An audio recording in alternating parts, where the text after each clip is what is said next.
Hi guys, you there?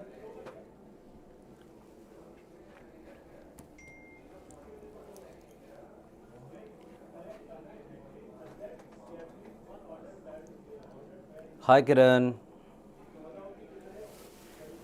Join in quickly.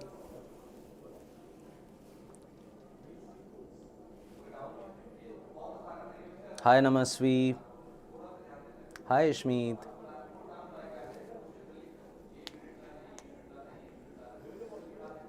Hello Bhushan. Hi Bright Mind. Wasn't that supposed to be Mega Mind? Oh, never mind. Hi Tanjot. Hi Vedanti.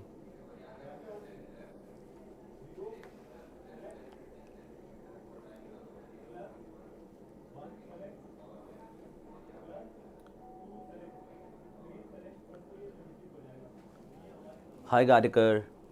Harshal, right? Harshad. Okay, okay.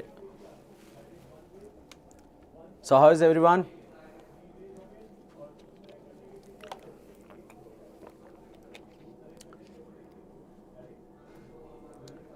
Good, Ray, good. A bit more. Hi Prachi.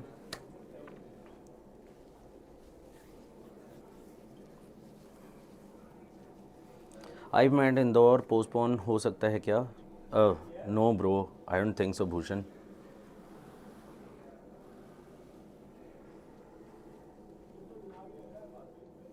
बहुत बढ़िया, बहुत बढ़िया.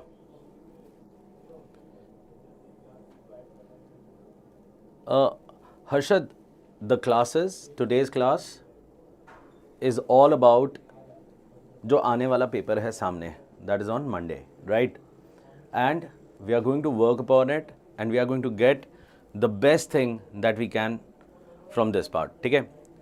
Why these classes? Because we want to come across and see how well are we able to do the questions, what are the tricks, what are the ways to go about with this, ठीक है?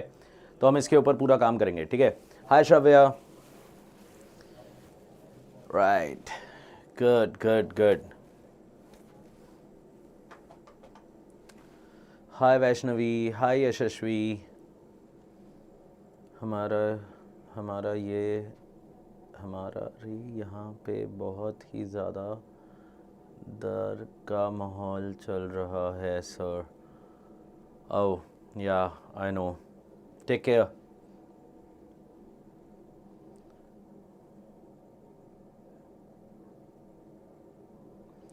So Anonymous, what is really going to happen is we are going to cover up all the major portions that come across in your IPMAT, ठीक है?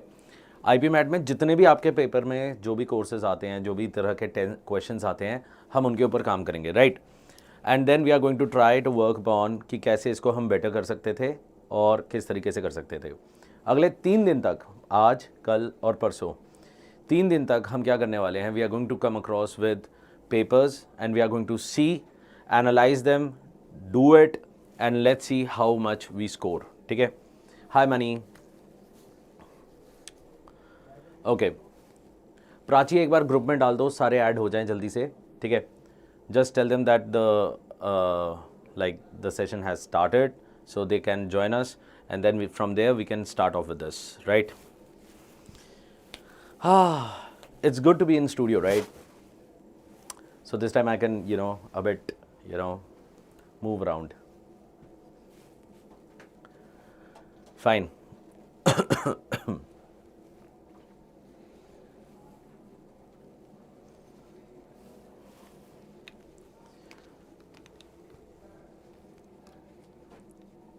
अच्छा, Yogesh sir की class चल रही है. अरे सर को बोलो इंग्लिश की क्लास भी है sir.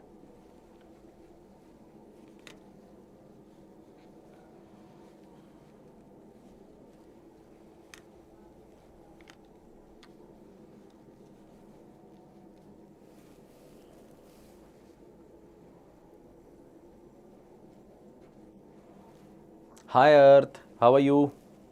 How was your Rohtak?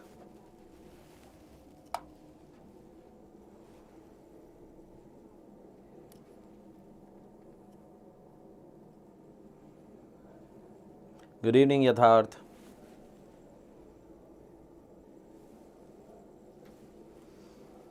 Sir ने बोला है ये आप जीपी का कॉन्सेप्ट ख़त्म करना है। ओ तेरी भाई साहब, I am taking both classes together. Prachi ji, ओए होए, too good. Rohtak was very good earth. चलो ठीक है, what do we do? Shall we start? शुरू करें कहानी या 5 मिनट और रुकें?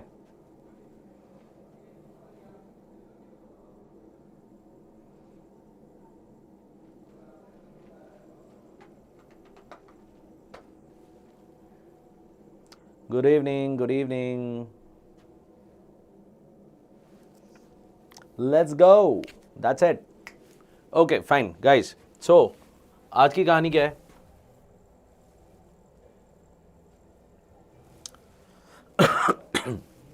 We know IPMAT, it would come across with certain questions. What kind of questions do we expect out here?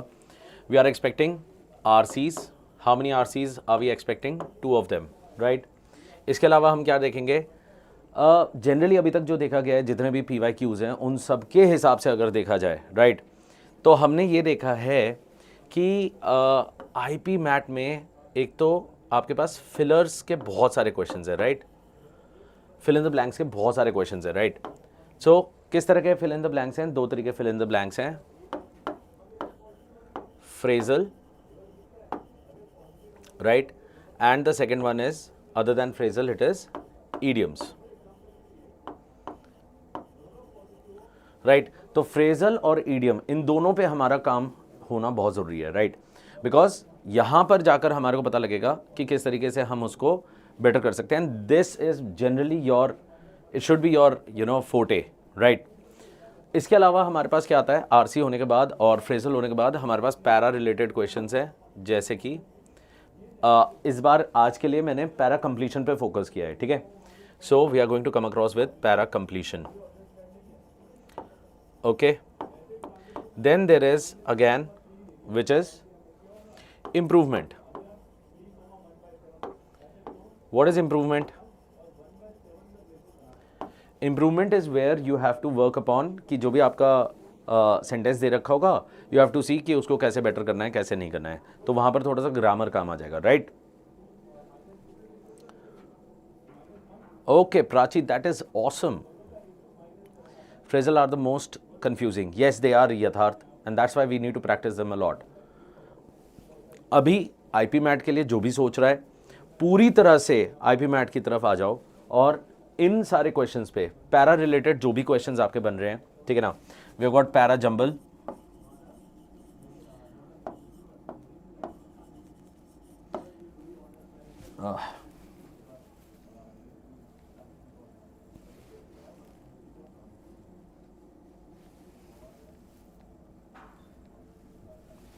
या पैराजम्बल, ठीक है ना? पैराजम्बल वाला क्वेश्चन हो गया, पैरा कंप्लीशन हो गया, पैरा समरी हो गया, right? All these questions, they are very very important for you, fine? Yes, Shravya, you can actually go back to this again and again as many times as you want, and I would want you to go through that because I would want you to analyze the question again and again. So today हमारा जो main thought process रहेगा, the main important part, it would be how to analyze the questions, okay? Right? Okay, fine. So without any further ado, let's start with and let's see where we stand. Okay.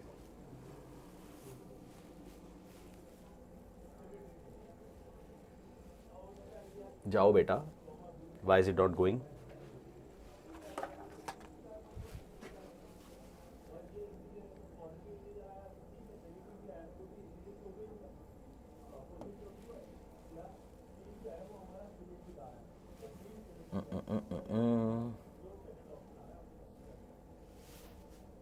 Yeah.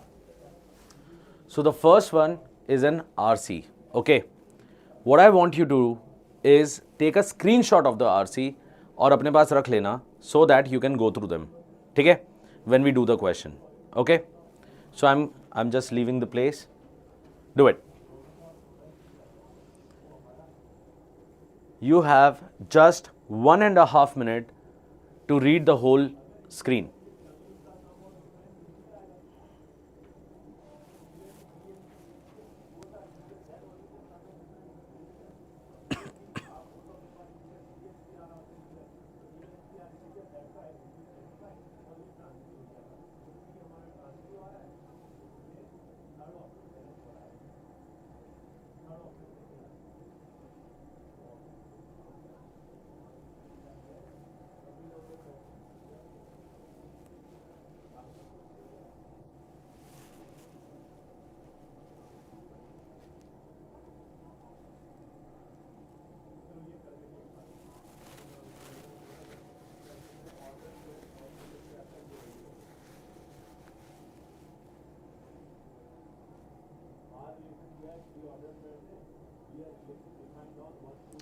जितनों का होता जाएगा done लिख देना.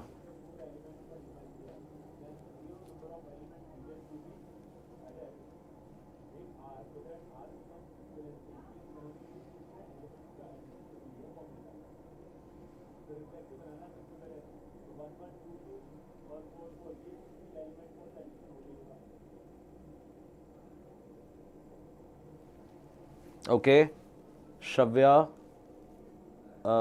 right. Samarth, done. Okay, who else? Tanjore, done. Okay, guys, 1.5 minutes हो गए हैं. कितनों का नहीं हो पाया? जल्दी से बताओ कितनों का नहीं हो पाया? Judith has read, Anonymous has done. Okay. Hi Vidit, क्या हाल है भाई? Right. विदित जल्दी से स्क्रीनशॉट ले लो. ऐशन्या Rathore done, Vedanti done, Shravya done. चलो ठीक है, जल्दी जल्दी जल्दी. बहुत बढ़िया, बहुत बढ़िया. Very good. I hope you have taken the screenshot as well. I will just shift it. Next one. You have got yet another 1.5 minutes to finish this of.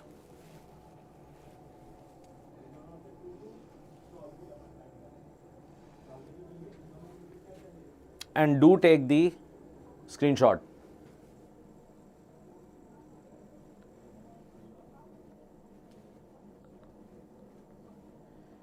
Yes, Harshad, we can actually.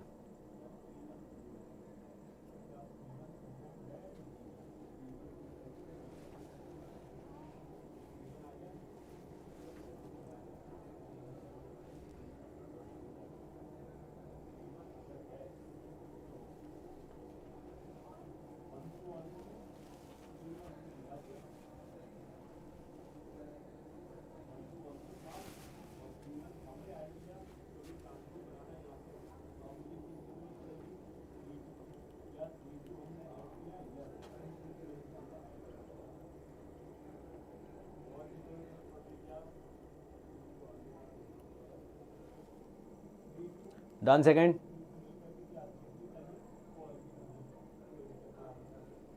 Very good, Samarth. You're actually getting a good speed out there. That's nice.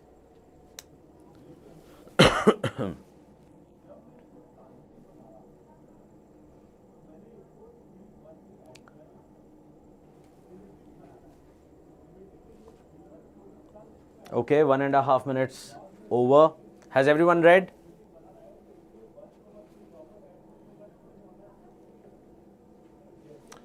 ठीक है. How was the read? Was it easy or difficult?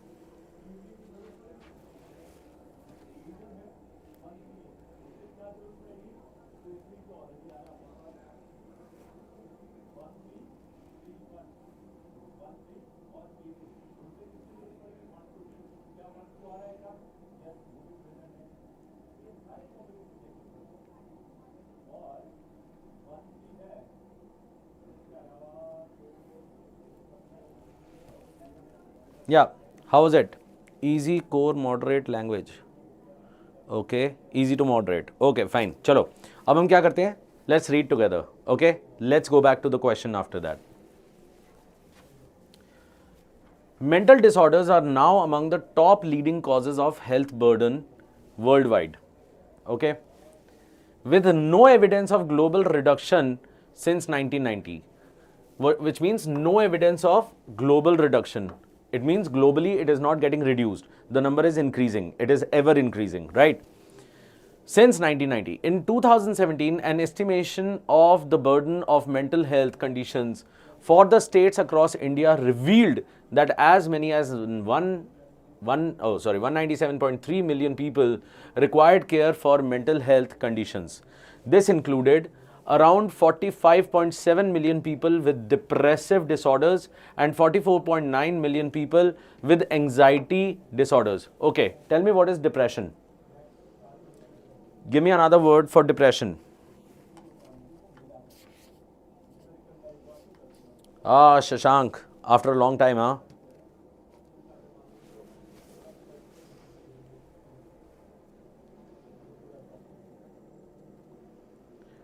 Okay, so depression is stress. Then what is anxiety?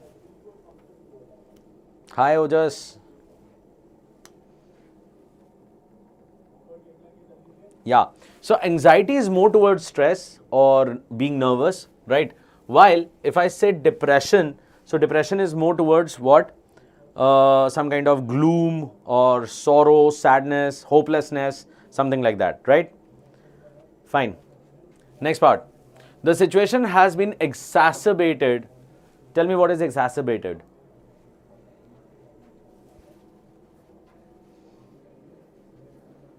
Hi, Roki.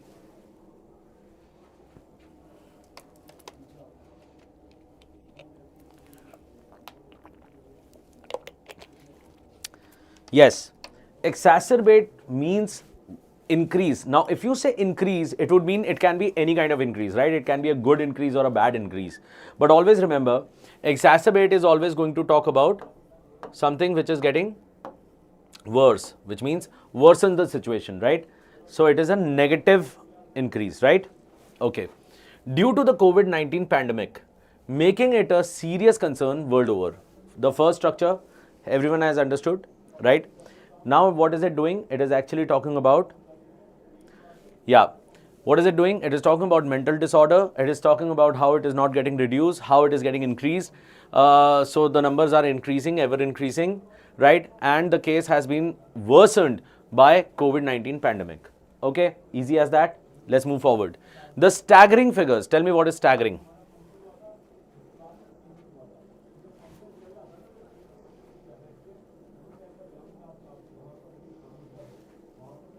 Hi, Rashmi.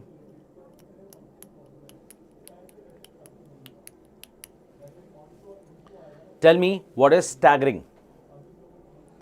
Astonishing. Very good. So, staggering is something to do with shocking, something which is shocking.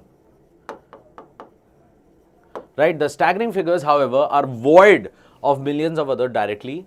Void. Tell me what is void.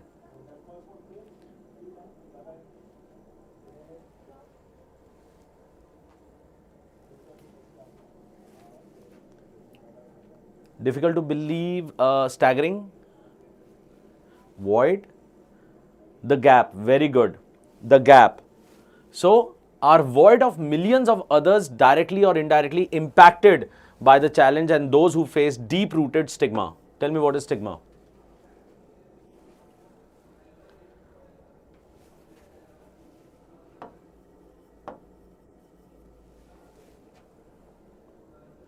Empty, null. Yes, very good. What is stigma? Taboo. Yes, I can take taboo. What else other than that? Other than taboo? Stigma is majorly, no, not a myth. No, something else. So, there are so many social issues, right? They cause the stigma. They bring across the stigma. So, what would it be? Stigma is more of a disgrace. Okay? A disgrace. Or you can say some kind of shame. Okay? A shame that is bringing across to us, right? Dhaba. Why would it be a dhaba, bro? Vicious, okay, fine. Something else. Deep-rooted, disgrace or shame. Fine, many times rendering them unable to seek help. Rendering, what is rendering?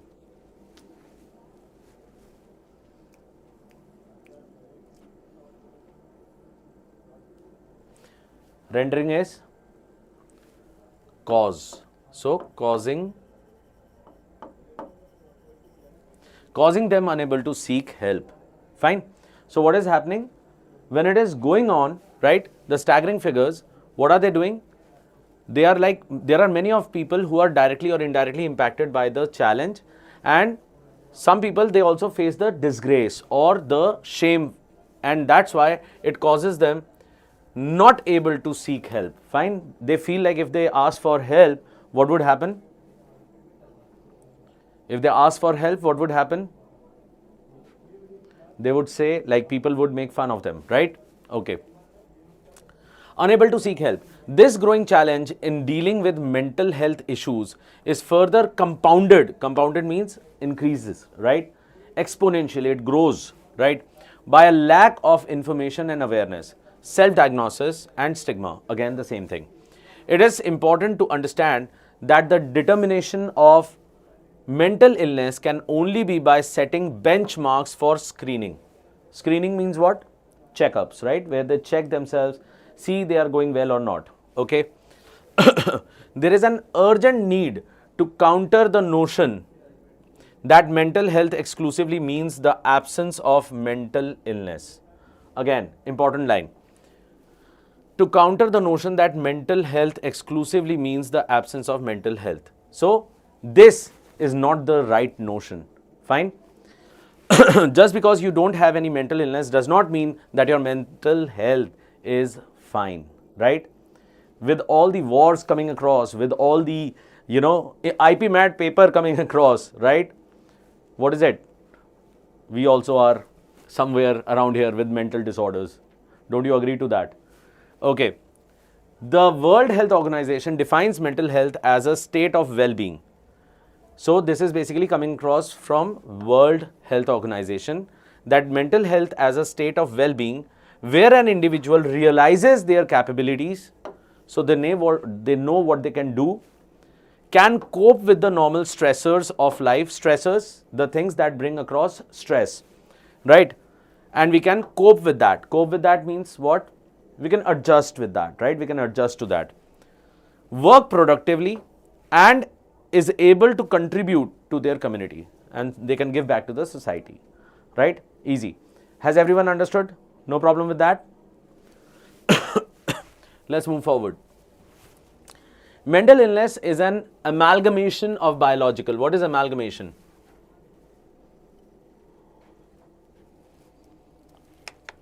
What is amalgamation?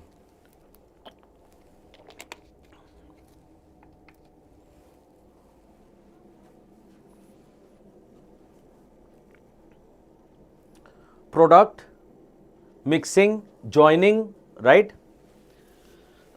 Coming together, right? Amalgamation of biological, social, psychological, hereditary and environmental stressors. So what kind of stressors do we have? We have got biological, social, psychological, hereditary and environmental stressors, right? So these kind of stressors are there with us, right? The social determinants of health predispose individuals. What is predispose?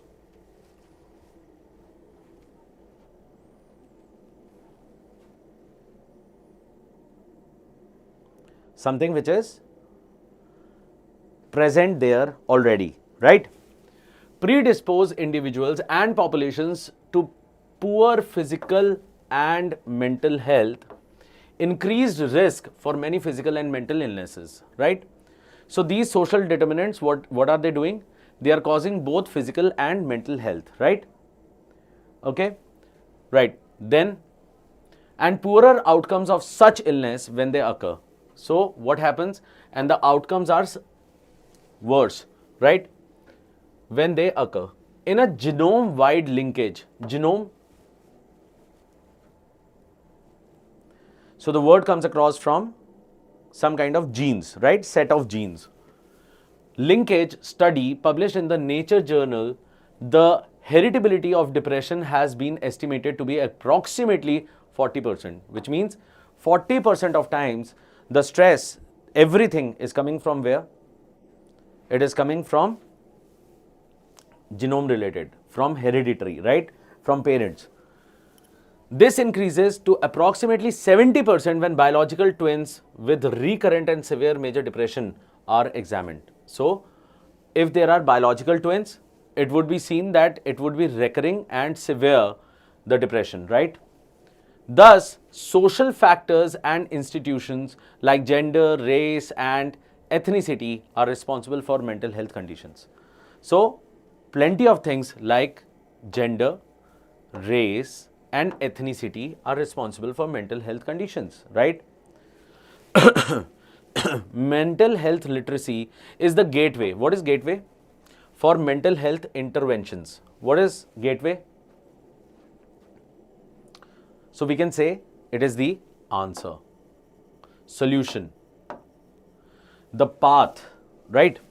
For mental health interventions. What is interventions? Interventions is basically the treatments, okay? In India, there is a lack of awareness which can lead to overlooking, misjudging, or dismissing the signs. So what do? Sometimes we overlook, sometimes we misjudge, sometimes we dismiss the signs that someone needs help. So we are talking about someone else out here. We look at them, but we cannot understand. We generally overlook. Overlook means we are indifferent. It doesn't matter to us. Misjudge, we misinterpret. We feel that he is like, oh, Darshil, right? Tare Zameen Pe. So he was misjudged, right? Or dismissing the signs. So we simply dismiss, nothing like that, right? That someone needs help. The terminologies used related to mental illness can have deep psychological impact. Very important line. Terminologies means what? All the words that we use, that this person has so and so, this person has ADHD, this person has OCD. So these kind of terminologies can have deep psychological impact, right? If you are told that you have got this kind of a problem, then it might become very problematic for you to adjust to it, right? And are experienced as condescending, isolating, and stigmatizing. Fine. Condescending. What is condescending? When someone is condescending you, what is happening? Humiliation, scolding, right? Isolation, people are leaving. Stigmatizing, disgrace, and shame. Quickly tell me, have you understood whatever has been said?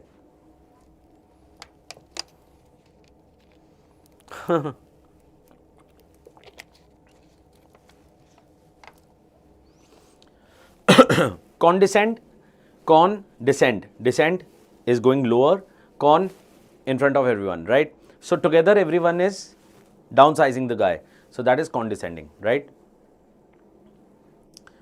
Okay, everyone has understood? No problem with that? Cool with it.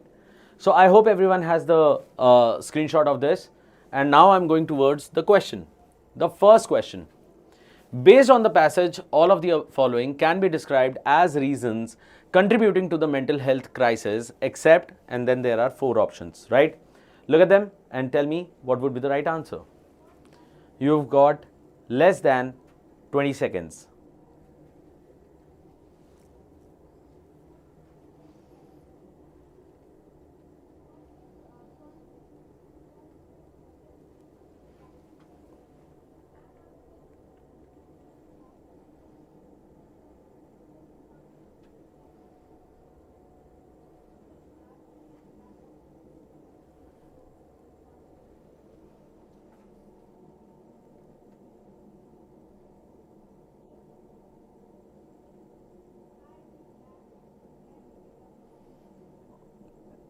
Okay, it's nice that everyone has actually got the answer and they have done it within the frame time, right?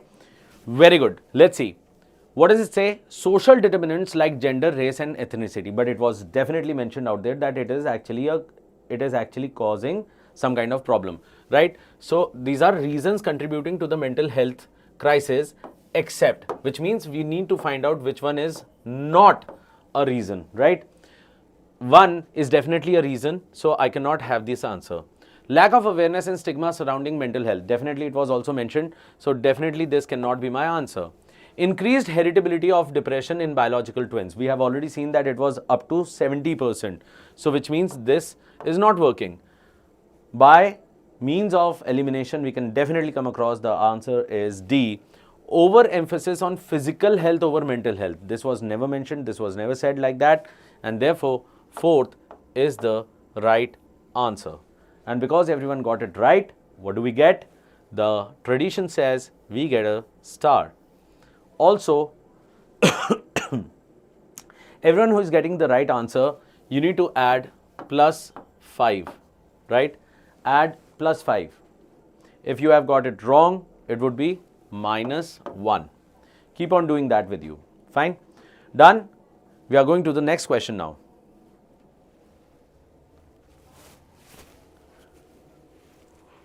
Which of the following is an assumption made by the author while writing the passage? It's a good question.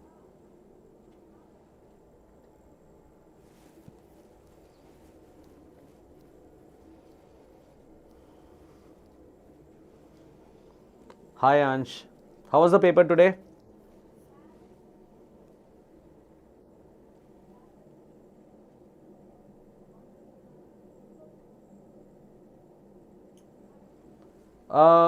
Yeah, Shashank, but then again, today is the first day. I don't want to be, after all, you are my students, right?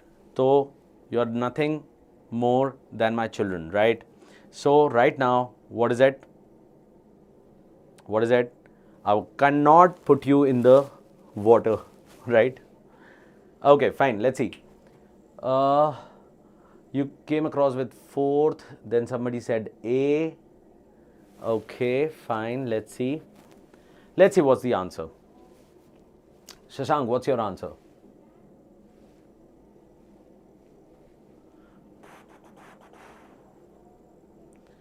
Okay, Shashank has given D. Let's see. Which of the following is an assumption made by the author while writing the passage? Increasing mental health literacy will lead to better mental health outcomes, right? Was this given across or not?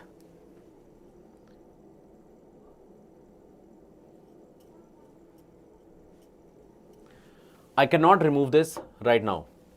Let's go to the second one. Mental health issues are more prevalent in developed countries than in developing ones. This is one assumption that was never made in the paragraph, and that's why it is wrong.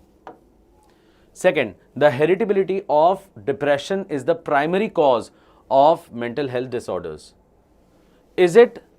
Was heritability the primary cause? It was not, right? It was only 40%, so not the primary cause. So, bye-bye. We are left with fourth, the COVID-19 pandemic has significantly worsened mental health conditions worldwide. Just tell me one thing. Is this the assumption that was made by the author in the whole thing?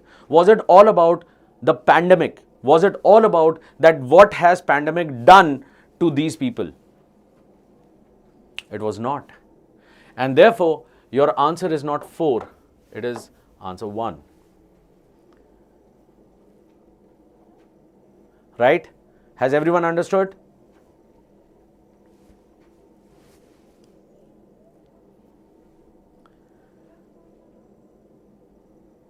Very good, very good, very good, guys. Awesome. Let's move in. So that's why, you know what? I don't want you to be quick. Don't be quick. Don't be fast. I don't want you fast. What I want, I just want your accuracy. You give time to it, you do better, and that is the most important part that we have, right? Okay, take care. Let's move on. So, of course, I'm removing fourth one. The answer is 1. Okay, let's go to the next one. The author of the passage can be described as primarily concerned with. Again, good question. Do it.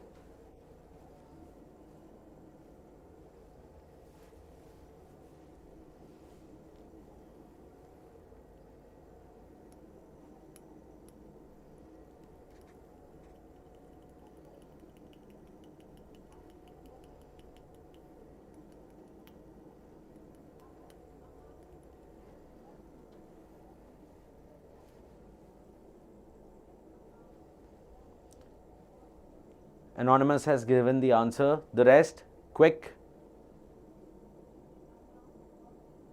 Samarth, Abhishek, Harshal, Nayan, Shashank, Rashmi, Tanjot. Ishmit, very good. You people have given the answer. Again, what happened? You took the time and this time it worked for you, right? You remember that. Don't forget that. Moreover, if you look at it, फायदा क्या था यहाँ पे? आसान क्यों था ये वाला question? Because if you look at it, the previous question was almost talking about the same thing, assumption made by the author while writing the passage. So what was he thinking when he was doing it? What kind of assumptions he was coming across with, right? And oh, hi Rupal, why are you anonymous today? Yeah. Question 3. Again, look at it. The author of the passage can be described as primarily concerned. Same thought process. And therefore, if you look at it, was it highlighting the genetic cause? Of course not. Genetic cause was just one of the points. Advocating for the improvement of mental health literacy and awareness, definitely I can keep this. Discussing the impact of the COVID-19, no, definitely not again. Analyzing the social determinants of health and their effect on mental illness. So it is not only about analyzing and their effect, it is basically because like from where to where, right? And therefore, my answer would come across with advocating for the improvement of mental health literacy and awareness. Second point is the right answer. Yeah. Abhishek, sir, I have a question if primarily means first concern given in passage or main concern. Abhishek, primary is like the very main concern, the pivotal concern, right? Around which everything is revolving, right? Okay, has everyone understood? Clear? Good. And you people earned it. +5 again for all those people who have got it correct, right? Let's move on. Question number 4. Question number 4. What does the passage imply about the definition of mental health?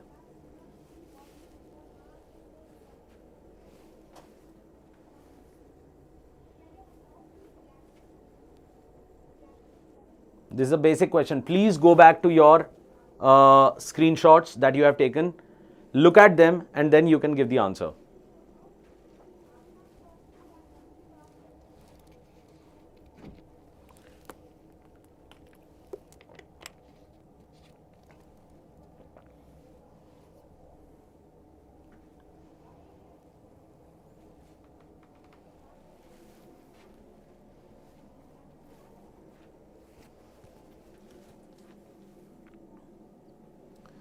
I'm not able to manage time in VA section. Please tell how much time I should spend, that is SPEND, on solving RCs and other questions. Okay, fine. Nityam, I'll just come back to this.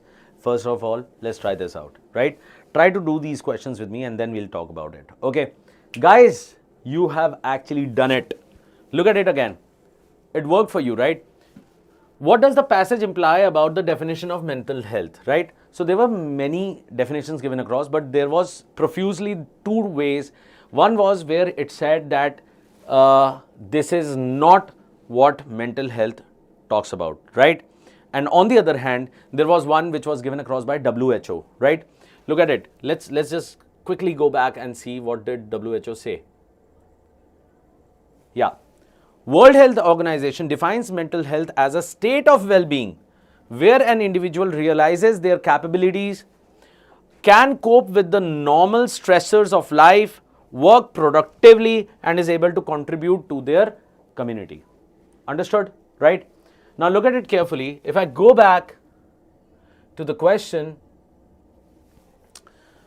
third part, mental health is a state of well-being that enables, talking about capabilities, to manage life's challenges, yeah, and perform effectively. What did they do? What did the examiner do?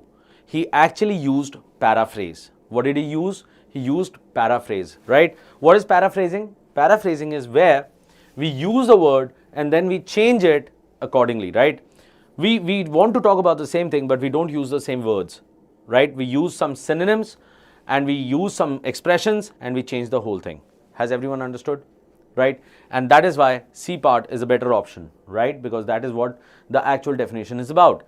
Let's see, let's read the other way around, whether we can eliminate or not. Mental health is the absence of mental illness. So it was outright negated out there. Mental health is purely a biological concept, not talked about. Mental health is primarily determined by social factors, is not actually the definition at all, right? It is not even a definition. So therefore, the only answer is third. And I believe it is twice in a row. Awesome. Keep on marking yourself. +5 for every right answer. Okay? Move on. Which of the following proverbs best captures the author's perspective on the need to address mental health issues as described in the passage?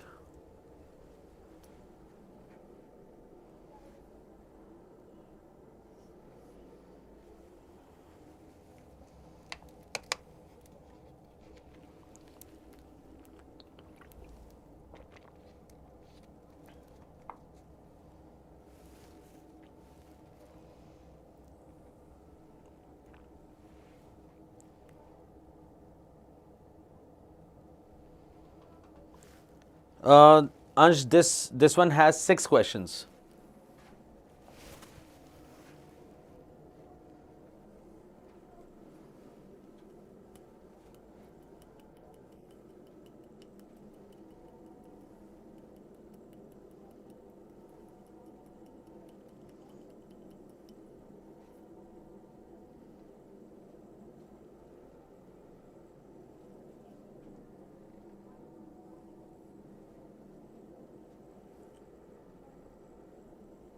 Okay, many people have given the answer. Let's see whether your answer is right or wrong.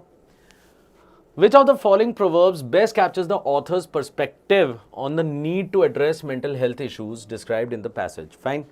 So what is it that he wanted? He wanted better cures, or he wanted a cure before the actual problem? Right? Hi Arini. Right, let's see. A bird in hand is worth 2 in the bush.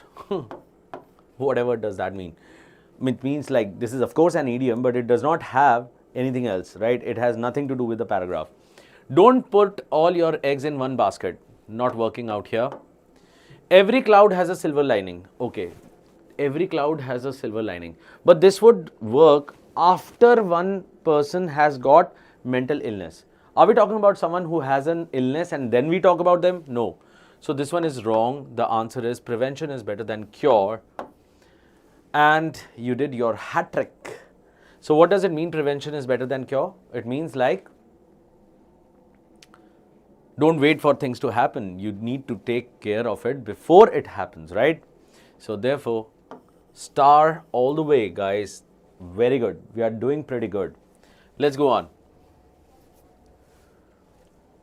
Question number 6. Which of the following is most likely to be the author's recommendation regarding the terminologies used in relation to mental illness? Go back to the RC, look at it once, see what you can do about it. Do it.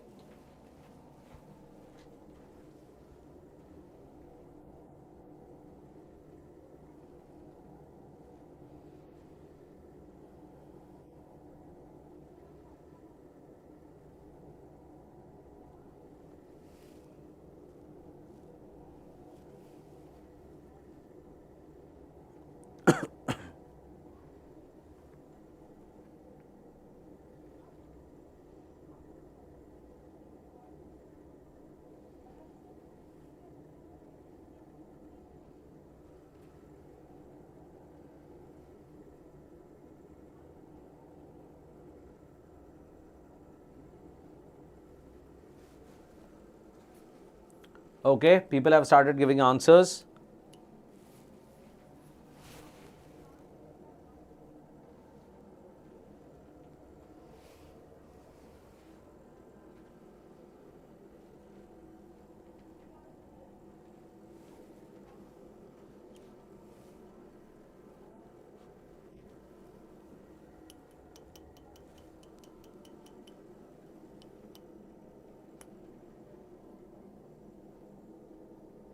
Okay, fine.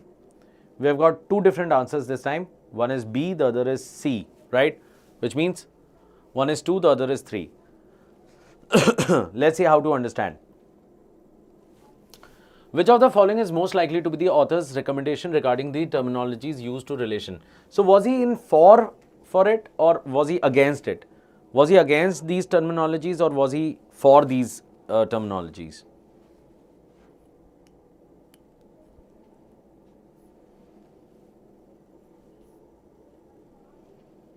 So definitely he was against them, right? He was against them. Let's see. Use more clinical and technical terms. This part itself tells me that this part cannot be my answer. I have to remove one, right? Let's go to the second one.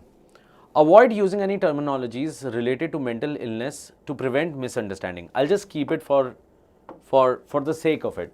Okay, I'll just keep it. Then I'll come back to this one. Third part says choose words that are respectful, non-stigmatizing and sensitive to those affected.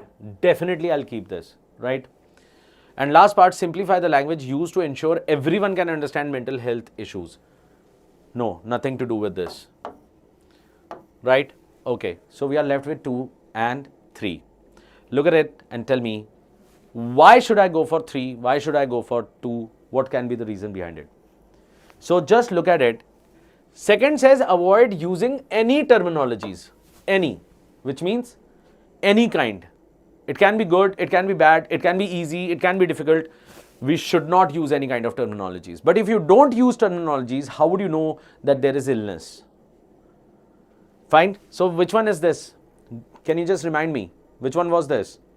We had learned about 4 basic types of statements. Which were they? One was overstatement, the other was understatement, the third was out of scope, fourth was paraphrasing and something like that, right? So can you just tell me which one is this? This one is extreme. This one is extreme, overstatement, right? It is telling us any terminologies. Can we have that? No, we cannot have this as an answer. The right answer is choose words that are respectful, non-stigmatizing so that they do not feel ashamed of it, right? And sensitive to those affected. Has everyone understood?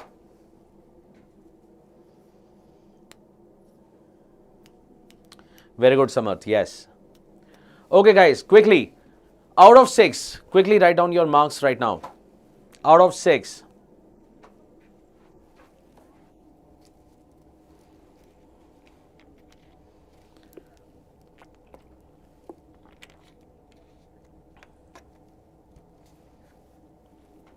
Namasvi, it's okay. It's totally fine.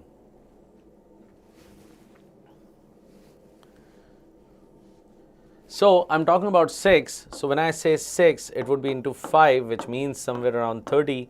So out of 30, how much are you getting? Okay, 25. Ansh, I'll have a word with you after this. Okay, good. Good. 25 on 30 is good. 24. So Prachi, if you have 25 on 30, which means you left one question and you did 5 of them. Was this the scene?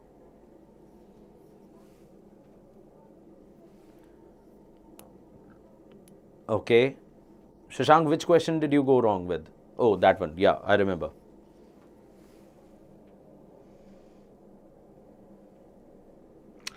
Pretty good. Pretty good. So what I am seeing is somewhere around 3 on 3 is the benchmark. It is the average score that you are getting, right?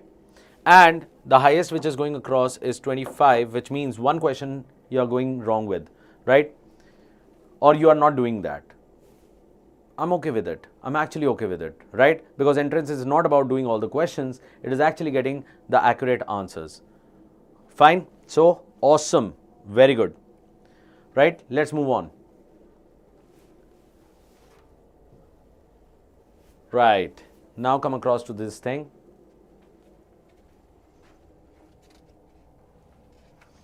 Oh, Hansika, very good.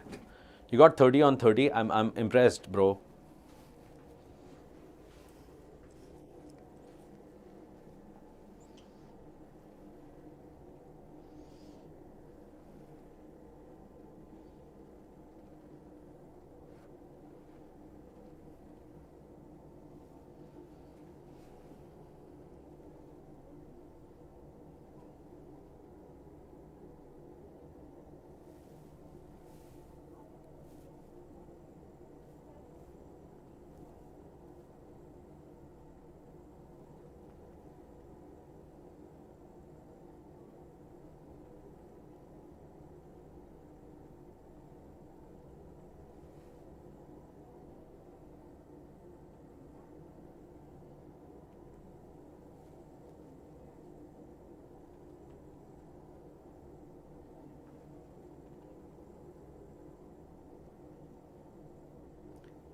Don't forget to take the screenshot.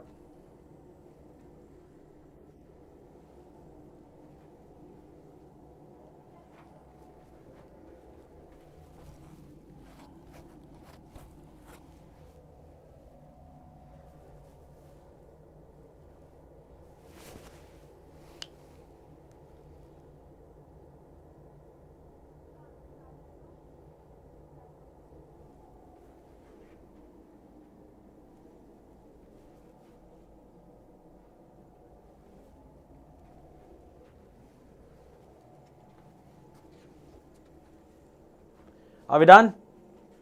Good, good. Very good. So what I can see is your speed is also improving. So that is good. So by the end of this week, you would be at your best. And on Monday, you would actually be doing what? A complete awesome attempt is what we are going to get. Fine, let's move on. Should I read it right now or should I do the reading once you have done your reading? What do I do?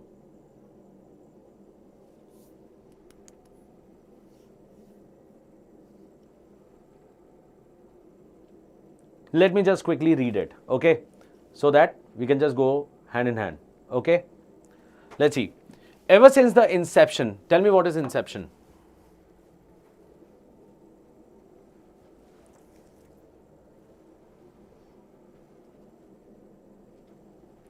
What is inception? Quick. Now I've started reading it. I'm so sorry, guys. So sorry. Let's just go on. Okay. What is inception? Inception is the formation of the format, okay, or we can say establishment, right?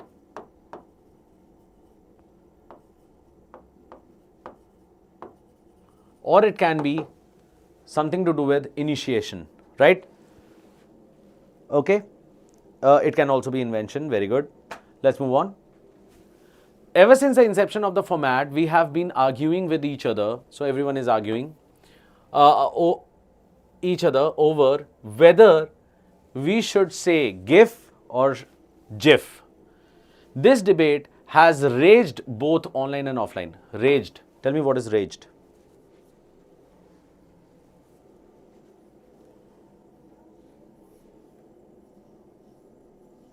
Tell me what is raged.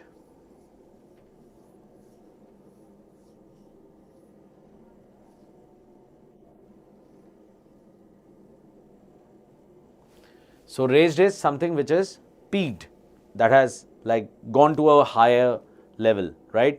It has angered everyone. Everyone is provoked. Very good, Drupal. Yes, let's move on. Both online and offline. But does it really matter?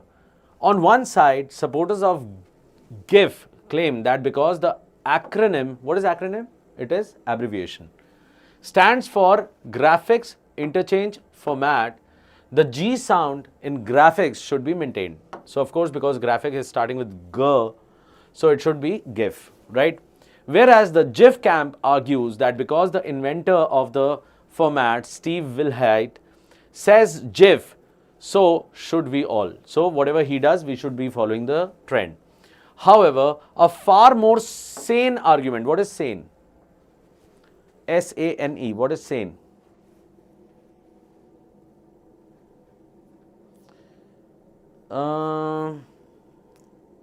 I surely hope not, Janmajay, that the paper should get postponed, because you people have given your time to it, right?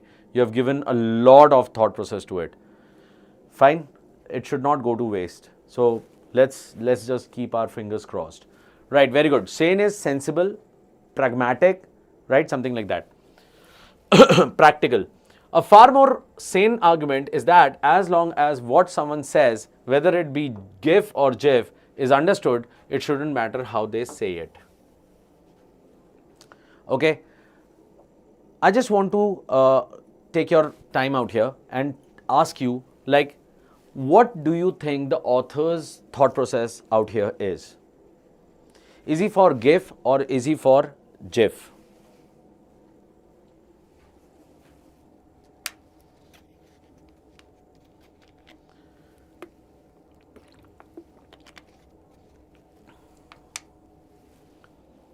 Is it for GIF or GIF? Very good, Ansh, very good. He's for neither, right? And that's why he actually calls it what? He calls it more sane that if we do not get into anything and we just call it, and because everyone understands it, so what's the use of the pronunciation, right? Okay, cool. So keep that in mind because it might be a help because that is author's point of view, right? Let's go on.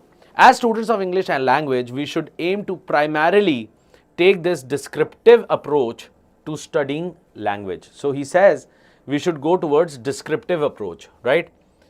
To studying language. We identify and describe what people are saying or writing.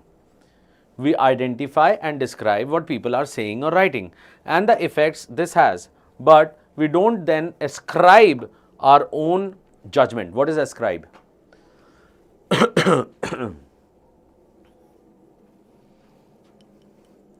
What is ascribe?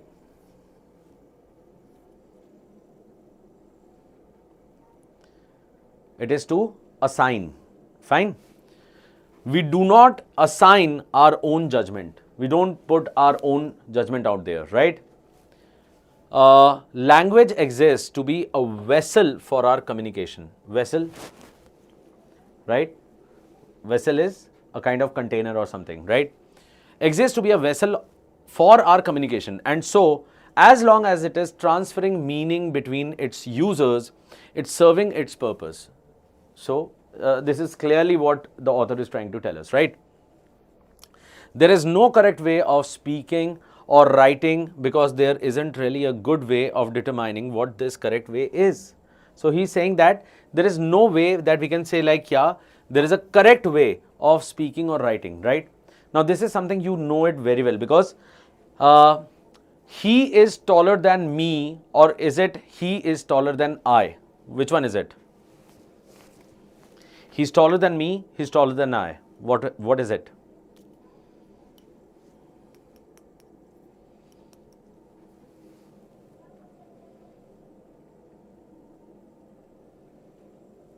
So someone would say me, while some other people would say I is better, right? So, as per the author, because the person can actually understand, so I and me both are correct. As per the paper, fine. As per the paper, what is it? Oh, Zeba, you're going to make me blush now. Yeah. As per what? As per the author, he says, hardly matters, bro, hardly matters. Amit, the class is till 11 or till the time we finish this paper, right? So, stay put, give me answers and get it correct. Okay, right. Let's move on. There is no correct way of speaking or writing because there isn't really a good way of determining what this correct way is. So, I believe the whole thing is clear to you. Let's move on to this one. So, as you can see, this one is a bigger formation, right?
Lakshay, class is going to happen till, there are two ways. One, we finish this off, the whole paper, fine, or like whatever time it takes. So at last, I'm going to leave you at 11, or else whatever time you finish it off. Amit 2 बजे भाई घर भी जाना है मैंने.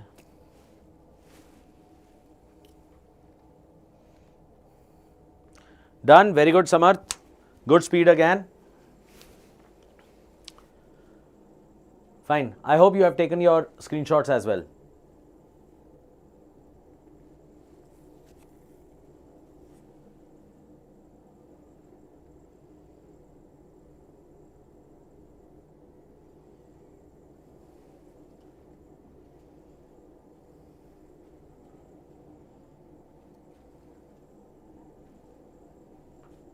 Fine. इस बार आपका थोड़ा सा ज़्यादा टाइम लगा है, थोड़ा सा ज़्यादा टाइम लगा है, ठीक है ना. कोई बात नहीं, कोई बात नहीं. चलो ठीक है. Let me read. Simply put, prescriptivism is an attitude that prescribes. So when we come across with this word, you're not supposed to be afraid of it, right? What happens is, if you read along, you will see, you know the meaning, right? Is an attitude that prescribes how language should be and how you, as its speaker, must use it. A prescriptivist most often promotes standard English. So now we understand who this person is. He would always go across with standard English, like this is how English is to be said and this is how you would say, right? Or a similar variety. This is the variety of English you will find in most textbooks, government letters and notices, and in your English classroom. That is me. Hi. Right. Descriptivism, on the other hand, is a non-judgmental approach. Non-judgment, right? To looking at language. As descriptivists, we place more importance on how English is actually being written and spoken rather than trying to identify a correct way. So, the way we go about right now, right? What's up? It works for us, right? The vast majority of linguists, dictionaries and other English language authorities consider themselves to be descriptive and not prescriptive. And this is a really important distinction. What does it mean? It means all those people who are actually linguistic, right? Major portion of them, they actually feel that they are descriptive and they are not prescriptive. Okay, which means they do not follow simply because of standard English. They just follow that whatever looks good can be given across, right? Just for the sake of communication, right? If the way that we as English speakers use or spell a word changes, fine, if everything changes, the dictionary will change too. Of course, the dictionary will also change. And that is why if you know that Oxford Dictionary, every day new words are getting added to it, right? In order to reflect this, the Macquarie Dictionary made one such change in 2012, which entered the public spotlight. Public spotlight means everyone highlighted that, right? The word misogyny has been used for many years to mean an entrenched prejudice against women. What does it mean? Entrenched prejudice. What is entrenched?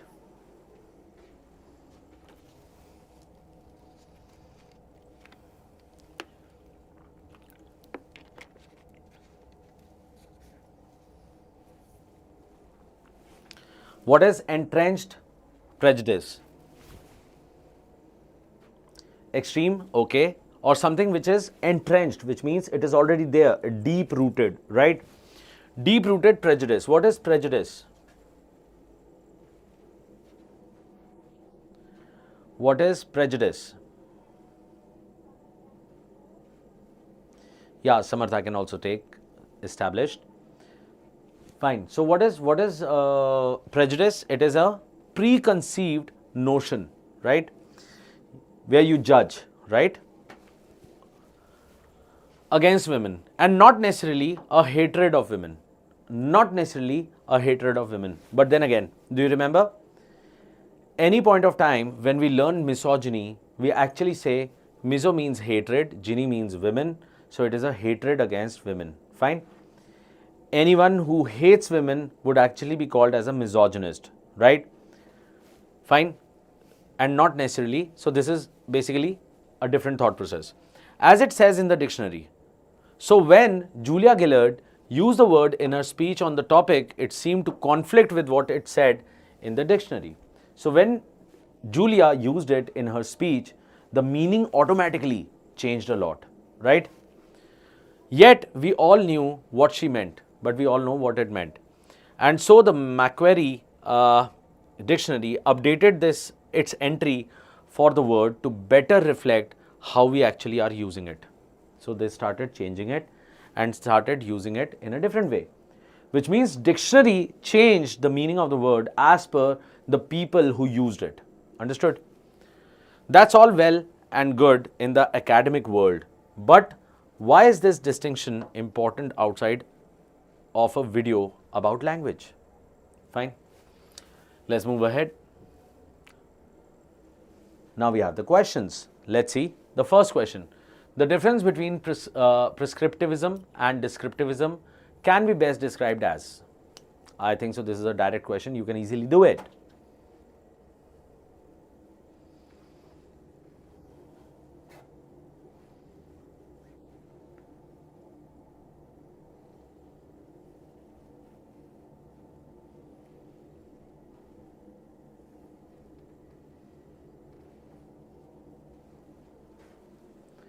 Samarth, you are quick today. Very good.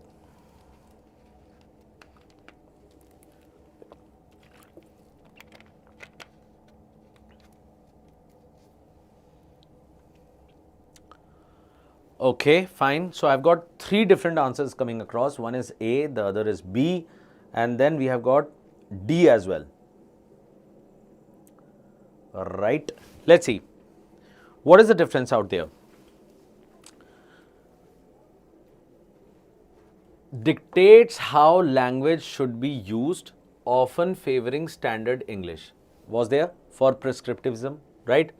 While descriptivism focuses on how language is actually used without judgment. I cannot remove this. I have to keep it out here because that is the main difference that they talked about, right? Second one says pre is about accepting any form of language. Should I read this or should I remove this? I should directly remove this. Why? It is never about accepting any form of language. So second part is wrong. Fine. So I'm sorry, whoever got B is actually wrong. I'm sorry. Let's move on to the third one. Descriptivism prescribes the correct way to use language. Is it so? Again, this one is wrong, right? So third part goes away. Fourth, descriptivism prioritizes understanding language variation, while prescriptivism focuses on enforcing standardized language rules. Okay. So now this part, fourth and first, which one would you go for?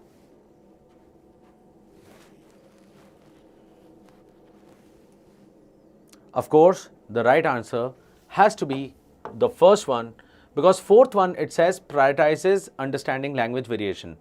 It does not prioritize anything. It simply says like, fine, whatever comes across. It does not judge. So it does not have any kind of priority, right? Therefore, the fourth one goes away and the right answer is 1. Has everyone understood?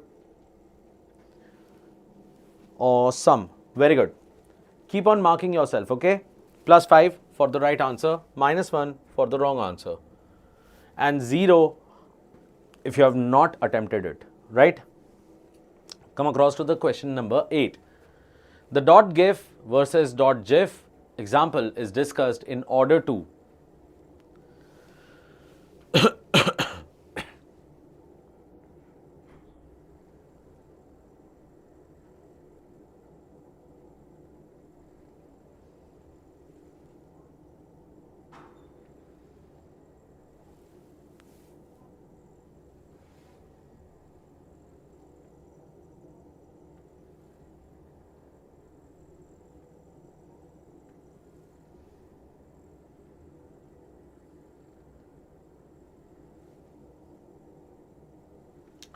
okay. So many people have given the answer. Let's see whether it is right or wrong.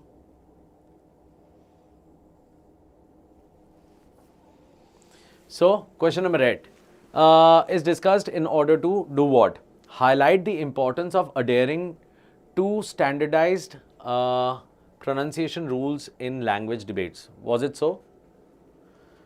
Was it actually talking about some kind of importance of adhering the standardized? Definitely not. Goes away. Second, emphasize the significance of respecting the inventor's preferred pronunciation in language usage. Of course not. This also goes away, right? Let's see the third part. Illustrate the ongoing debate between linguistic purists. Who are purists? The people who are for the, which one? Like, yes, definitely, this is what it is. Right? Yeah. Illustrate the ongoing debate between linguistic purists and those who prioritize effective communication over pronunciation. Right? Those who prioritize effective communication over pronunciation. Can I keep this? Yes, because they are actually talking about communication over pronunciation, right? Fourth, showcase the need for a universal pronunciation standard to avoid confusion. Universal pronunciation standard? No, there was not. So, fourth part goes away, right? So, what is the right answer out here? The right answer is third. Clear? The right answer is third part. Why? Because it is simply telling us what is really happening out there. Fine? Right? It's easy, right? Shang says, can you also tell how you thinking while answering? What does that mean? You want to know my thought process? See, my thought process is, when I read,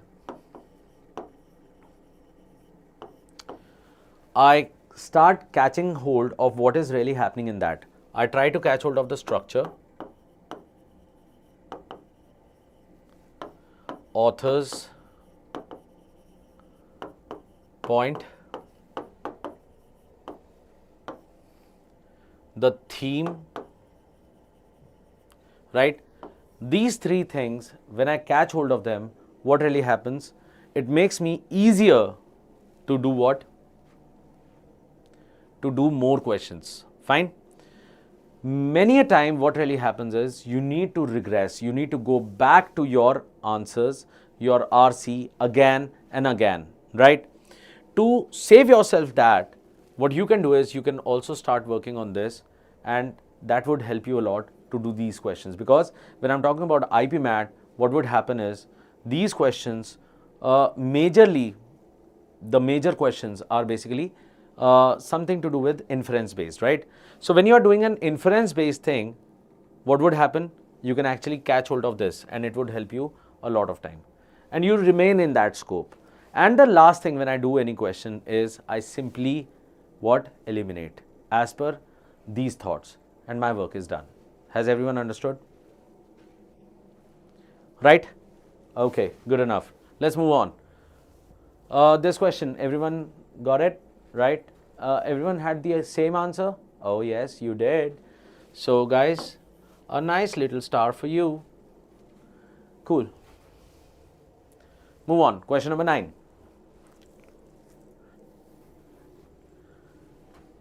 The author's attitude about the Macquarie dictionary updating its entry for the word misogyny can be best described as?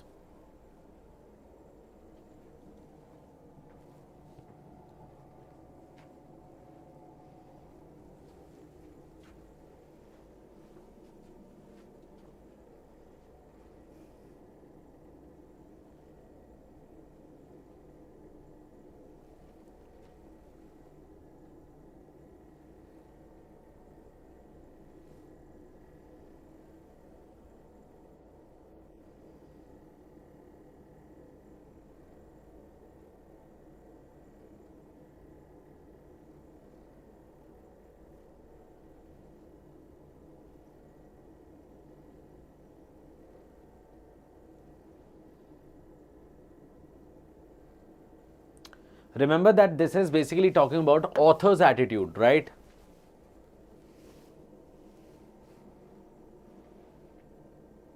Okay, fine. Is this the one mega marathon that was mentioned in the beginning? Yeah, Zeba, this is one of them.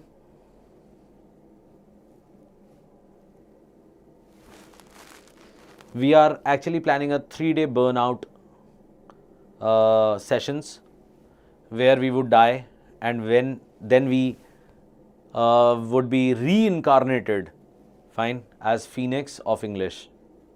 Wow, philosophy, man, philosophy. Okay, fine. So again, different answers. Let's see. This is question number 9. The author's attitude. Was it critical of the update? When I say critical, it means like that it is not good, right? Critical of the update. He was not critical of it, right? So, first part goes away, right? The second one, supportive of the change to reflect contemporary usage, right? He himself, the author, from the very start, if you remember, he gave this thing that he was for this kind of a thought process, right? So he was supportive of this contemporary usage. Contemporary means how the thing has actually changed, right?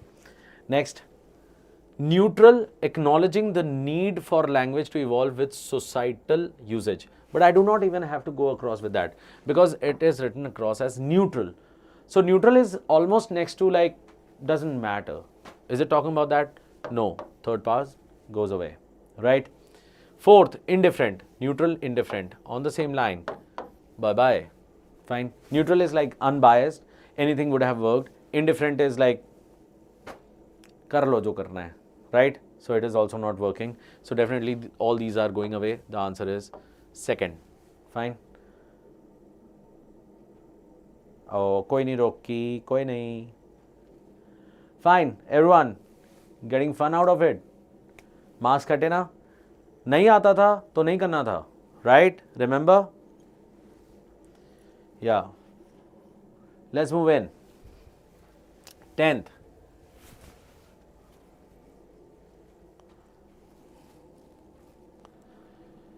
Rupal इसमें star ना मिलेगा, sorry. Samarth, he was not neutral in para because he simply said this thing that it gets reflected out there, which is he's for it, है ना? Next, question number 10. Okay, let me just show it to you once.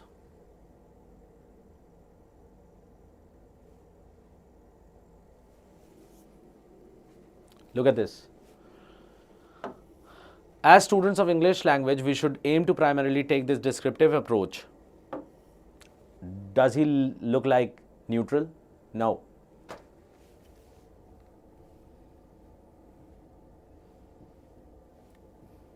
Yeah, 10th question.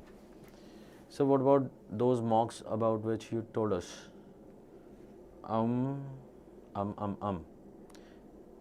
Prachi, do these questions. Once the class is over, just give me a call. Let me know about it.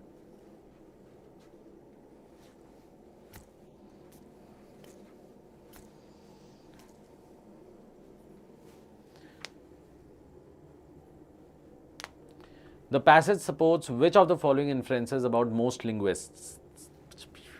This is a direct question if you see most linguists. You can easily do this.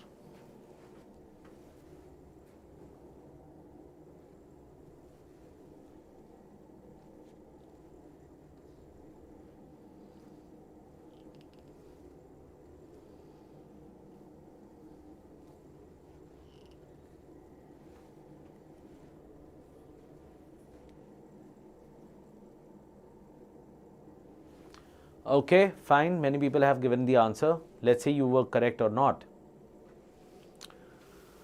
So, if you remember, most linguists, I'll just go back and let's see what you can do about it. Do we have linguists out here? Yeah, we do have. Check for yourself and see whether you have given the right answer. And if you have, then let it be. If you think it has to change, then change the answer.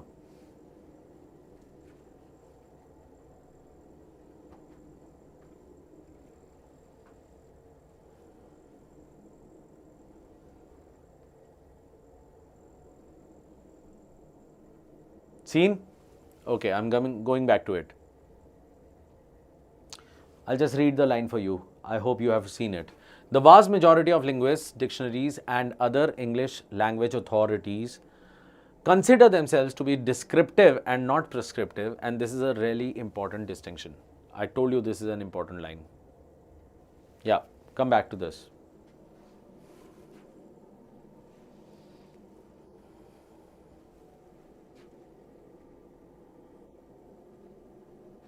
Anyone who wants to change? Sure? Let's see. Most linguists support a prescriptive approach, which is totally wrong. It was clearly mentioned that they followed the prescriptive. They supported the prescriptive part. So which means first is actually wrong. Let's go to the second one.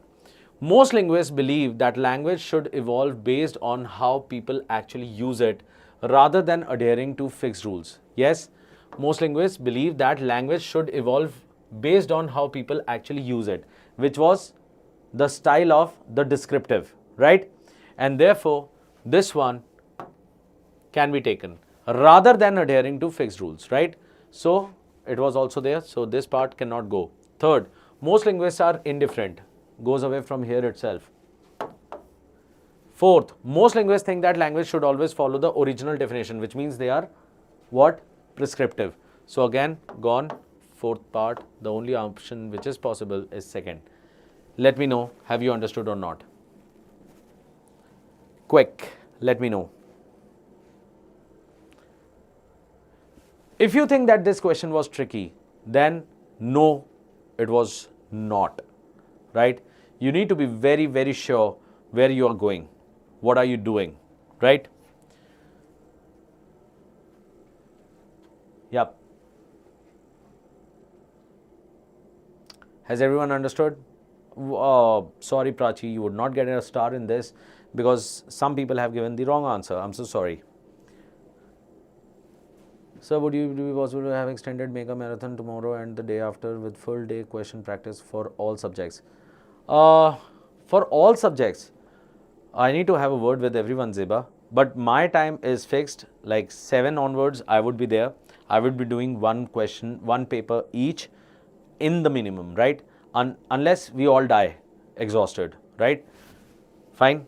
Or else, all the subjects that would mean DILR and QA and other stuff, right? Not tricky. Instead, I was lazy to refer the para again. Samarth. Yeah. So let's not be lazy, man. Till Monday, we have to be okay. So we are in a state of war. You have understood? So we cannot be lazy. We cannot be casual. Okay. Our war is with IPMAT. Next. Question 11.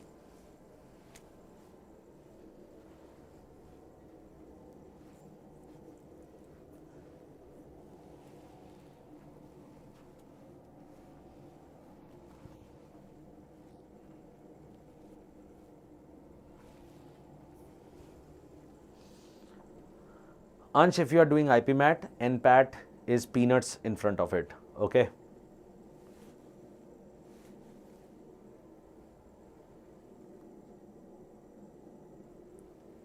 Let it be +4. I am playing with +5. Hardly matters. Right. Go on. In the following question, 2 statements are provided. One labeled as assertion and the other labeled as reason. Okay. Which means assertion, this part is an assertion, this is a statement given across. There are 2 statements. One has been called as assertion. Assertion is like a kind of fact that they have given across. Fine. Hi, Sukhmani. The second one is given across as reason, which means they are talking about this can be a reason for the assertion, right? Then they have got 4 options. One is both A and R are true and R is the correct explanation of A. That it is actually giving the option, right? The reason for A, right? Both A and R are true, but R is not correct explanation of A. A is true, but R is false. A is false, but R is true. So these are the 4 things. Look into it and say how it goes about.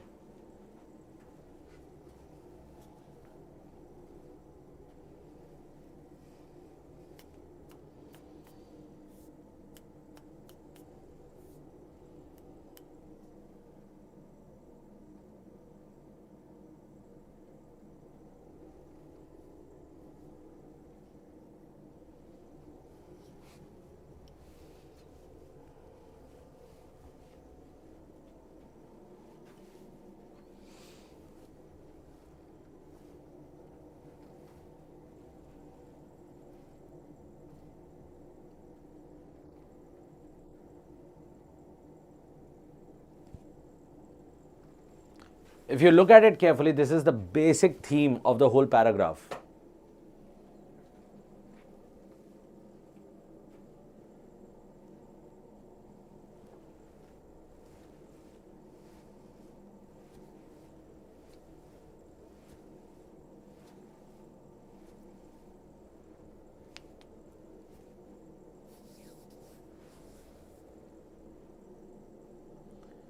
Right?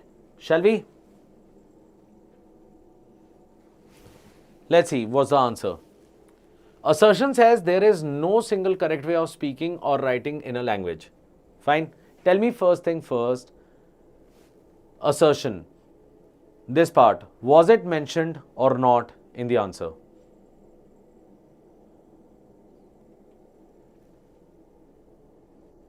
Was it mentioned in the paragraph or not?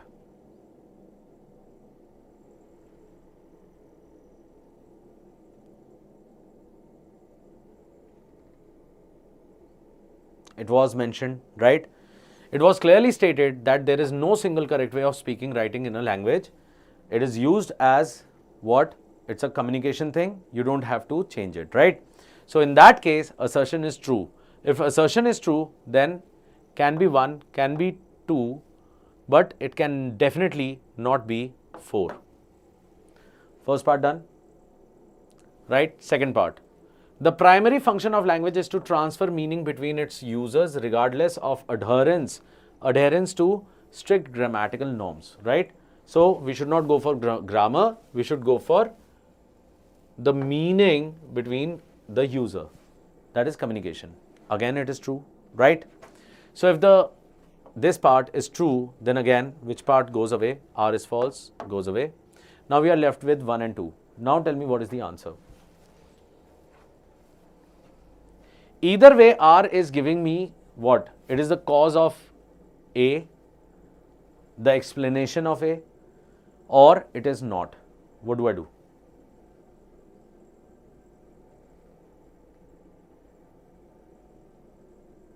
It is the explanation of A, and therefore the answer is 1, right?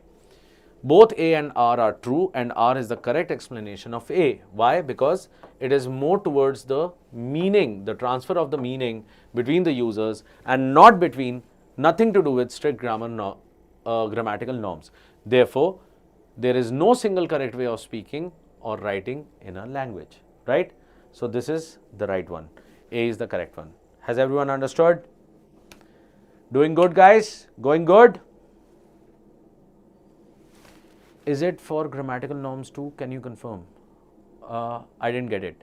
Samarth, what is the question you are asking?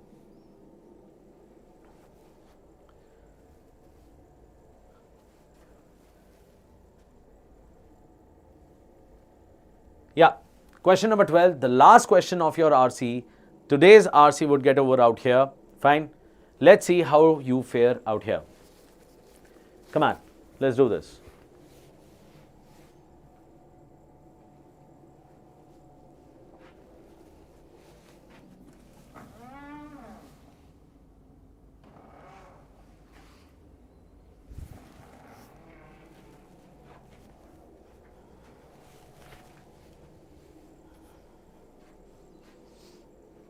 The question says, which of the following is the most suitable title for the passage?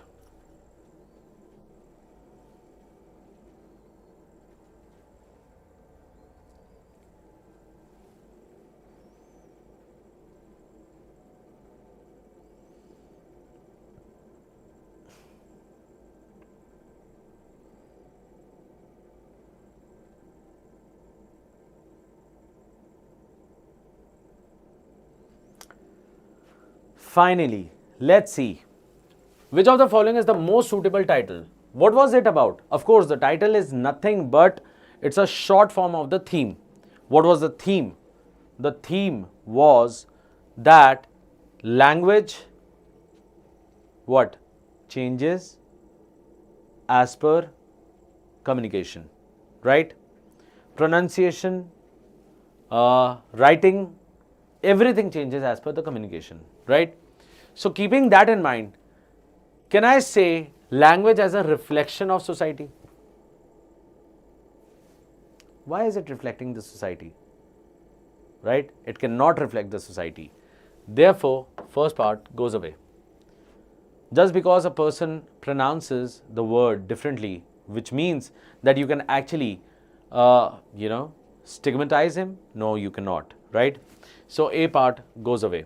Second part, adapting language. How usage shapes meaning. Did we see in that? Julia, she used the word misogyny and it actually changed the meaning, so much so that even the dictionary changed the meaning of the word. Yes?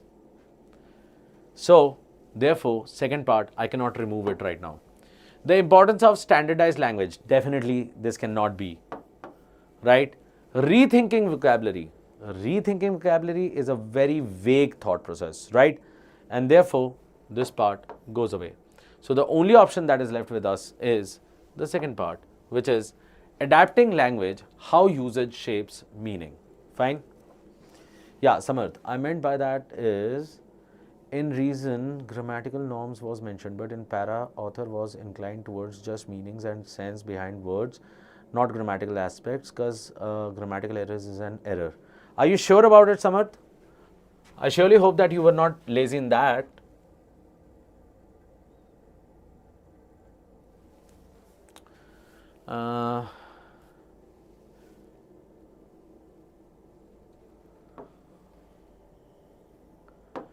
We identify and describe what people are saying or writing. So when you write, there has to be grammar involved in that, right? And the effects this has, but we don't then ascribe our own judgment. Languages exist to be vessel of our communication, and so as long as it is transferring meaning between its users, it's serving its purpose. There is no correct way of speaking or writing, because there isn't really a good way of determining what is the correct way is. Samarth, I hope you have understood. Yo guys, give me finally 24 on 30, very good.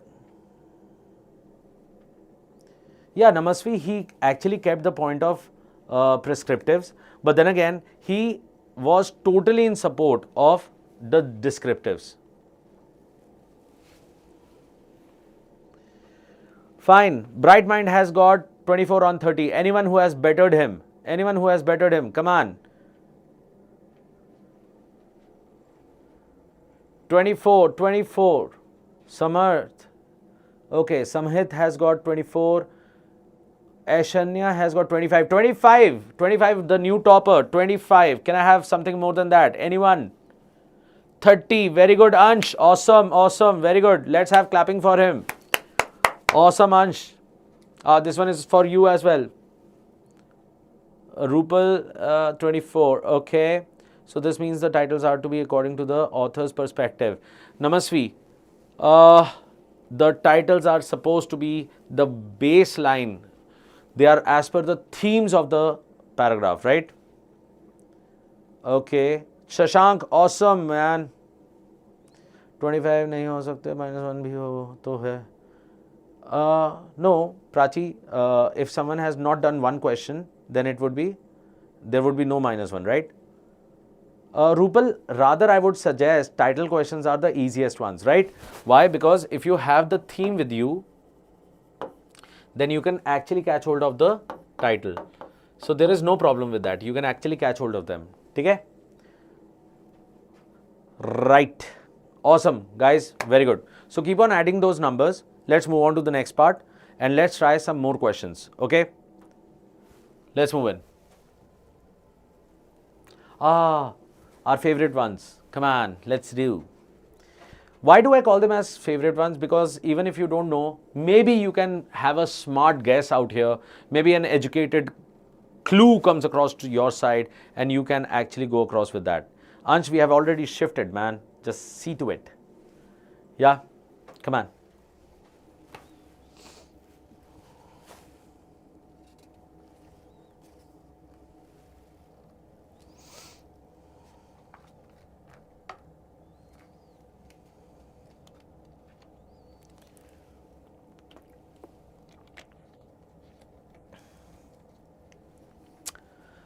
See, the topics that we are doing is something that you would get in major papers, right? Major papers. So I have a doubt, if I get good marks in VA and LR but not in QA, will I still be considered? No, Zeba, you have to, like, I will not talk about good marks out here. What I would rather say is, like, go for, you have to have your, sectional cutoffs have to be met, right? Right, so that has to be maintained. After that, whatever you do, you can do, no problem with that. Okay, fine. Fine. Okay, come across to this. Scaling up production is advantageous only when increases in costs, labor, and other operational inputs are dash.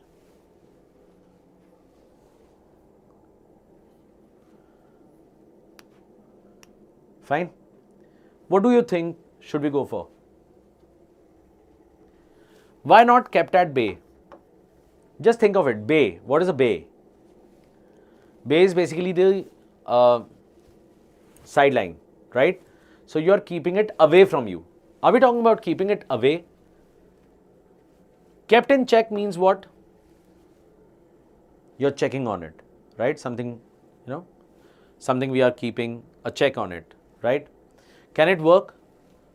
When increases in costs, labor, and other operational inputs are kept in check. So they are checking it, whether it is working or not, right? And we are not keeping it at bay, which means, like, I'm simply what? Indifferent towards it, right? So, not working. Kept in check, I can still keep it because it talks about control. Held up. What does it mean, held up? What is it? I got held up because of the traffic. I got held up because of the traffic. What does it mean? I got delayed. So held up means delayed, one thing.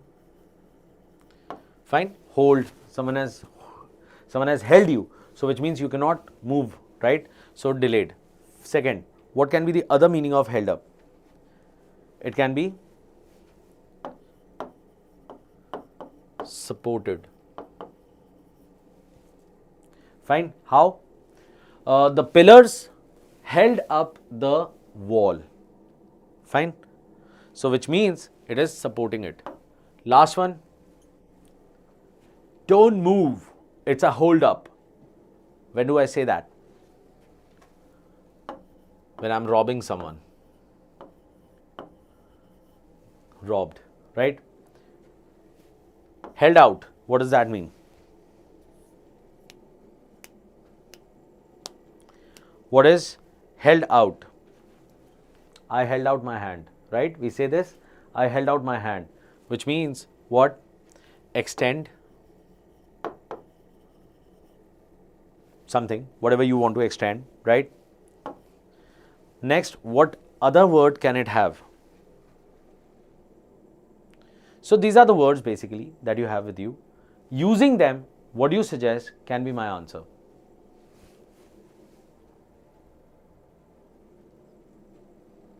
Yeah, it can be for help or something. So which one is it out of these? The only option that is possible out here is kept in check, right? You would keep it in check.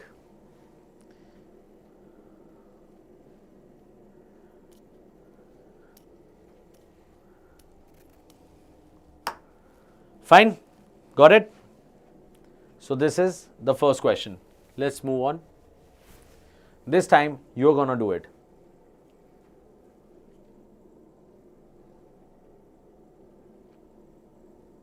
Your call. I'm not gonna help you. But you have got just 30 seconds on this.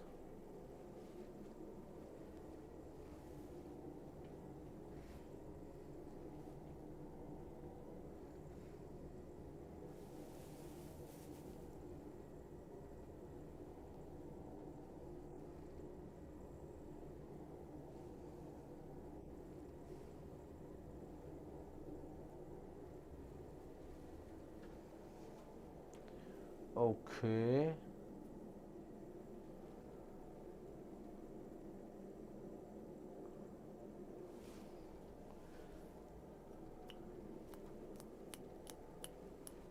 What do I do? What would be a safe score for Rohtak? Safe score? Nothing safe in Rohtak.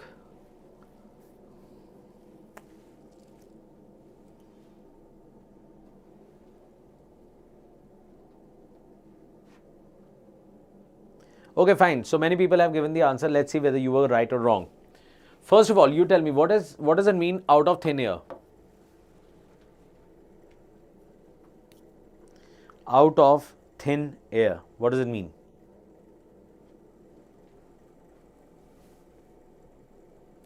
So it's like out of thin air came across from whom?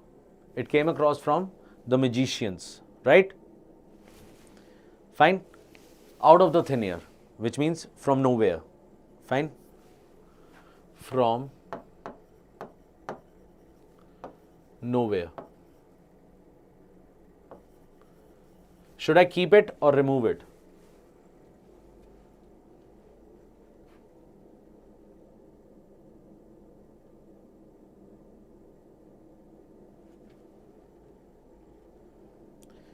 Should I remove it? Just look at it.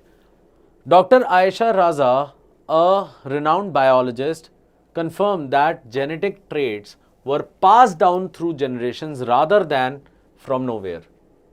Can it be used or not? It can definitely be used. So that's why I cannot remove it right now. By leaps and bounds. What does it mean by leaps and bounds? Yes, Ansh, we can do that.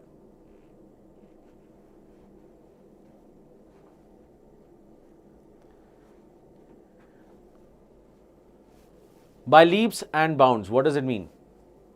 India is progressing by leaps and bounds. What does it mean? Quickly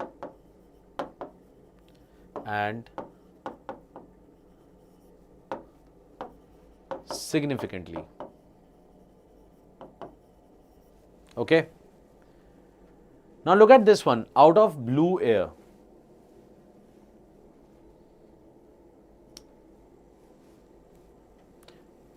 Before that, should I keep second one or should I remove it? Should I keep the second one or should I remove it?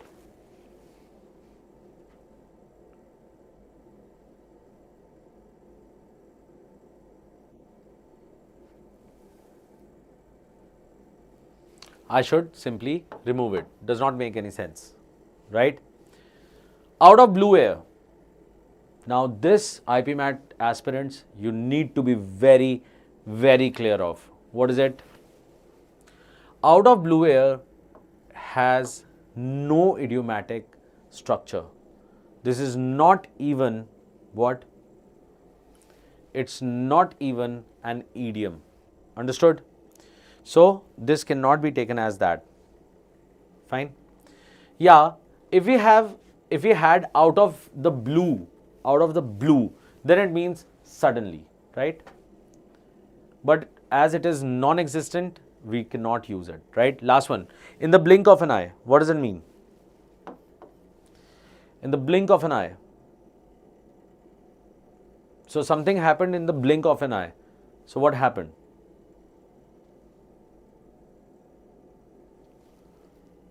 Something very quickly. Okay. In the blink of an eye means quickly. And because it is written quickly, can this be my answer?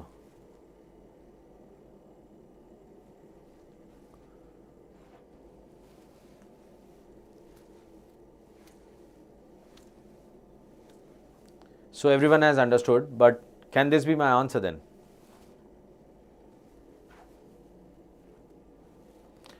And hence, my right answer is out of the thin air. It cannot be in the blink of an eye. Has everyone understood?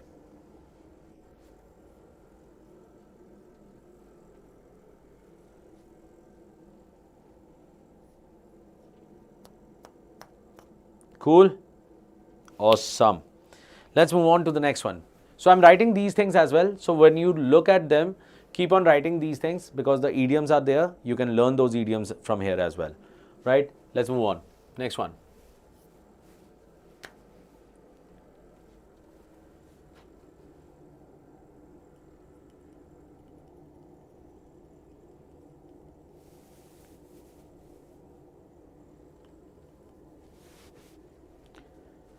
I think so you can do this question without even like my help.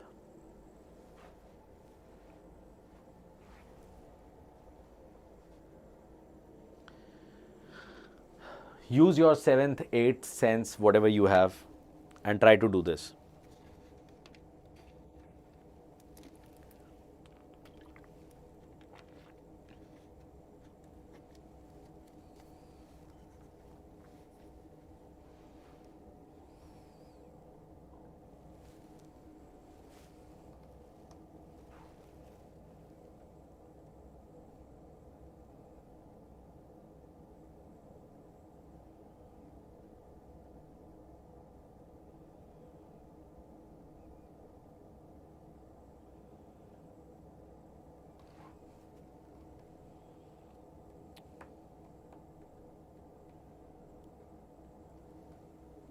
Ansh, when you are doing NPAT, you are doing IPMAT, they are almost on the same line.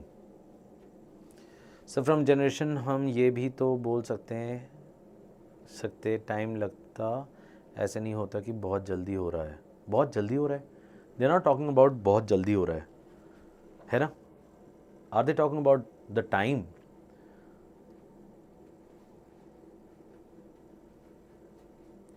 Yeah, Ansh, same level, NPAT would be an easier version. Right, come across. Let's do this question. For a philosopher known for both complexity and obscurity, right? I don't know what is obscurity, but I definitely know what is complex. Easy for you, so I'm thinking as you, right? Dr. Murthy, in his latest lecture series, might finally be focused on making his theories more dash. Might finally be focused, which means finally means generally he was complex, but finally he's focused about something, right? So which means that something can be done out here. Be focused on making his theories more dash to an audience seeking straightforward understanding, right? So something which is more easy to grasp, right? Tell me what is cutthroat. Does it work out here? Cutthroat. He's going to make his theory more cutthroat.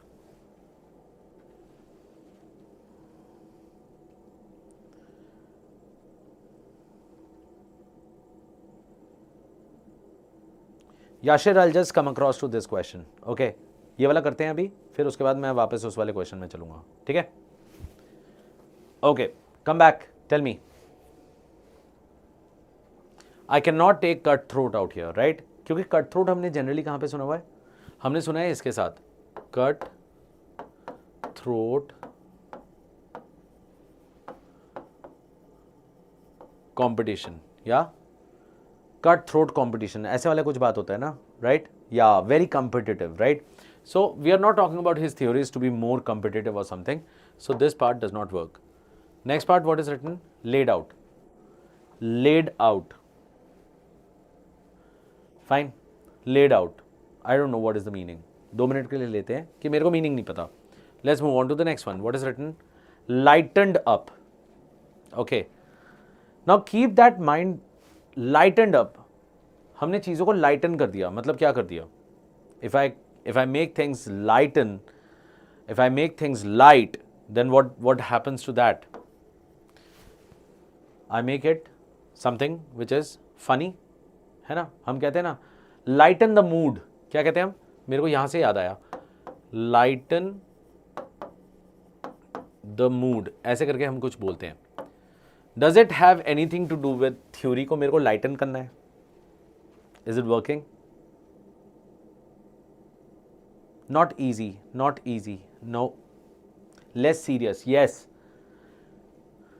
Fine. So something which is casual, something which is funny, something full of vibrance, ठीक है? So it does not work out here. What does it mean wound up? When I want to say wound up or wound down, sorry. Wound down, what does it mean? After a day's work, I want to wound down. What does that mean? It means relax. Gradually relax. What is my answer? Yes, Ansh, very good. It means slow down, right? So what is the answer? The answer is laid out. What does it mean laid out? When I say laid out, what does it mean? It means to explain something, right? Or to, put forward someone, right? Something to arrange, something to explain. So his theory is more explanatory to an audience seeking straightforward understanding. So this one will take the second part, not the fourth, not the fourth, not the first, not the third. Quickly tell me, have you understood? Yeah, spread. Because laid out means what? Spread the ideas. Fine. So when you're spreading the idea, you're just making them understand it. Fine. It is getting more explanatory. Okay. So second is the right answer. Very good. Let's move on to the 16th one.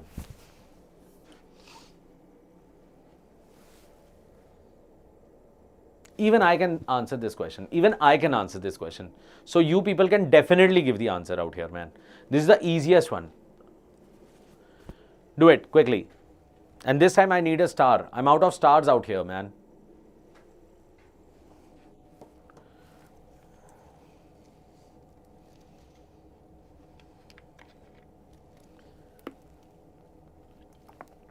Yashir, I remember. I'll just come back to this.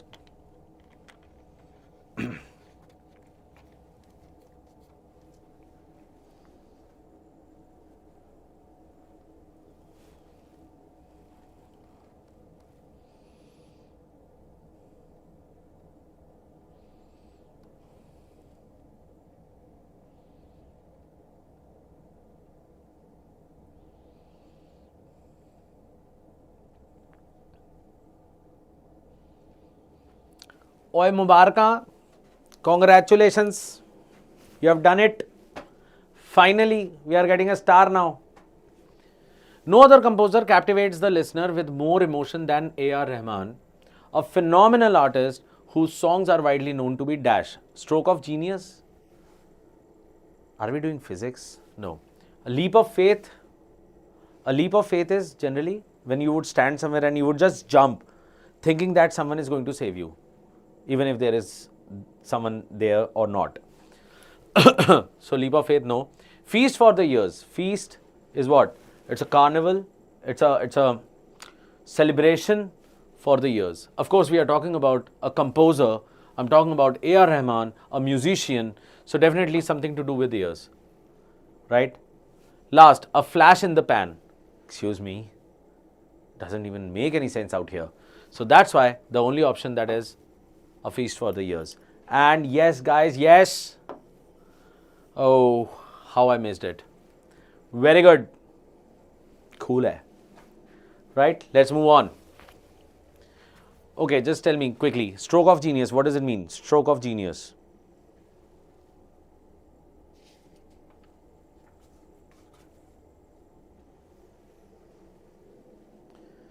What does it mean? Stroke of genius. Bright, right? Or we can say someone who is coming across with clever ideas. Leap of faith. What does that mean? Leap of faith. So when you doing something out of trust or belief and not reason, right? Not reason. Okay. Next one, feast for the ears. What does it mean? Something that pleases the ear. So I don't have to write that. Flash in the pan. Is it a positive thing or a negative thing?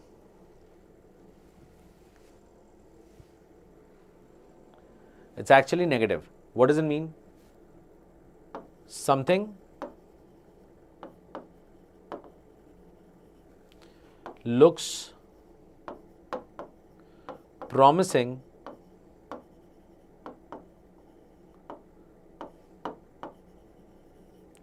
but fails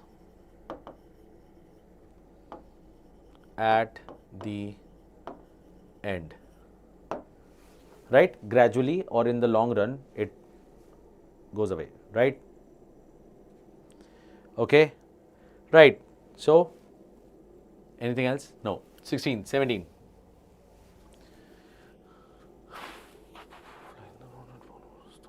You can do this. You can do this. Okay, Takshil, take good care, man.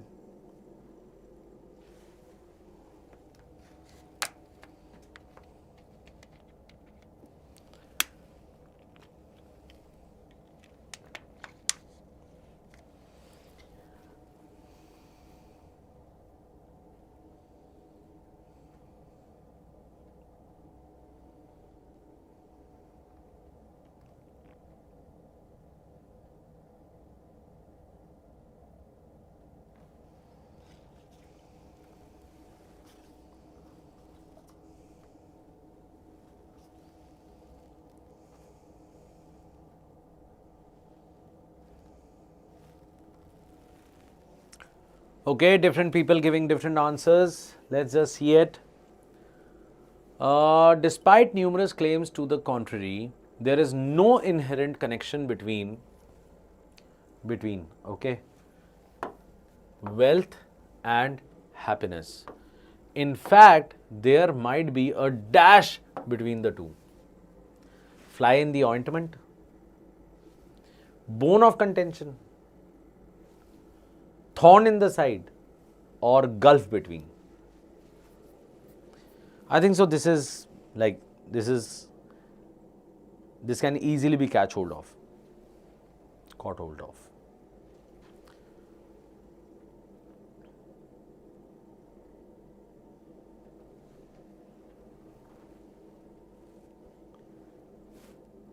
Let's see. We are talking about there might be a dash between them. So rather we are saying there is no connection, and we are saying in fact there might be a dash between the two, which means like we are talking about a gap in between them. So if I'm talking about a gap out of these four, which is the one which is talking about gap? No, Yashir, this is actually an easy one. Can fly in the ointment talk about gap? Can bone of contention talk about gap? Thorn in the side talking about gap? Or is it the gulf which is talking about gap?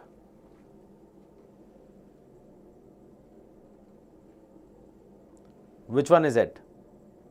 Of course, the gulf, right? What is a gulf? So, if you remember your geography, so gulf is basically the what? It's kind of a gap, right? So, therefore, the right answer would be gulf between. Now tell me, what is fly in the ointment? What does it talk about? Fly in the ointment.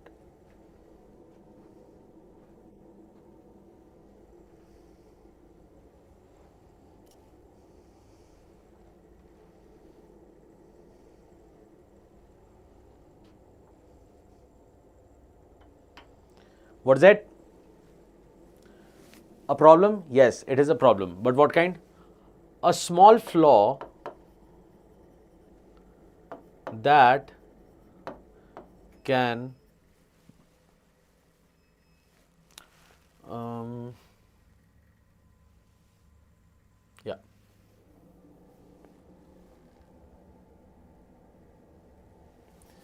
a small flaw that can ruin everything, right? So, because fly, small, ointment, the kada thing, the lotion thing goes into it, everything gets what? Everything gets over, right? Everything gets ruined, right? Let's go to the next one. What do we have other than this? We have got another word, bone of contention. What is bone of contention? What is bone of contention?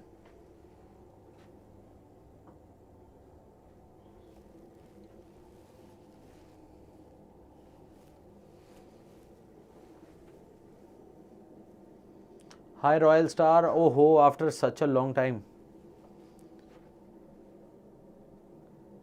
Oh ho, okay, fine.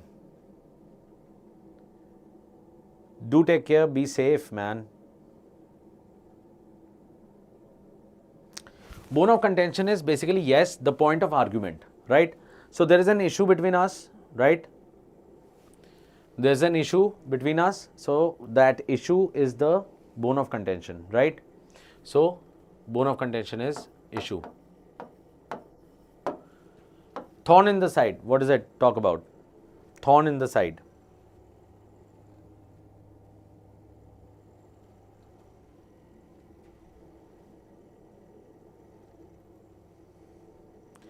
There is a thorn kept near you, right? Thorn is what? Kanta. That kanta is beside you. What would happen?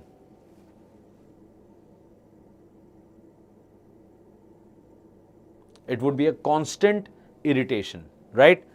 So when we talk about thorn in the side, it is constant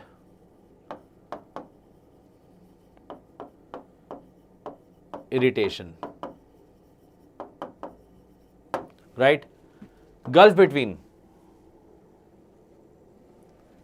What is gulf between? That is the gap, the difference. Fine, easy. So what is the sentence? The answer is gulf between. Easy like that.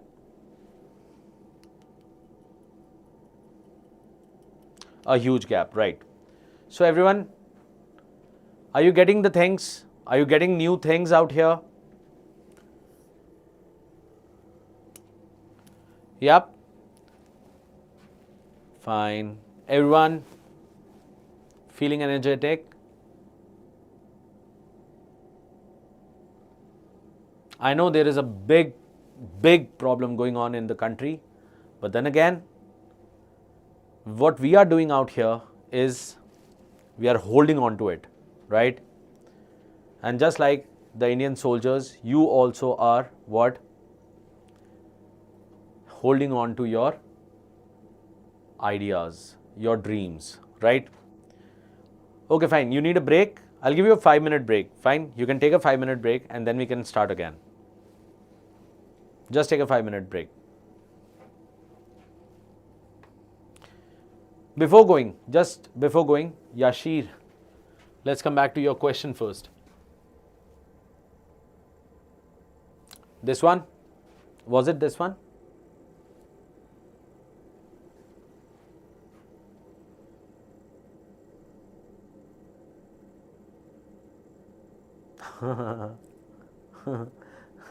It's nice, Yashir. You don't know, you are a JE student, but you should always have a cushion out there, right? No, Rocky, I'm not going to have 10 minutes out here, man. Let's be quick about it, right? Maybe we can finish it in by 10 itself, right?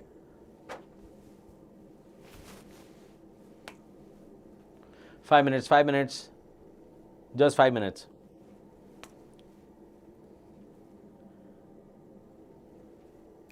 Okay, chalo. Take your break.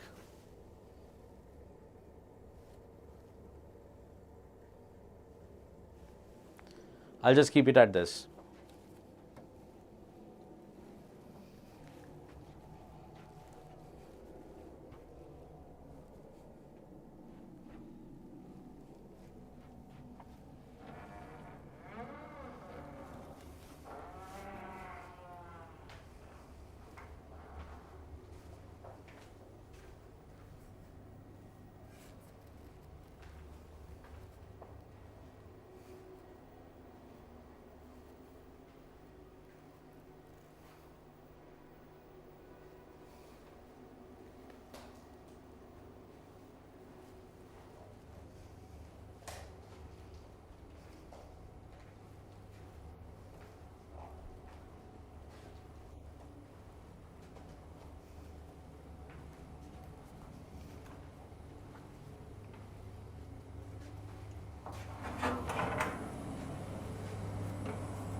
Hi everyone.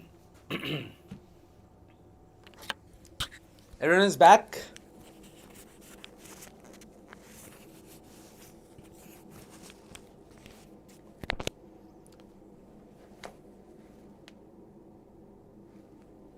Thank you, Zeba.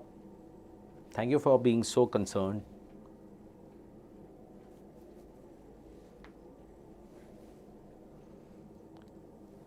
Right. Who all are here? Quick, quick, quick, quick. Yeah, that's the spirit, bro.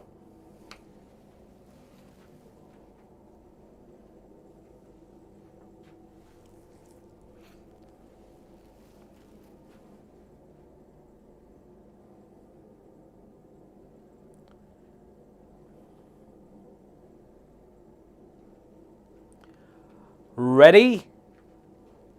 Let's go.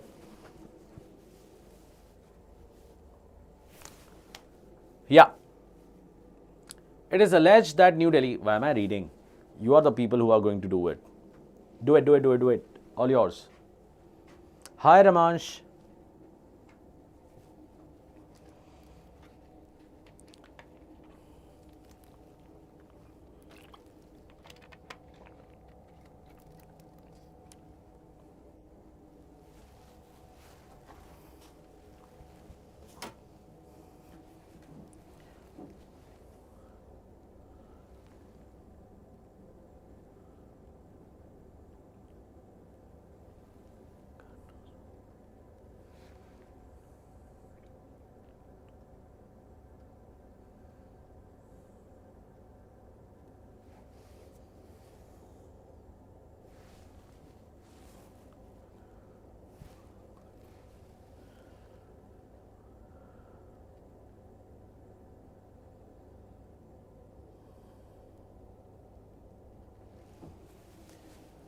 Okay, many answers have come in. Let's see what is the right answer.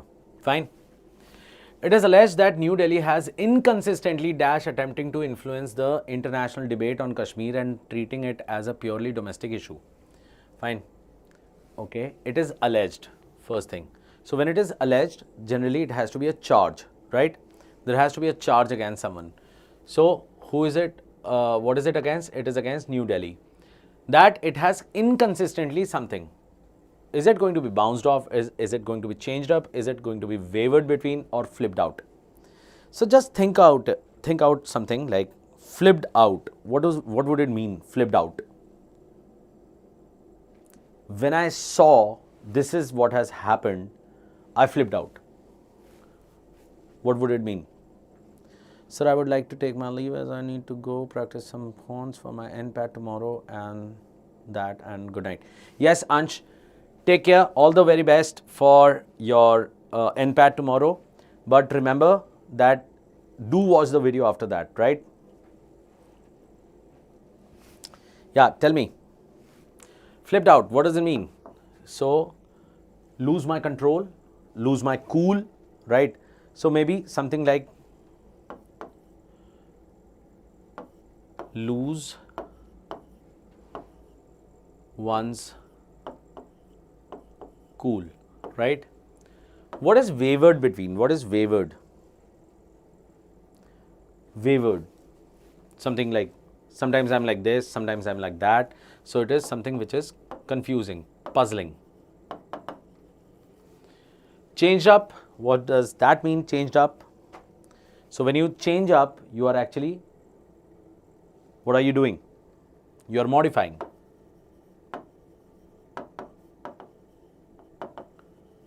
Right? Bounced off an idea, right? So what do we do? When I ask for, I share an idea with you and I ask from you that whether it is right or wrong, so what would it be? It would be called as bounced off, right? I bounced off my idea. Okay. So what would it be? To share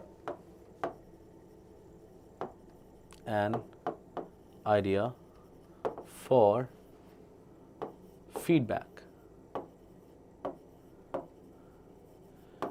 Now that I know which one should be my answer, out of these? Which one? It should be third, right? I'm not inconsistently sharing an idea for a feedback or something like that. So definitely not bounced off. I'm not modifying. How can I modify inconsistently, right?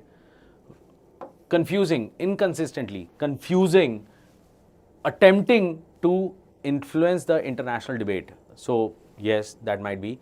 Flipped out, lose one school. No, we are not losing our cool out there. So that's why the answer is third. Has everyone understood? Okay, Samarth, you can actually skip this one. If you don't understand, that's what I said. Fine. Always remember, like, if you have got somewhere around 45 questions and you skip somewhere around 3 questions, I've got no problem. I've got no problem. From my side, skip 5 if possible. No problem. But those 5 questions, leaving that, if you have done 40 questions, those 40 questions should be to the mark. Right? Okay. So that's that. Let's move on. 19th.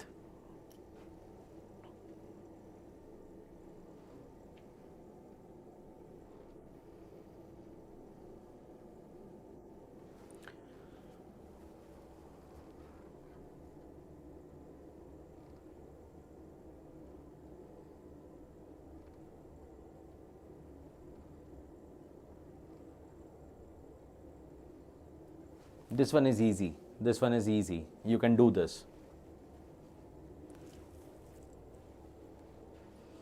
This one is actually easy.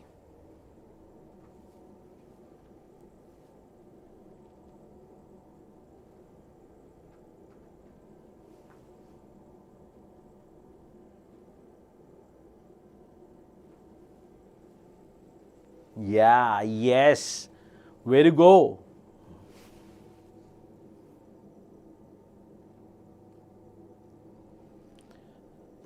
So we don't have any reason, or we don't have any kind of thought process as yet whether it is going to be postponed or not, right?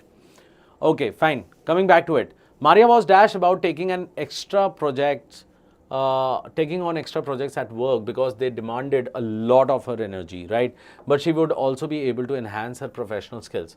But what was she about then? Because on one hand, she knows that if I do this, it would take a lot of her energy. On other hand, she feels that it is going to help her as well. So which is the best thing?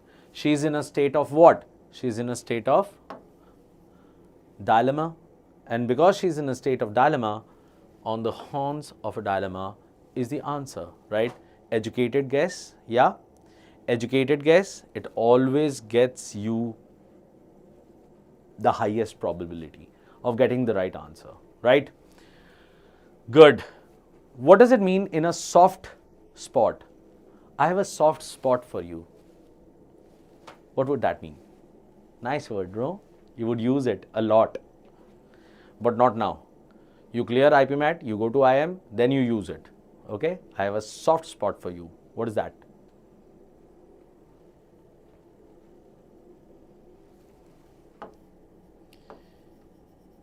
Emotional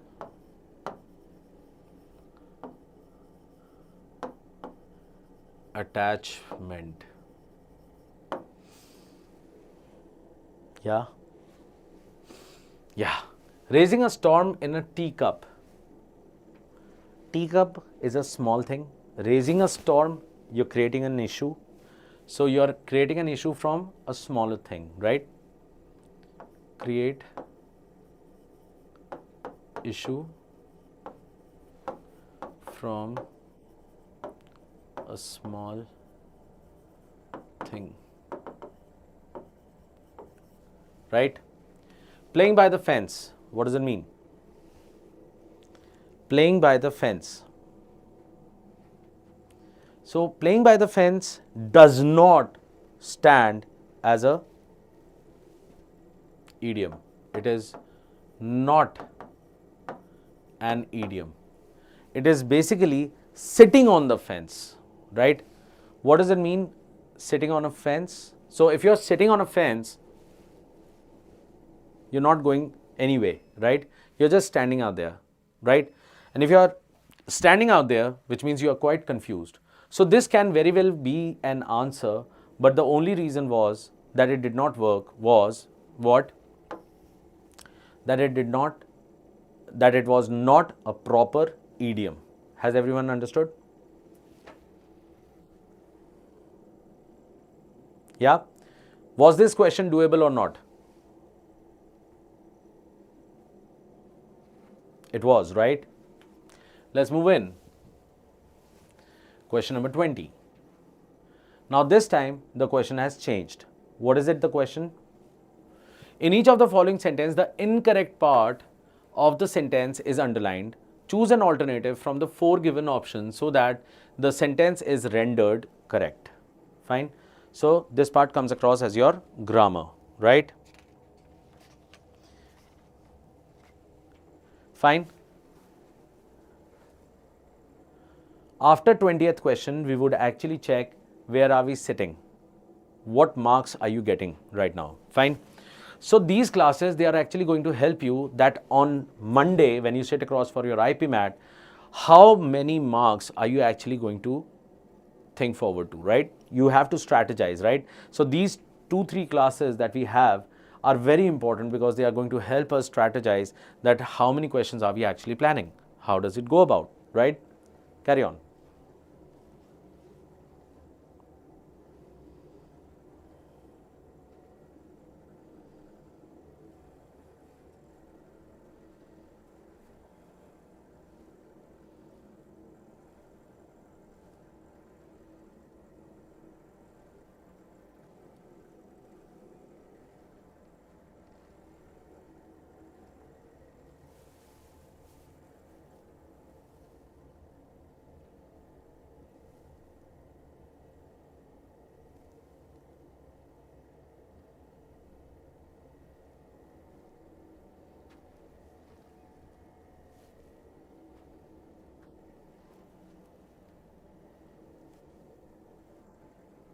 Yeah, what is it? Oh my, there are so many other answers coming across.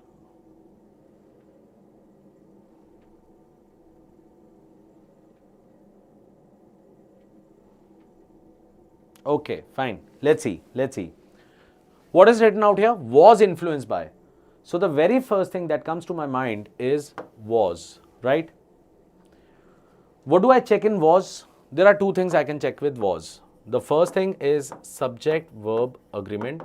The other thing is tense, right? But if I look at the options, were, was. So it means that it is going to remain in past only, which means tense goes away. So the only thing that is to be checked is subject verb agreement. So now I am talking about subject verb agreement. What happens out here? The formation of Earth's atmosphere. So we are talking about Earth's atmosphere, and then we talk about that of the other terrestrial planets, which means are we talking about singular things or are we talking about multiple things? Are we talking about singular things or are we talking about multiple things?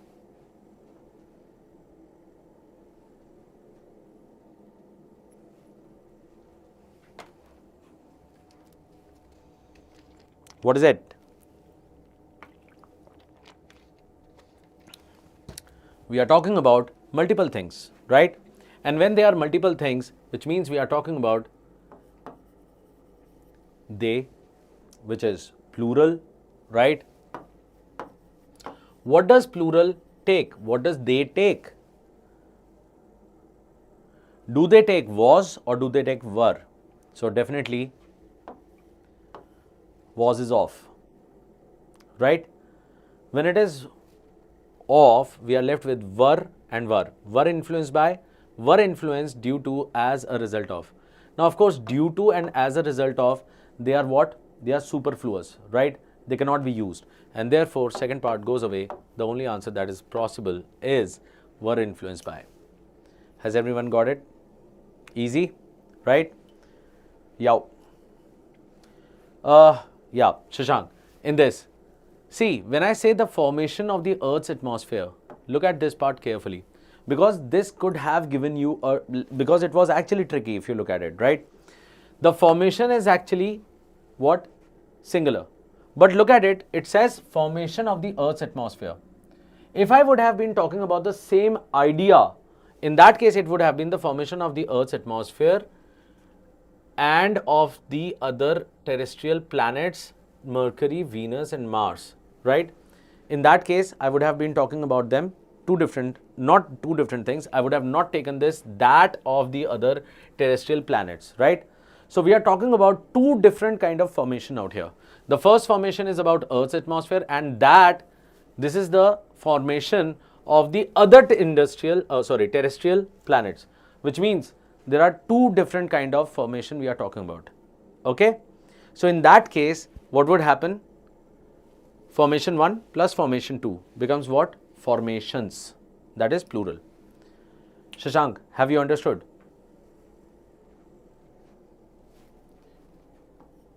The boy in my class and the one in yours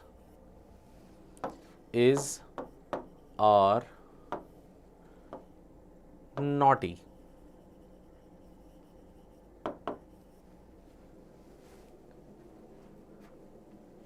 Has everyone understood? So we are talking about the boy, but the one, these two, they both are talking about boy, but they are two different boys, right? And that is why it would not take is, it would take are. Has everyone understood? Cool, man, cool. I like it. Let's move ahead. Try this.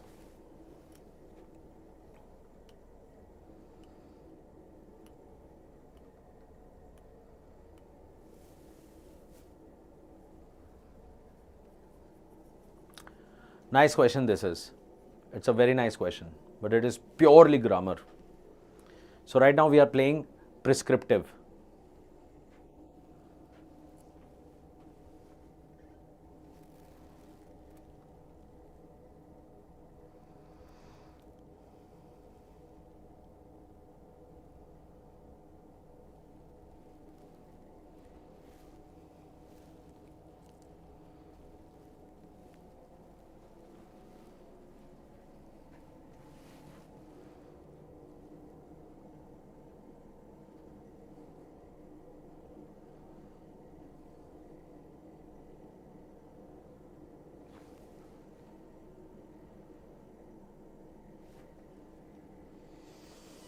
Okay. Right.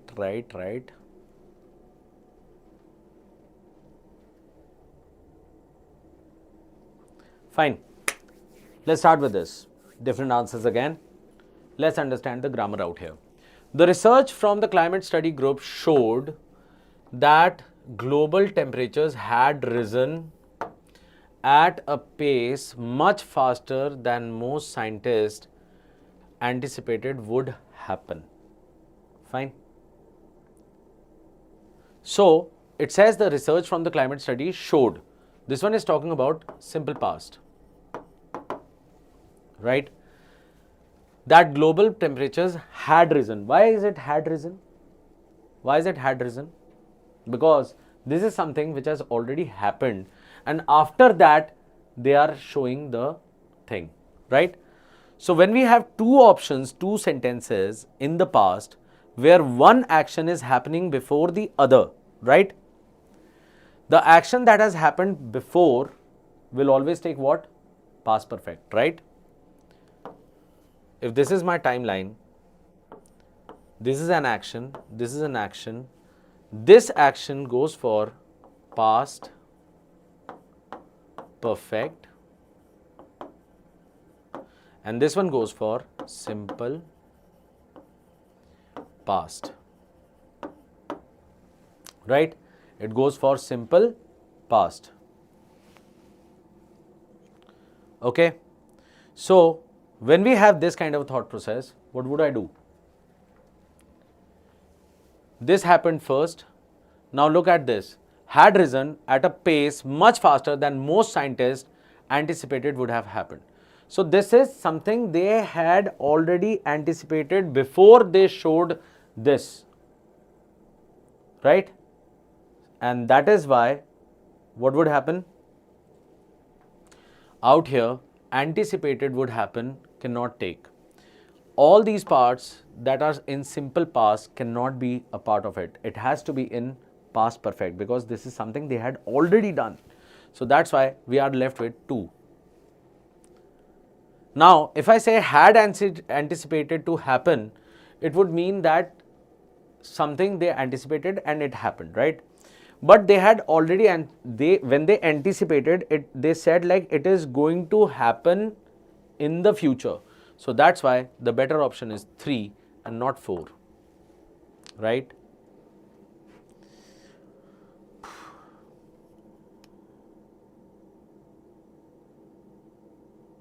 Fine, fine. Yeah. Has everyone understood? So the right answer would be had anticipated would happen. So the story started from here. They had anticipated that the global temperatures would what? Rise. Would rise. Okay. But the global temperatures rose what? Much faster. Fine. And now the researchers from climate study group, they are showing. So, has everyone understood? Okay, good. I like it. Next one. Whatever. Yeah.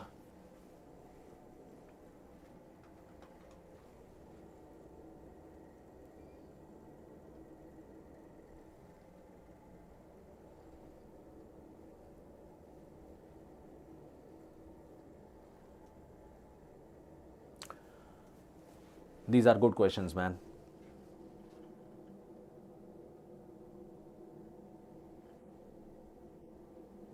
Prachi आपको top 10 में ही आना है. Fine.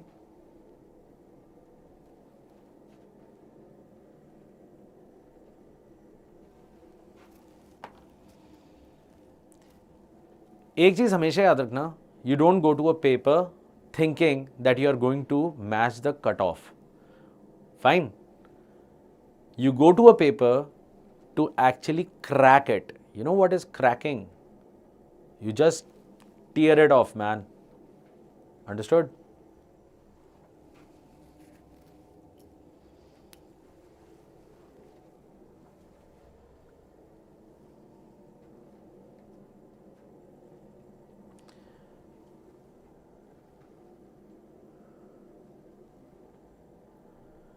Okay, few people have given the answer.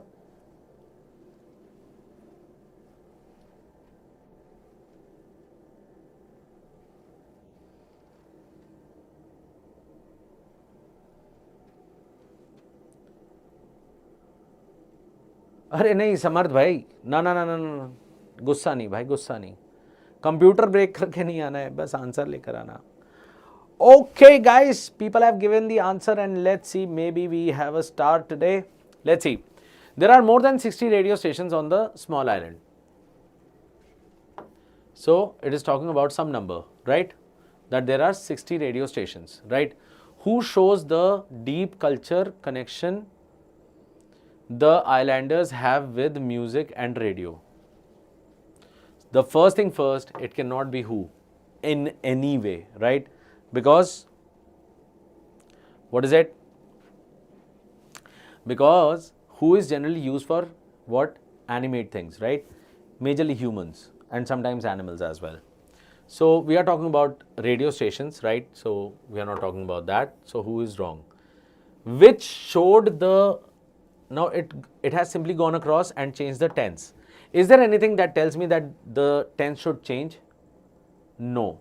So that means one is gone. Second one says, and that number shows, that number which means, which number?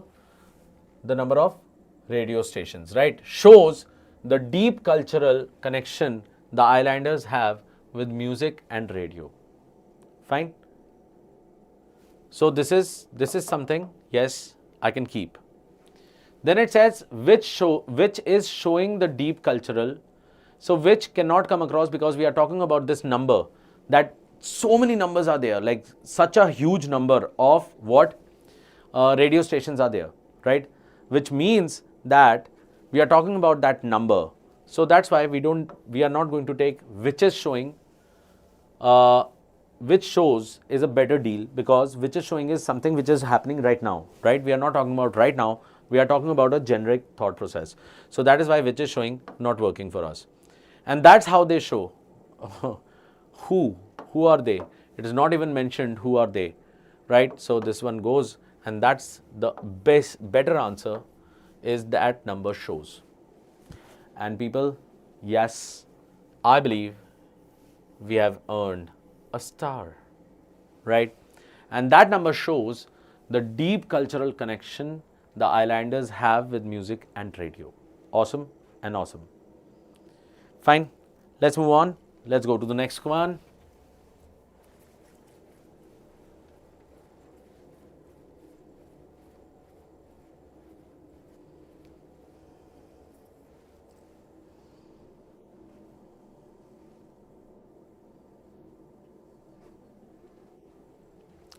Do this. Now, of course, as you can see, the sentence has gone bigger. Hai Samarth, which was wrong? Nahin. First of all, people got it right, no? Oh, guys. Oh, actually, yes. You don't get a star on this.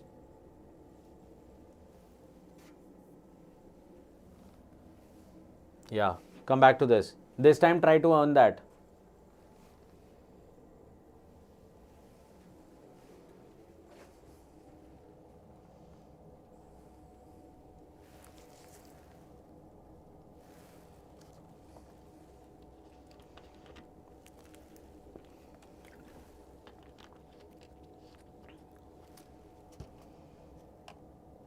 Very good, Samarth.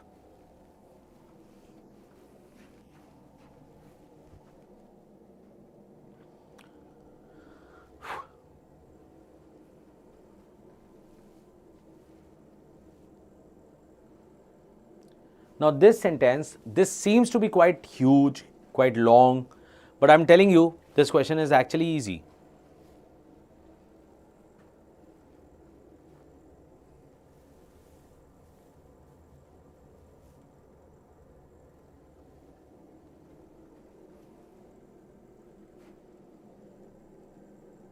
Okay, 2 people have answered.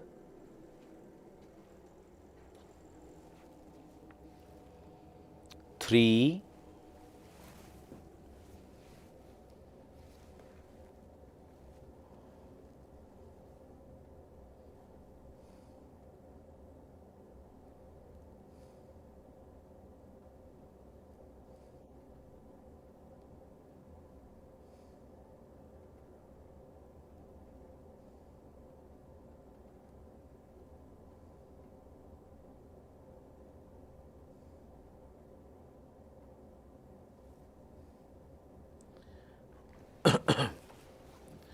Okay, fine. Many people have given many answers. Sorry, not again. Let's see. For those inclined to bemoan the decline of the blah, blah, blah, blah, so many things. But just look at it. The most important part for us is it starts with has. Okay, so I need to firstly check has. And before it, it is written as every generation. So every generation, what is it? Every generation is singular or plural? Bemoan is when you are crying over something, right? When you are lamenting over something, when you are grieving over something, then you are bemoaning. Yeah, tell me. Every generation, singular or plural? Every generation. It is singular. And if it is singular, has or have, what do I do?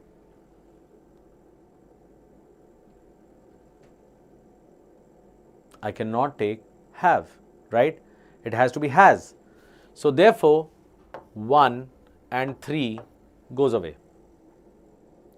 We cannot have 1 and 3. Now we are left with just 2 of them. Has precisely, this complaint, right? About, it's, successors. So the difference out here is successors and successors. This is the only difference. Now check these and tell me which one would it be. What I just did was a grid checking, right? How do I grid check? I always take parts, right?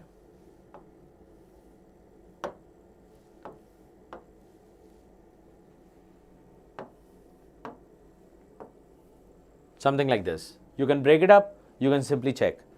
Now tell me, which one do I come across with?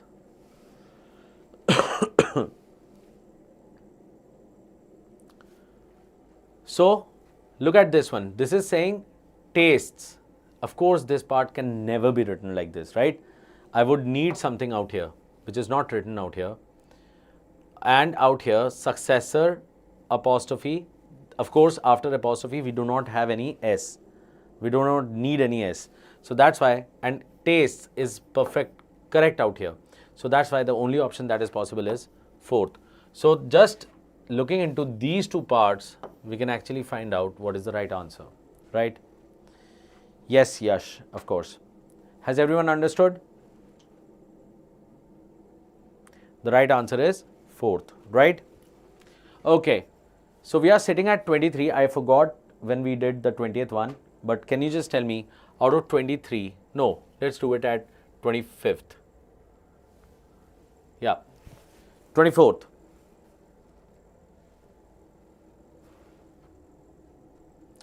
Oh, this is a nice question. This is a very nice question.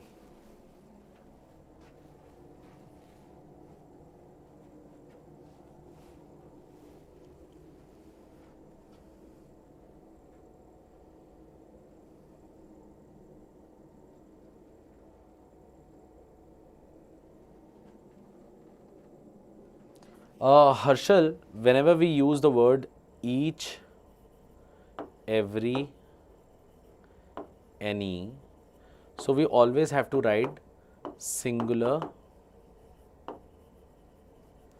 noun with it, okay? Plus verb is also singular.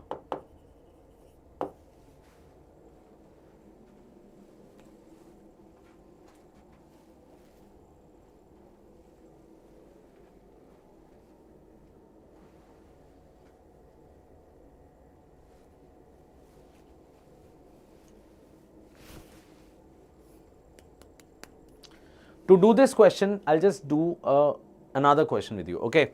Just do this. The student of my class are smarter than yours. The sentence, is it right or wrong?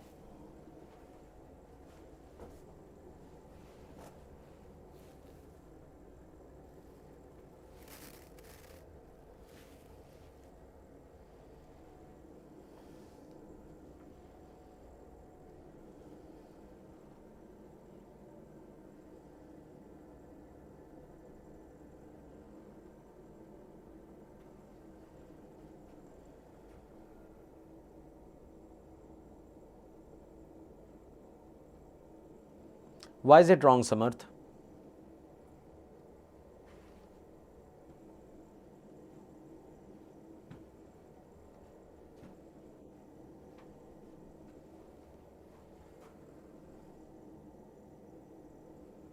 Okay. Aushi. Okay. Aushi. What does that mean, Aushi?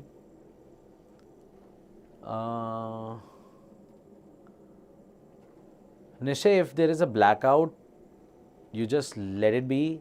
You check it once you are free. Okay. student is, the students, no, this is S. Okay, now you have an S out there. The students of my class are smarter than yours.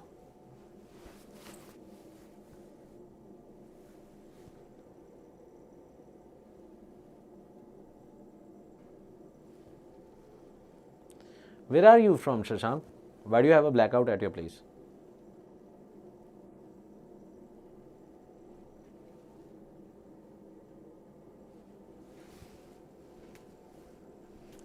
Okay, fine. Let's come across.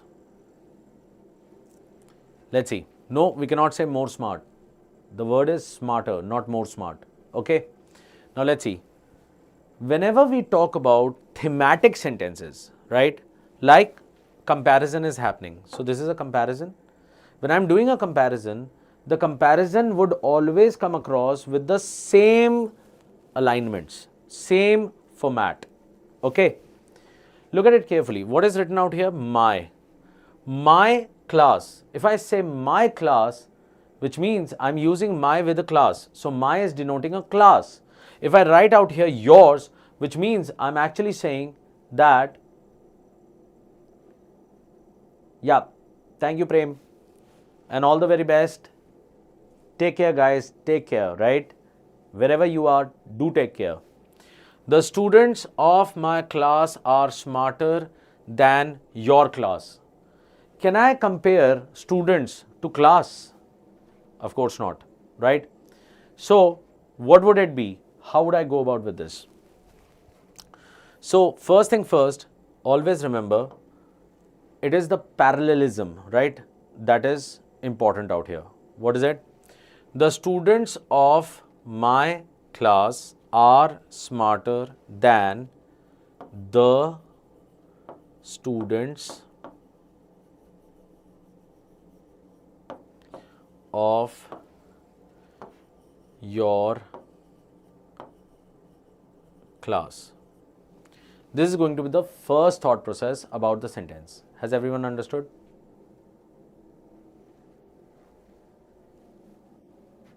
Yeah? What would it be? The students of my class are smarter than the students of your class. First part, I hope you have understood. Now the problem is, when I've already said the students, I do not have to write it again and again, which clearly means that out here, I'm going to remove the students from here, right? What do I write instead of them? Instead of the students? What is it that I write instead of the students? So the word is going to be, the students of my class are smarter than those of your class. Fine? Not that, those. Yes, very good. On the other hand, again, what is getting repeated? Class is getting repeated, right? So instead of class, I'm going to remove class from here. I'm going to write yours. The students of my class are smarter than those of yours. Has everyone understood the first thought process?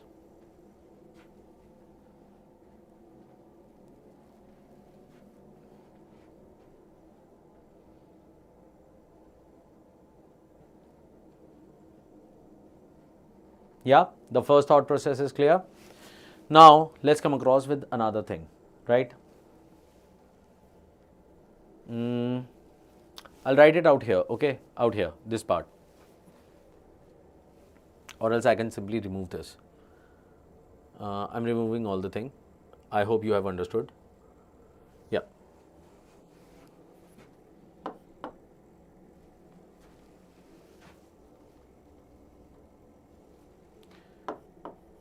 The young boy with his aunt who is quite old lived in the hut. Now look at it, look at the sentence. It looks correct, right?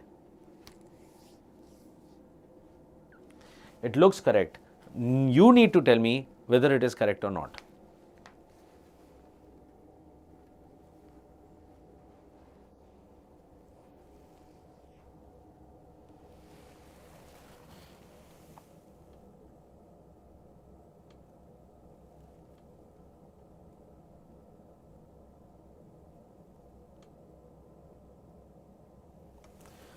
Why is it wrong?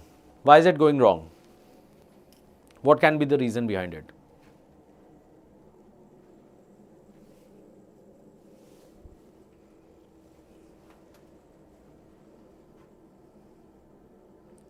Though it is making perfect sense, right? We are talking about a boy who is young. We are talking about aunt who is quite old. And then we are writing lived in a hut.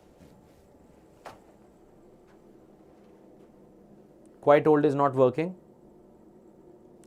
Lives with his aunt who is quite old, lived in the hut. If I say lives, it is talking about present. Right now it is written in past. Therefore, there is no problem with it, right? Because we are unable to identify about whom we are talking. No, Prachi, not this.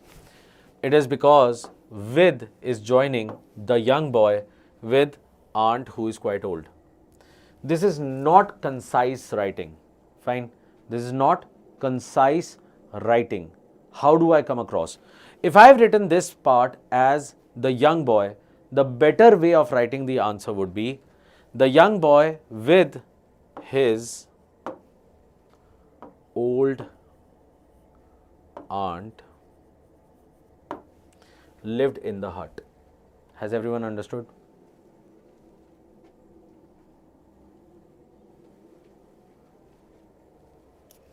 Check it and tell me.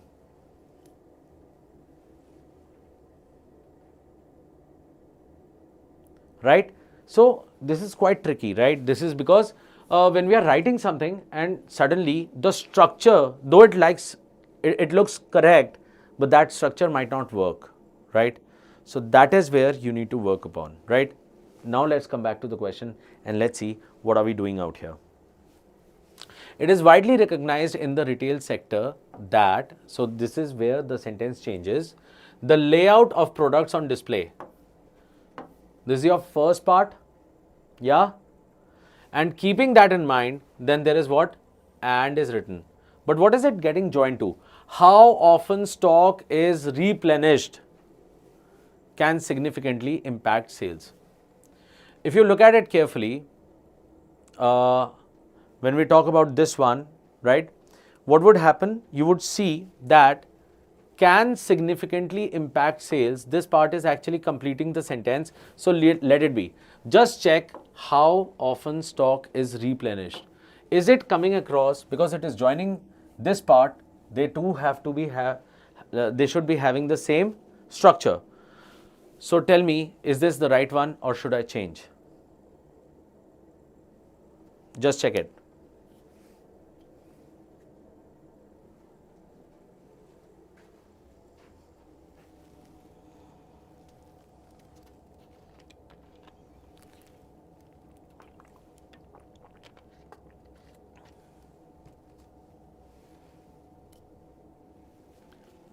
Should I give you more example for this?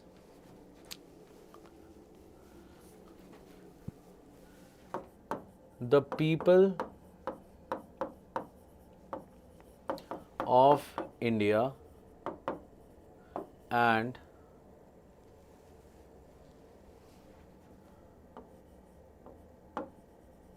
American people have a lot in common, right?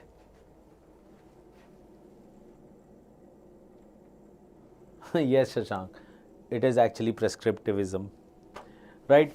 Look at this part. The people of India and American people. Is it looking good? Though they are making sense, But are they looking good? Are they working on the same ground? No, they are not. Either way, you should write the Indian people and the American people, something like this, right? Or I should have written the people of India and the people of America. Has everyone understood?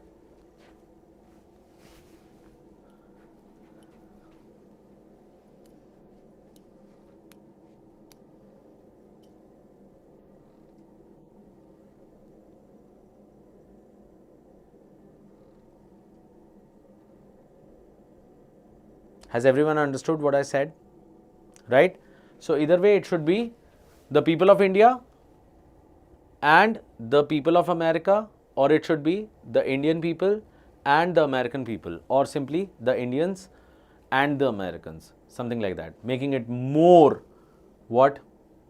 More tight, concise, fluid, right? Coming back to it. So out here, which can be the answer? Because it was written the layout of products on display, let's see. How often is the stock replenished? Cannot be my answer. And look at this. And the frequency, come on. The frequency of stock replenishment. Layout of products on display, frequency of stock replenishment. Fine, on display, this is a noun. It's a noun clause. This one is a noun clause, and therefore can significantly impact sales. This can be my answer. And how frequently, again how thing, the frequency with which stock is replenished, again the change, a bigger sentence. Has everyone understood? Second is more concise. Has everyone understood? This question is quite good. Remember this one, okay? Shall we move ahead? Let's go to this. 25th. Okay. We are changing question now. So before that, I need your marks, guys. 24. Tell me quickly.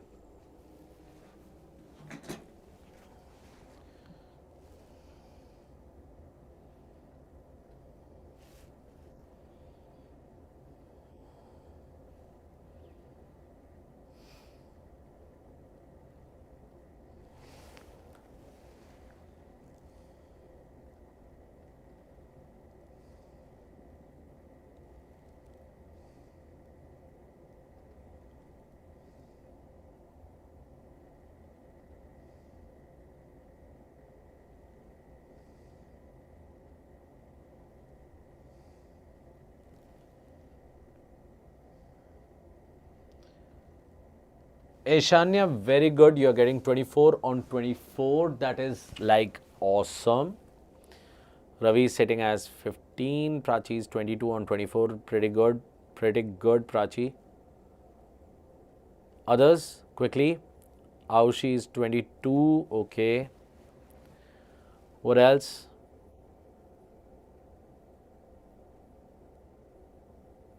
Tanjot, 22.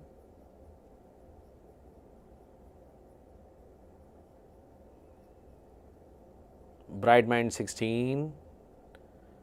Okay, Namaswi, 20. Samahit, 24 on 24. Very good, Samahit.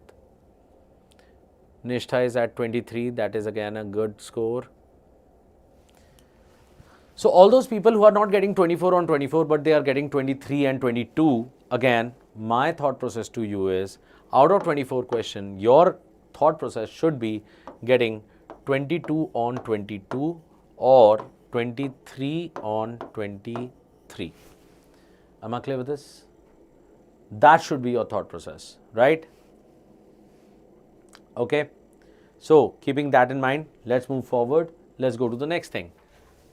Now comes across our nemesis. This is one type of question where you need to work a lot, right? What is it? This one is called as parajumble, right? What happens in a parajumble? They come across and they ask you, sorry, not a parajumble, it's a para-completion.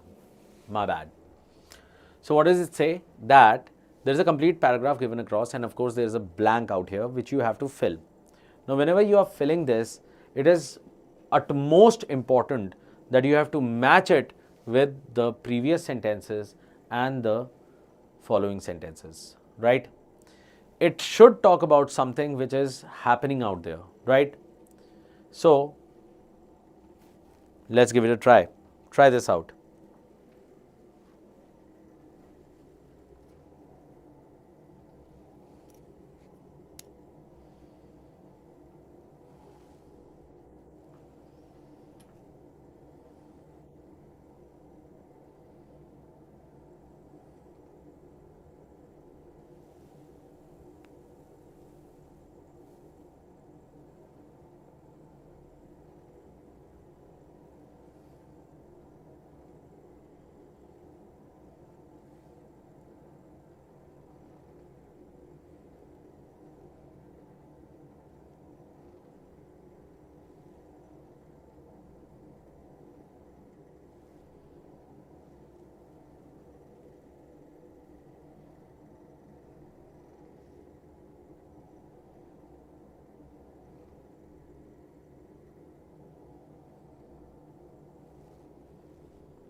Okay.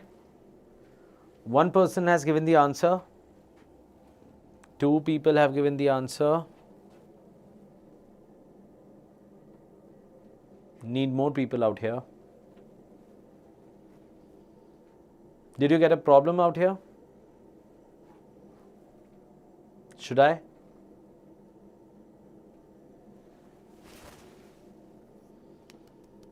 Okay, fine. Let's see. The 2010s brought a reckoning. Oil prices fell and growth in Chinese oil demand slowed along with its economy. Fine. Venezuela's oil export revenues plummeted, went down from more than USD 73 billion in 2011 to USD 22 billion in 2016. Misrule by Mr. Chavez and his hand-picked successor Nicolas Maduro and myriad other domestic problems already had Venezuela on the brink. So we are talking about Venezuela out here, remember that, right? The gamble on China helped push it over the edge. Fine, then they gambled on China, which actually pushed it over the edge, which means things worsened, right? In 2014, Venezuela's economy collapsed. And finally, in 2014, what happened? Venezuela, the economy, it collapsed. Dash. Since then, nearly 8 million people have fled the country. Tell me about this dash. What do you understand of this? Is it talking about after the 2008 global financial crisis, the world needed an economic savior and China filled that role? Can this be my answer? Is this line talking about China? Because if it is talking about China, how can I understand since then nearly 8 million people have fled the country? Because which country are we talking about? We are talking about Venezuela, right? Which means one part goes away. Second, people scavenged for food in garbage dumps. Fine. So they were actually scavenging for food. They were searching for food in the garbage dumps. Hospitals were short of essential medicines and crime surged. Crime increased like anything, right? Can this come out here? And can this be the reason after which I can say, since then, nearly 8 million people have fled the country? Can I say this? Of course I can say this, which means I cannot remove second right now.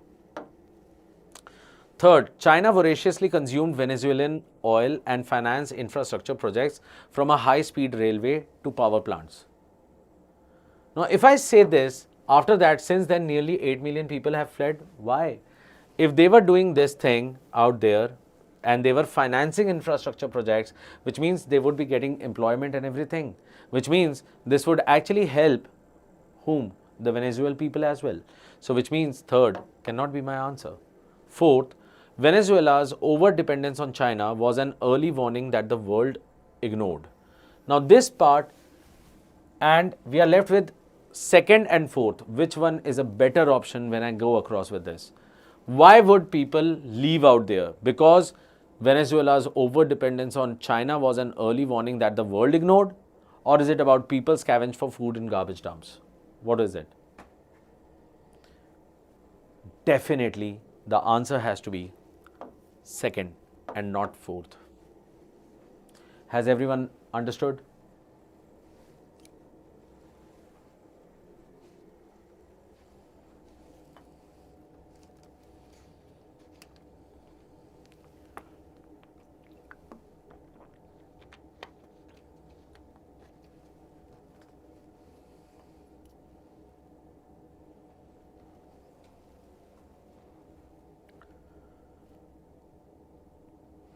Yeah? Has everyone understood? Right? All those people who were wrong, who got it wrong, I hope you have understood, right? Let's move ahead. This time, I'm not going to help you. Look at it. Now, look at it carefully. Just a sec. In this one, the gap, the blank was somewhere in between the lines, right? In between the paragraph, right? But when I'm talking about this one, the blank is towards the end. So when I come across towards the end, it is generally talking about some kind of, conclusion, some kind of solution, or some kind of like something that goes, it will never take something new out here. Understood? Right? Okay, fine. Keeping that in mind, go ahead.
Only one person has answered as yet. What about the rest?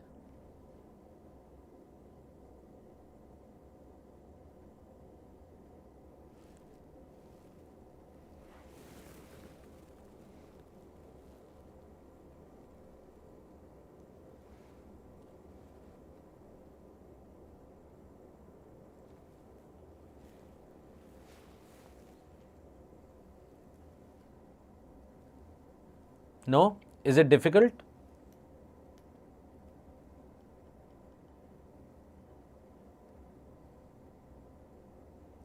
Okay.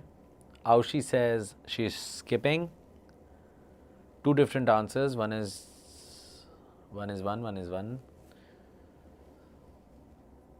Okay, fine. Come on, let's do this. Since October, Hezbollah has fought along the Lebanon-Israel border, right? Aiding Hamas in Gaza. So something Hezbollah is there and they are aiding Hamas in Gaza. The violence there has killed hundreds and displaced more than 150,000. Tensions escalated after Israel killed a senior Hezbollah official, which clearly shows that Hezbollah is an organization or something like that, right? Or whatever they are, right? Has fought along the Israel border. So they have fought on the border, aiding Hamas in Gaza. So what are they for? They are helping the Hamas. The violence there has killed hundreds and displaced more than 150,000. Tension escalated after Israel killed a senior Hezbollah official, which means Hamas and Hezbollah, they are against Israel, right? They are on one side and Hezbollah or Israel is on the other side, right? Killed a senior Hezbollah official in retaliation for an attack that killed 12 children in an Israeli controlled town. Okay, so it was like when they killed a senior Hezbollah official, it was in retaliation as a revenge kind of a thing, right? For an attack that killed 12 children in an Israeli controlled town. Soon after, a Hamas leader was assassinated, and then again there was again another Hamas leader who was assassinated, which Iranian and Hamas officials blamed on Israel, and that's why they came across and they said it is all fault of Israel. After this, as the coffins arrived, martial music blared and a few hundred of the remaining residents came to pay their respects. The story had already gone away because what does it says? It says soon after Hamas leader was assassinated. So as the coffins arrived does not work out here. So one gone away, right? Let's go to the second one. What does it talk about? It talks about the Lebanese government said more than 98,000 people had fled its town and villages, many of which Israel has heavily damaged in strikes to kill Hezbollah fighters and degrade their military might. So this is a totally a different thought process. New thing has come across. Now they are coming across with Lebanese government talking about different new things coming across. Okay, so a new thing has come across. So this should not be my answer. I'm removing it. Third, Hezbollah, a Lebanese militia and political party that is backed by Iran and Tehran, have vowed to retaliate against Israel. Can this be the what? The conclusion of what has happened in the last sentence. See what has happened? Soon after, a Hamas leader, and Hamas leader is basically, they are what? Allies of Hezbollah, right? So as per that, I can actually say Hezbollah, Lebanese militia, what are they doing? Have vowed to retaliate against Israel, right? Because they want to take the revenge. So this definitely can be an answer. Communities across the south are adorned with Hezbollah flags, banners and shrines to the group's martyrs, meaning those killed fighting Israel. Definitely it's not talking about, because it is not talking about many people dying and then they are coming across with those flags and martyrdom, not working. Therefore, the answer is 3. Has everyone understood?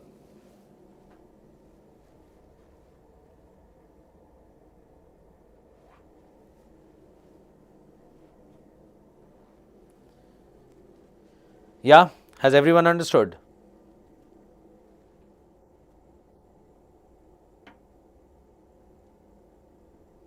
Cool. Let's move on to the next one. Try this again.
Okay, guys. So many people have given the answer. I don't know. Maybe it is a star. Let's see. In 2013, excavators working at Upper Sun River as an archaeological site in central Alaska's Tanana River Basin made a surprising and tragic discovery. At the bottom of a circular hearth in what had once been an early Native American hut, native, old. The team found the skeletons of two infants, right? Dash. Radiocarbon dating and other evidence showed that they were laid to rest together about 11,500 years ago, right? So it is about infants, it's about them getting buried out here, right? One had died shortly after birth, and the other, a late term fetus, had apparently been stillborn. Okay, so this can actually be an answer because this is actually talking about those two children, those two infants, right? So I cannot remove this right now. The new findings bear directly on that question because the two infants represent the only known multiple burial from the early ice age period. We don't have any thought process about it. We cannot add it out here, right? And definitely after that, this line does not make any sense. This could have been the last line actually. So this cannot be the right. Both subgroups are common in many modern Native American population but non-existent in Asia. One possibility is that the two infants had the same father even though their mothers could not have been closely related. Excuse me.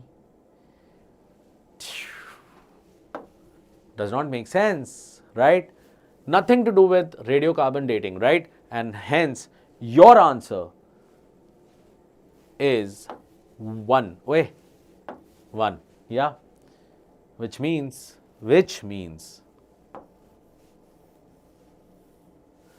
after a long time, guys, how does it feel? Yeah? How does it feel? It feels good? Yeah. Let's move in. Let's just seal the deal with this question so that you can be sure that you have got something good going on. Come on. I want the right answer out here. Come on. Do it.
Okay, two different kind of answers. Check them up. Three different kind of answers. Check it up.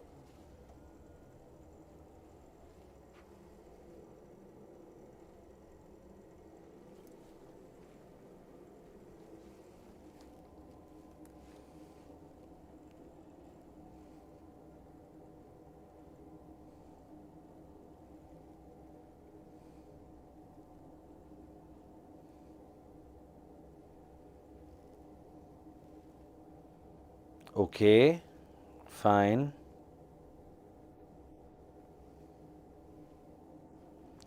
Let's see you are right or wrong. Okay.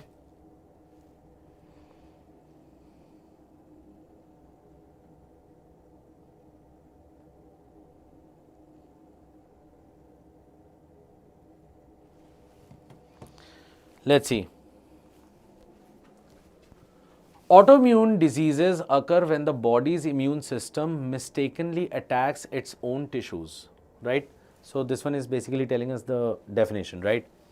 Leading to inflammation and damage. Okay. So what is happening?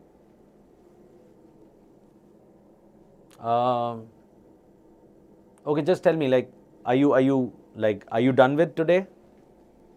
Are you guys exhausted? Because if you are exhausted, then I'll stop. I'll just do this question and I'll leave it at this point. Tell me.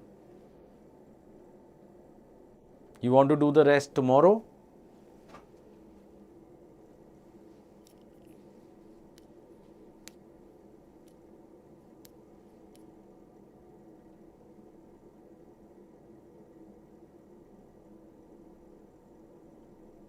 Not done but hungry. Okay. What about the rest? What do you want to do? You want to continue it tomorrow or you want to do it today?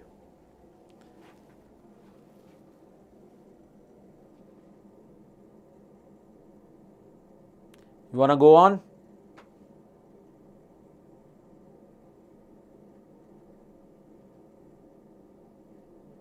No, as in?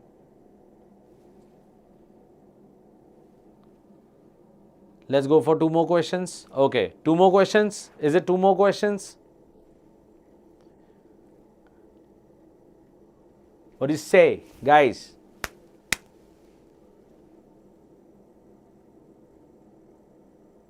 Today. Yeah, let's do this. Fine. Prachi, eat your dinner side by side, huh? Fine. Let's come on. Come on. Autoimmune diseases occur when the body's immune system mistakenly attacks its own tissues, leading to inflammation and damage, right? So there is plenty of inflammation and damage, whatever. There are nearly 80 different types of autoimmune disorders, ranging from common conditions like Hashimoto's thyroiditis to rarer diseases. These disorders can affect various organs and systems, causing a wide array of symptoms. So it is telling us about different things, different problems that we have, right? Okay. Next, dash. They are believed to result from a combination of genetic and environmental factors. Fine. So they are saying they are believed to result from something. Treatment options vary depending on the specific disease and may include meditations to suppress the immune system. Can one be my answer? It can never be my answer in any way, right? So first part goes away, right? First part does not work at all, right? Next, autoimmune diseases are more common in women than men. When did that happen? No data has been given for that. For example, alopecia areata is an autoimmune disease of the skin that causes hair loss. Then if I say they are believed to result, it means like we are talking about alopecia or something like that. So this is of course not possible. Now like look at it. The exact cause of autoimmune disease is not fully understood, right? After saying this, if I say they are believed to result means what? Maybe they are coming across from combination of genetic and environmental factors. And therefore, the answer out here is 4. Has everyone understood? So many people have got it right. So I think so. You people actually have, many of you have actually understood how to go about with this question. Very good. So have you understood the question? Shall we move ahead?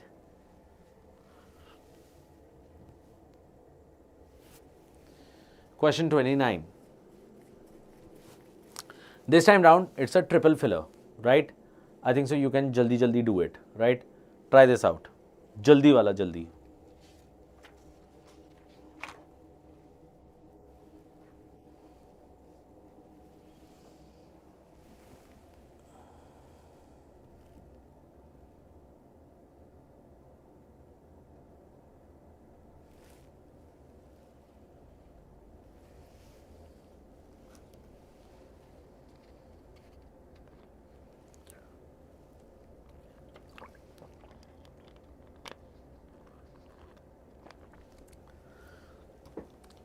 Less than half an hour left.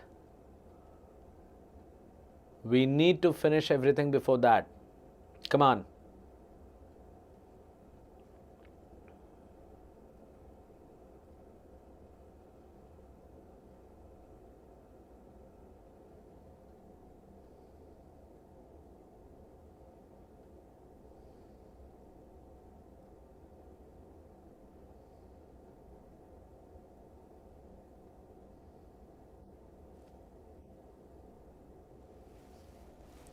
So when you have these kind of questions, you would actually give not more than a minute or so in this, right?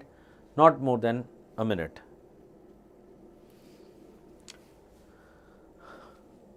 Only one guy giving all these answers. He wants the star on his own. What about the rest? What are you doing?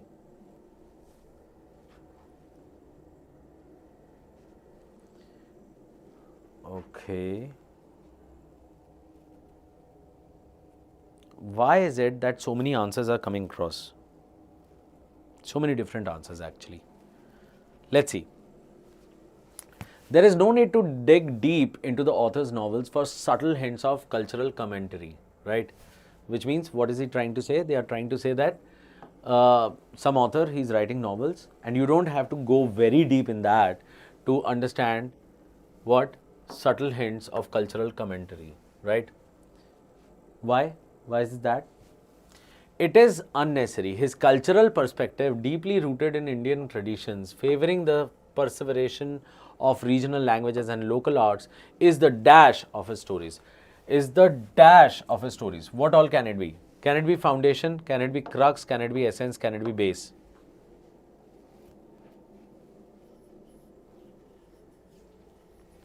It can be any of them, right? It can be the foundation of his stories. It can be crux of his stories. Okay, maybe that is like the output that is coming out there. The essence, the pillar, right? The base, all of them are working, which means the first word is definitely not working for me. Let's go to the next one. What does it say? The richness of this culture perspective is undeniable, right? So he's saying like the richness, which is a positive word, it's positive, but then there is but its dash can sometimes annoy readers. Fine. What consistency would annoy, rigidity would annoy, repetitiveness or fluidity. So definitely consistency and fluidity, they are positive words. They cannot be my answers. They go away. What are we left with? Rigidity and repetitiveness. So tell me, what is it?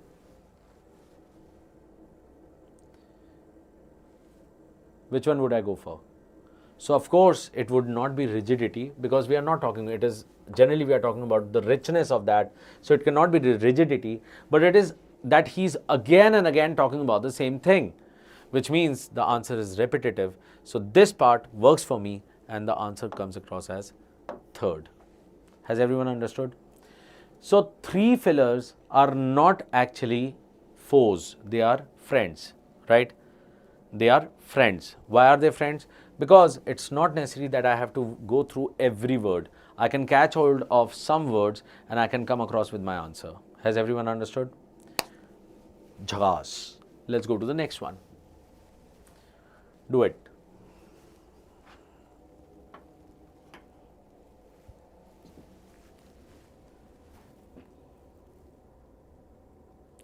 Yay, Ravi. Congratulations, bro.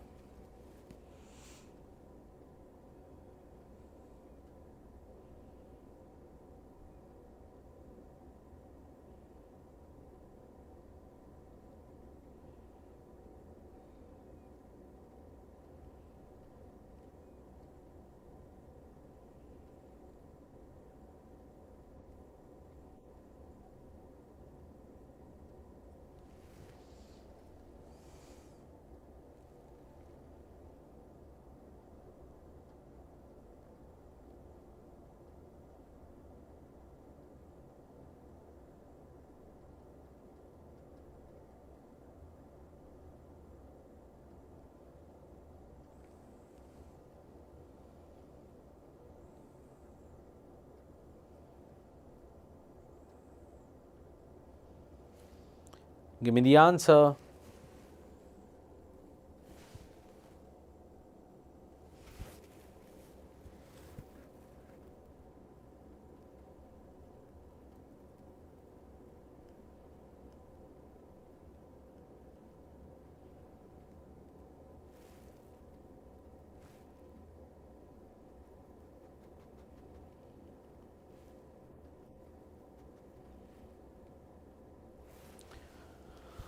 Ravi, do you know what are propellers?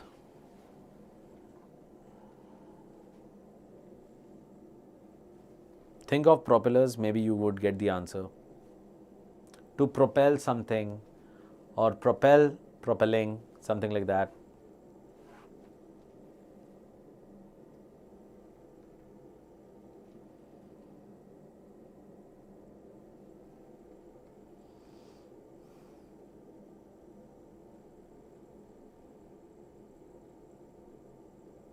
Okay, fine.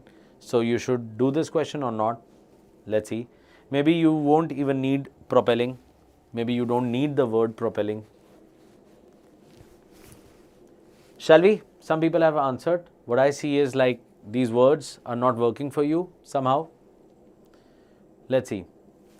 The columnist, though aiming to dash the economic policies of the Indian government, unintentionally dash some of the criticisms, which means automatically, because there is though written out here, this part can be positive or negative. I don't know what is there, but this part would be just the opposite to it, right? Because it is though written out there, which means that if this is positive, then it has to be negative. If this is negative, then it has to be positive, right? Something like that. Keeping that in mind, can I remove something out there?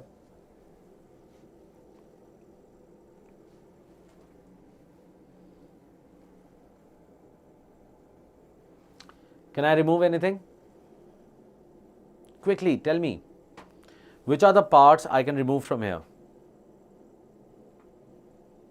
I said if this is positive, that is negative. If this is negative, that is positive. They have to be opposite. They have to be contradictory because of this word though.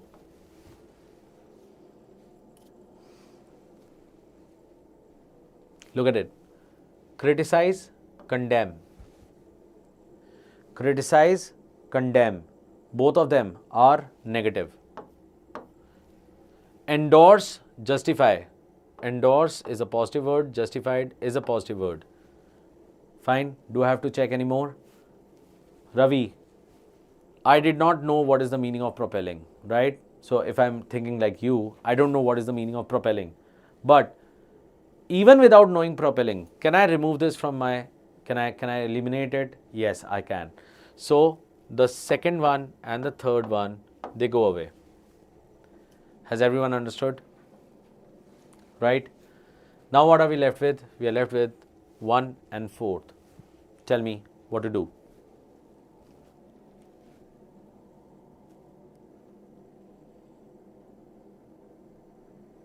Which one would I take?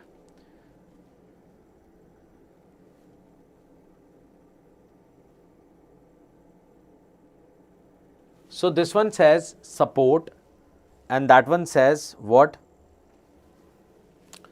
Undermine. The columnist, though aiming to support the economic, now we have to read it and understand, right? The columnist, though aiming to support the economic policies of the Indian government, okay, unintentionally discredited some of the criticisms leveled against the opposition's fiscal strategies. Fine. But they discredited. What does it mean, discredited? Discredit is harming the reputation. Harming the reputation of what? Of the criticisms leveled against the opposition fiscal strategies. Reputation of strategies.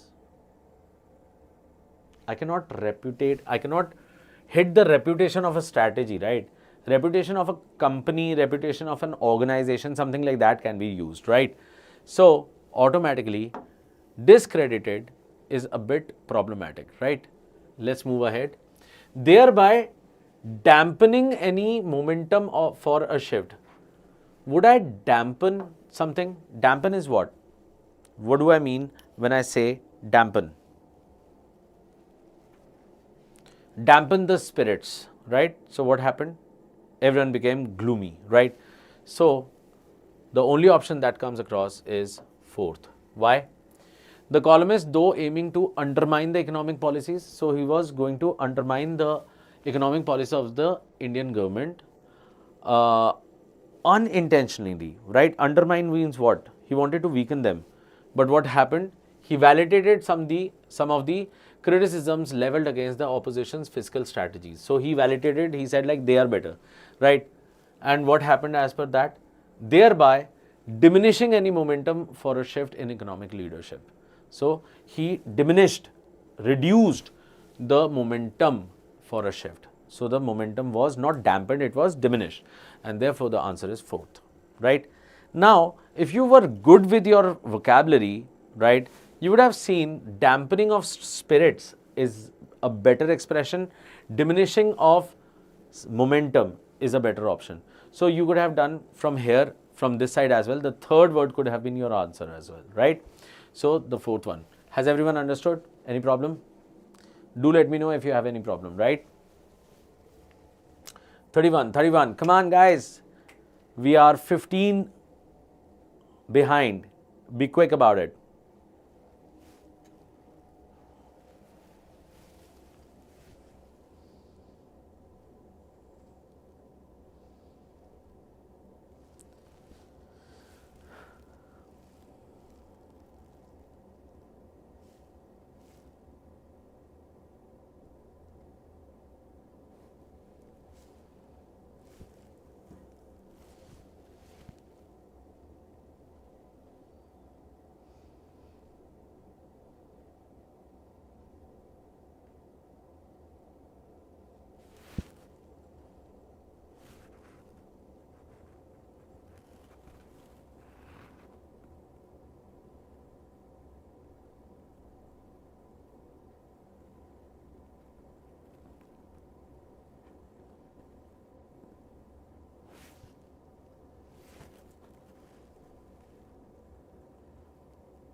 Okay, so people have answered. Let's see.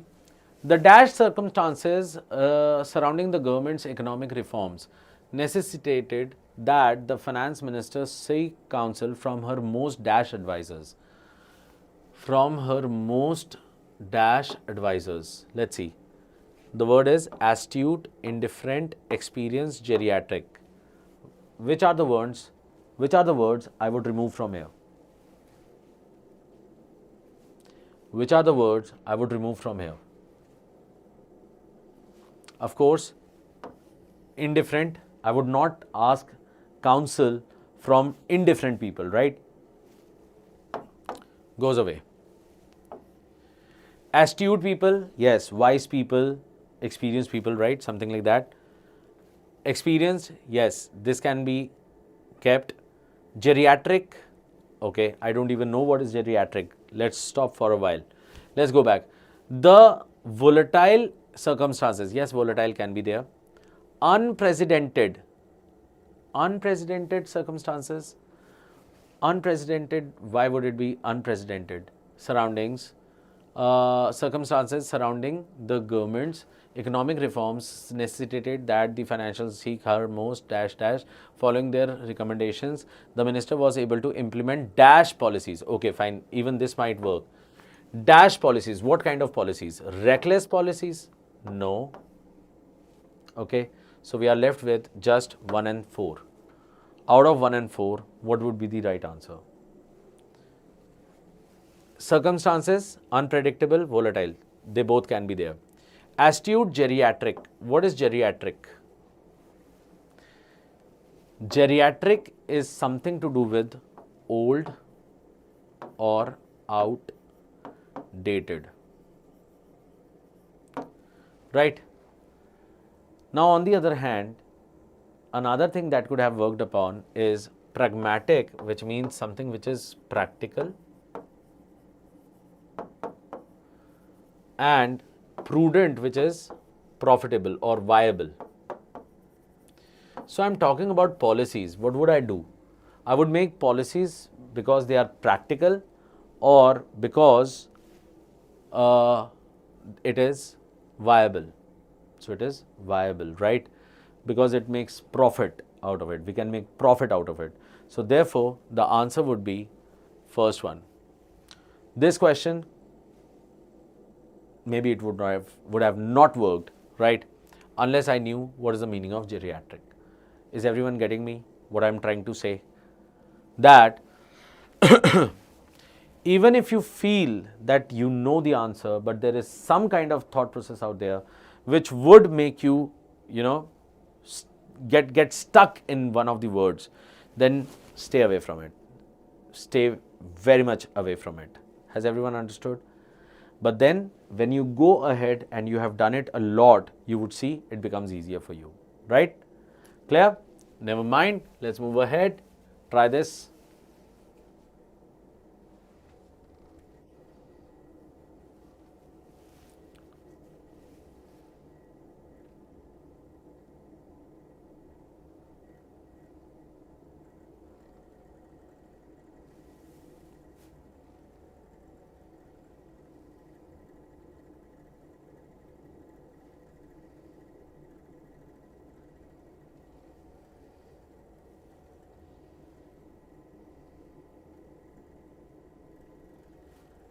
I got the answer. I got the answer. You tell me. Quick.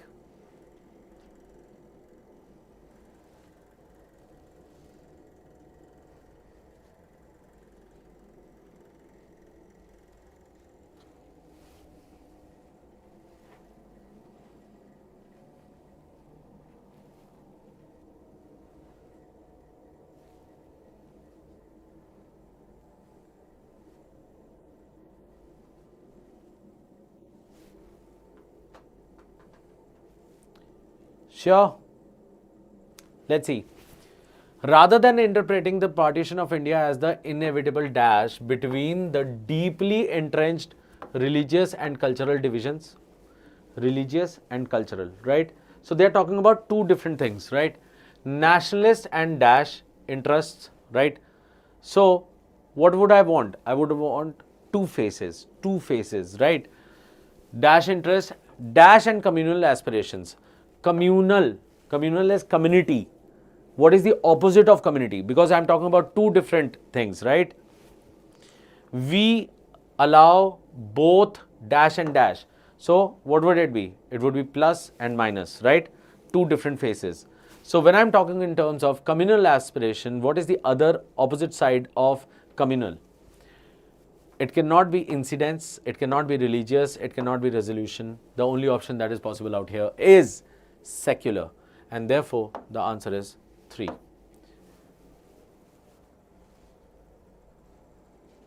Has everyone got it? Right? The answer is 3, right? What does it mean parochial? What does it mean parochial? Parochial is narrow-minded, right? Nationalist and narrow-minded, rigid, right? As the inevitable dash, what? Of course, if you look at it, between, the word was between. Of course, I cannot take consequence out there. I cannot take culmination out there. Consequence is ending or whatever comes afterwards, right? Culmination is the end, right? So definitely these two words cannot work. Only it could have been conflict and tussle, right? But resolution and communal aspiration does not work. Secular is the only option. That is why 3rd is the right answer. Understood? Good. Move ahead. 33, come on. So you can see these are good number of questions out there, right? So triple fillers, right? What is it to be done in the morning from tomorrow? Try as many triple fillers, try as many para completion questions, right? Fine. They are your not threats, but they are your weaknesses. You need to work on that. Maybe they would become your opportunities, right? Fine.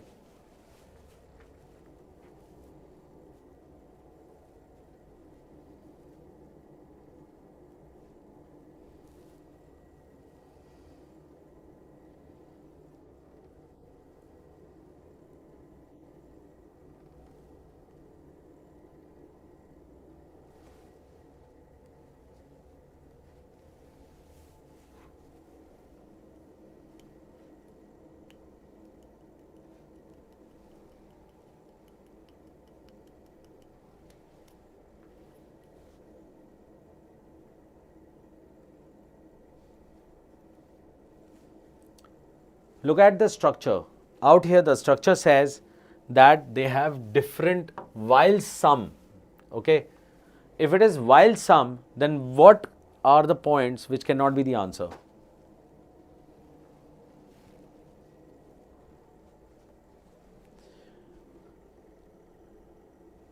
Tell me.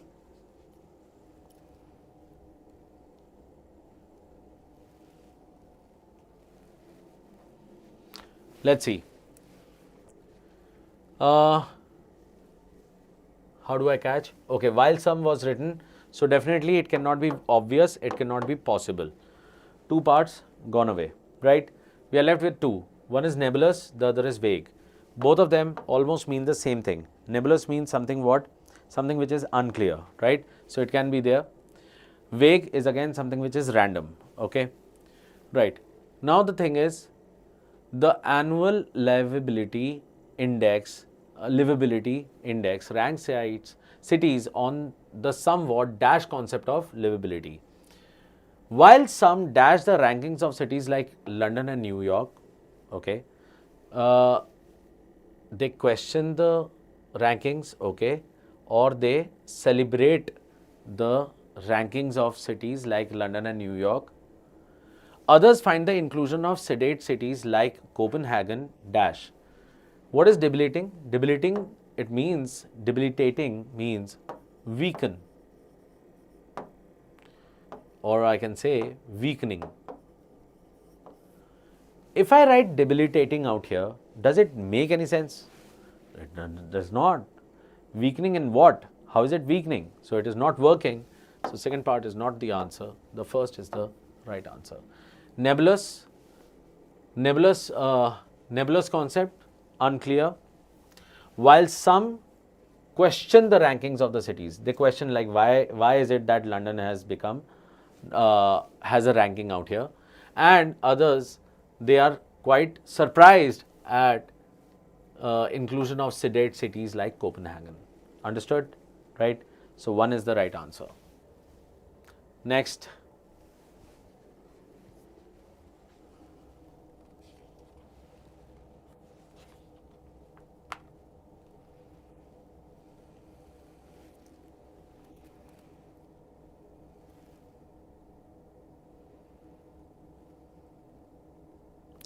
Good, Ravi, good.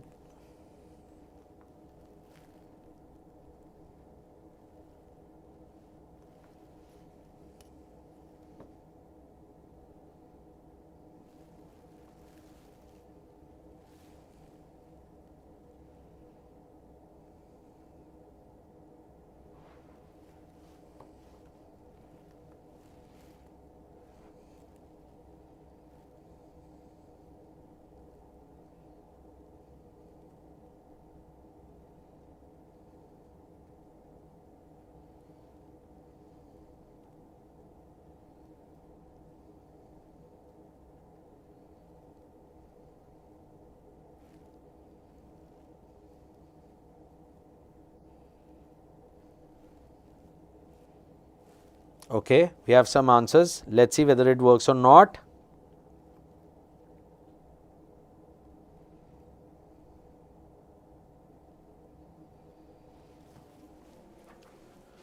The dash funds has made it challenging for the rural health center.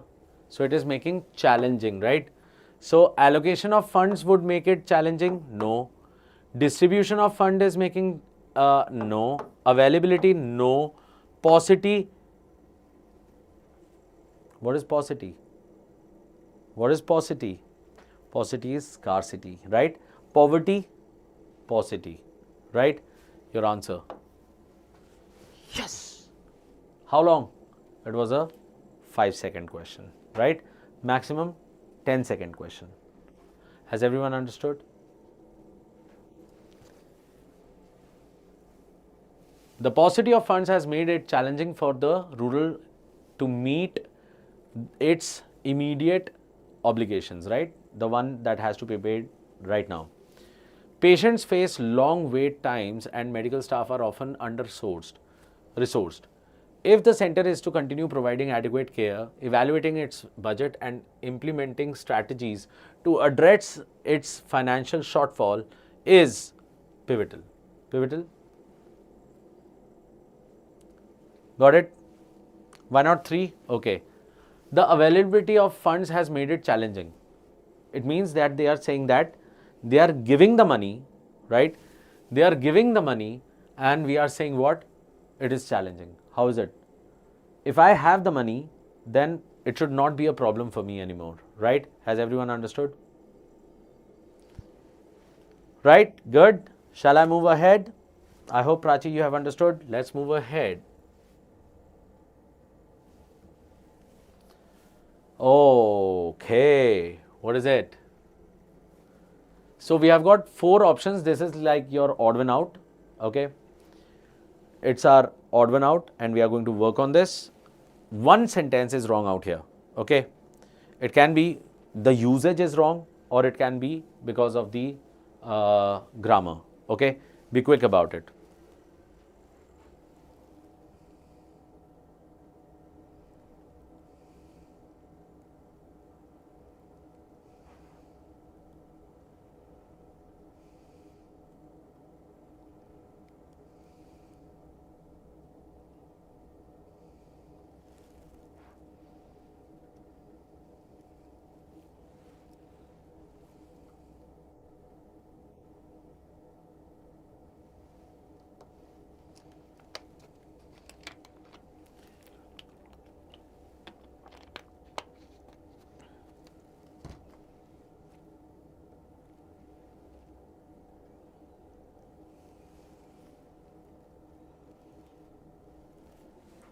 What is it?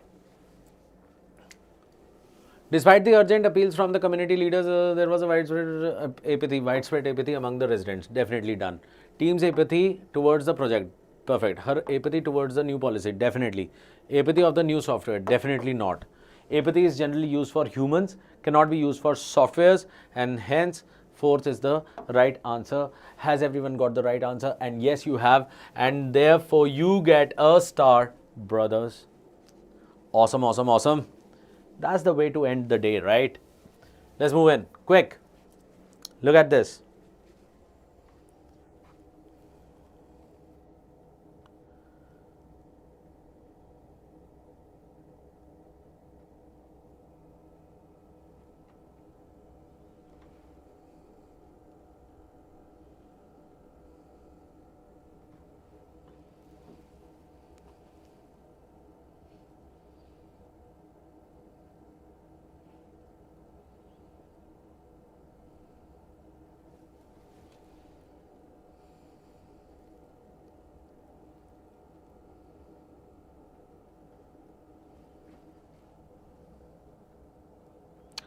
Because Ravi, we are only going to get the star when everyone gets the right answer. Okay.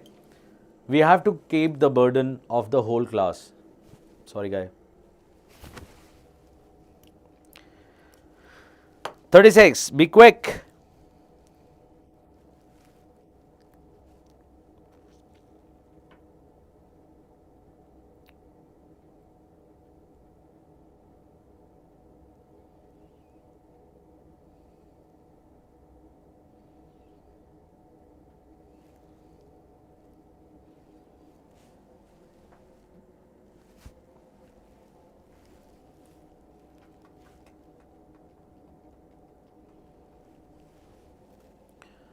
Okay, only Ravi has given the answer. See, in these questions, if you can look at it, what is it? We have got complacent, complacent, complacent, complacent, right? Just check them out. Which one is right? Oh, sorry, which one is wrong? So what is complacent? Complacent is actually, the employees were complacent. So complacent is what? Is it a noun or is it an adjective? What is it? Complacent is an adjective because it is describing employees. What kind of employees? Complacent employees, right? Now check the whole thing. I think so you can get the answer. Quick, quick, quick. No guys, no, that's not the right answer. Look at this one. We can't afford to be complacent. To be complacent, which means again this is talking about it is describing us, which means it is adjective, right? Her complacent response is the noun, complacent is the adjective. No problem with that. But what is this? The complacent of some of the rich kids. How is it possible? What would it be? Just think of it. The present of some kid. Am I writing it right? The present of some kid. We are not talking about gifting. We are talking about his presence. So the word should be ENCE. Automatically, the word should not be complacent. The word should be complacence. Has everyone understood? Right? So the fourth part is wrong. Right, guys? Okay. Next one. Do it. 37.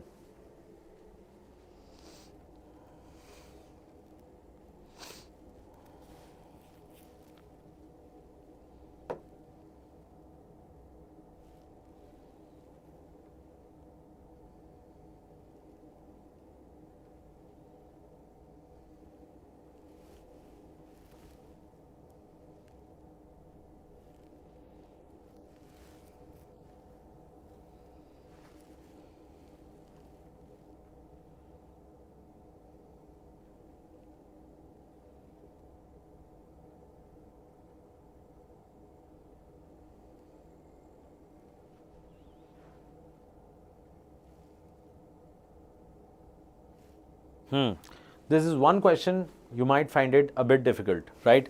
Because this is more towards meaning based, right? Vocabulary based. What is the word? Uninterested, uninterested, or appeared uninterested and uninterested, right? The judge remained uninterested in the case, focusing solely on the fairness of the trial process. What is uninterested? What does that mean?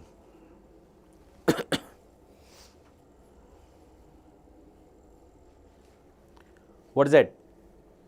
Uninterested means someone who is ignoring, right?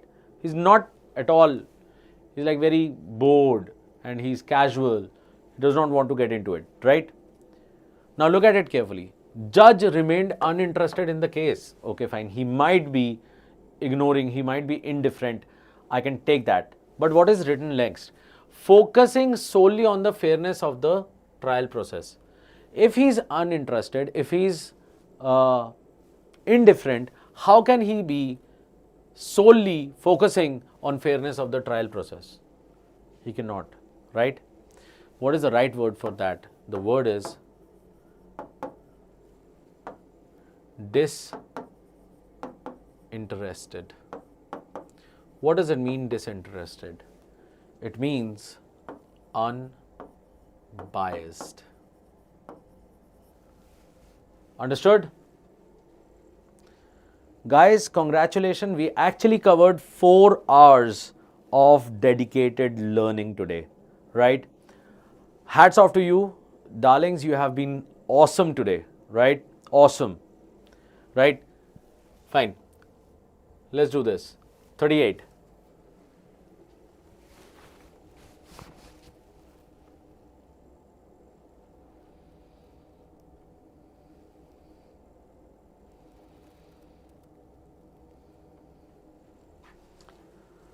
Let's do this together, okay? So we would be a bit quick on this. Let's see, in many cultures, discussing considered a taboo, right? What is a taboo? When I say taboo, what does it mean? Taboo is basically something which we don't talk about, right? Something negative, right? In that case, let's come across, look at the third sentence. What does it say? The art gallery showcased a stunning taboo of modern art. Hello? How can it be, right? So it's easy. We catch hold of taboo. It cannot be the right answer. What would it be? The word should be tableau. What is the word? The word is tableau. Okay. Thank you, Prachi. Thank you very much. Okay, fine. So the right answer out here is third, right? Let's move on. 39. One of the statements below contains a word used incorrectly. Oh, same thing is going on. Let's see again. What are we going to check out for? Revenge, revenge, revenge, revenge. Check it. Check it quickly.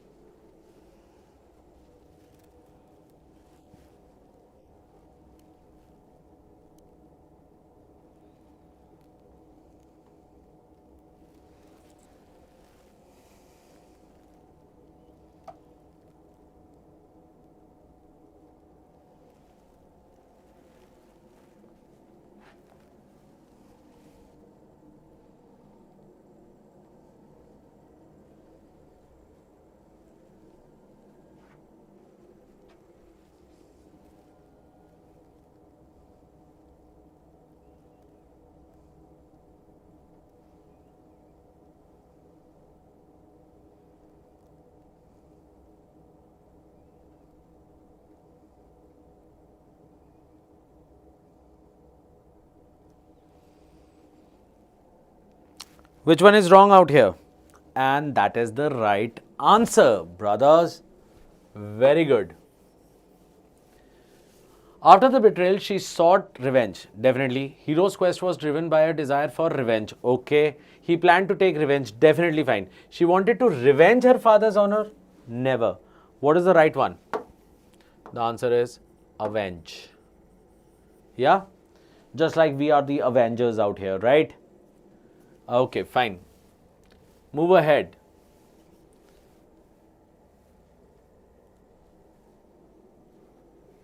The value of our equipment will depreciate, depreciate, depreciate, depreciate, and depreciate.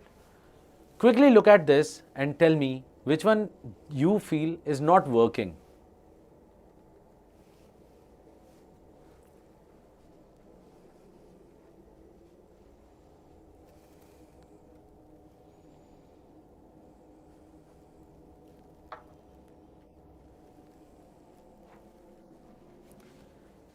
The manager said the value of our equipment will depreciate, will go down, right? He noted, I always try to depreciate the importance of money. What does that mean? I can depreciate the money, right? I cannot depreciate the importance of money. What would that be? What sense would that be? So the word out here is deprecate. Okay, deprecate. What does that mean? Deprecate means something which is belittling, something which is lessening the meaning, right? And therefore, yes, and Ravi guy, for you, man, just for you.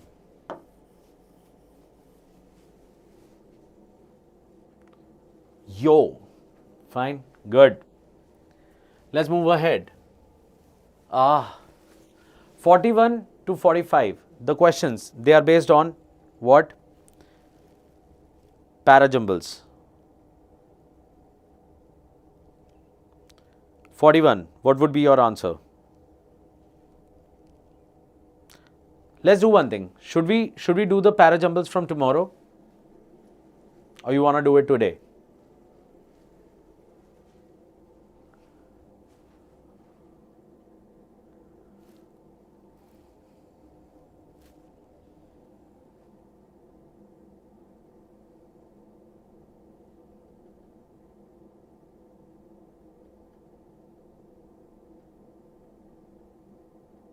Tell.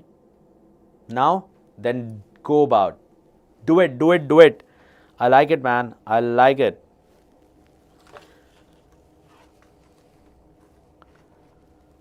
Just do it. I'm giving you just 1 minute to catch hold of it. Then I'll write down the answer. You just check them up, right? Wait.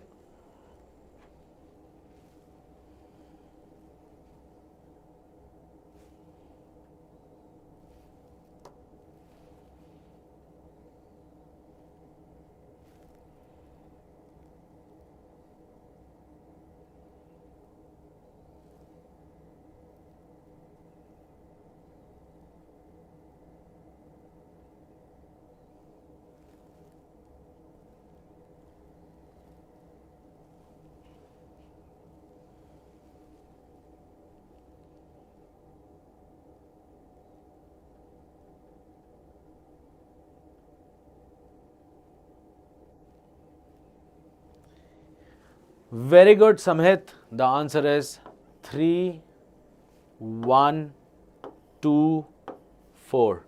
Very good. Very good. अरे वाह, बहुत बढ़िया. Star. Next one. Come on. I'll check the first answer.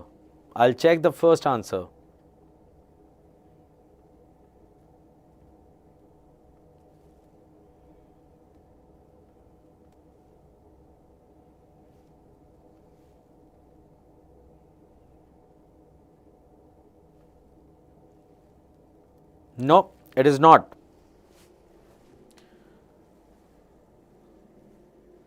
The community center provides a range of activities for children, including arts and crafts, sports, and educational workshops. This can very well be my first sentence. Despite limited funding, definitely it will not come across.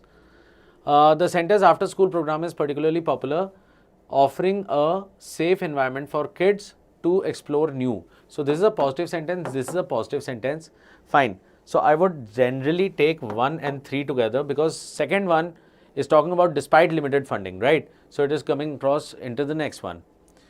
Local volunteers play a crucial role in running these programs. Where we are talking about despite limited funding, the center has managed to expand its offering thanks to the generosity of the community. How is that? The local volunteers. So it has to be 2, 4. The answer is 1, 3, 2, 4. Very good, Aushi, okay. Ashanya, your answer was right. Oh, I'm so sorry. Yeah, you people have given the right answer. Let's move on to the next one. Oops, this one is a 5-liner. Be quick about it.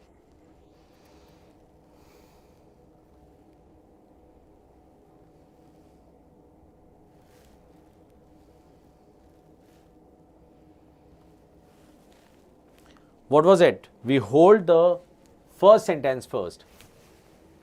Which one would be the first sentence? Even if there are plenty of new neighbors and colleagues to greet her. Who is her? We don't know. Imagine a woman who lands a job requiring a long distance move to an area where she knows no one. This can very well be my first sentence. Only when she makes genuine friendships, we cannot have this. In other words, we cannot have this. Once she feels, we cannot have this. Right, 2 is the first sentence. Now follow on and tell me what would be the right answer.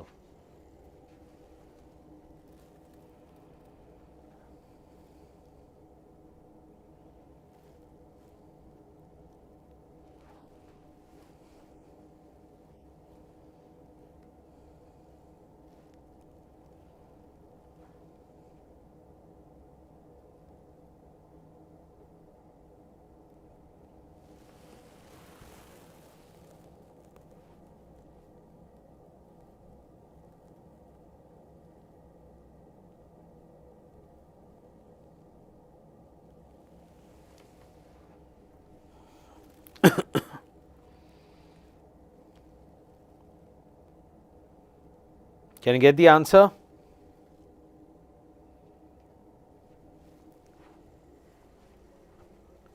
And Samhit, it is awesome. The answer is 2, 1, 4, 3, 5.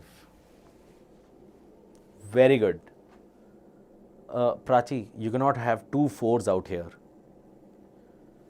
Yes, you people have given me a smile.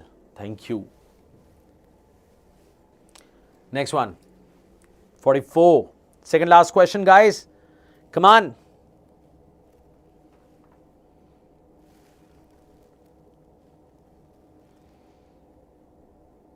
After doing the previous question, this question should be a child.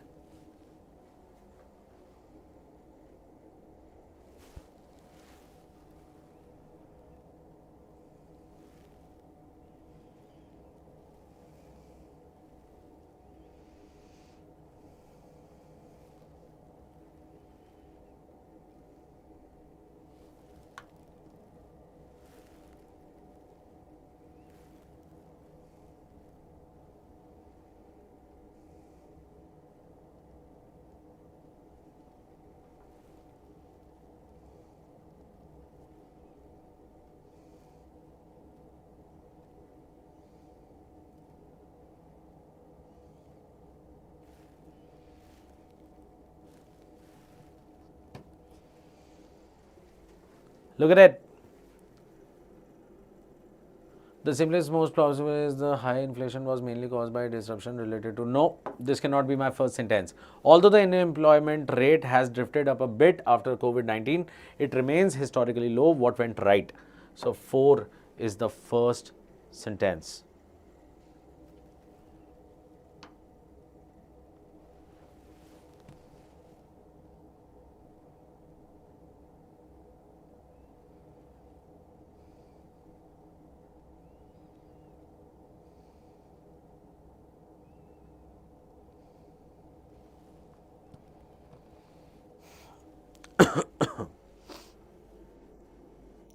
What should the right answer be?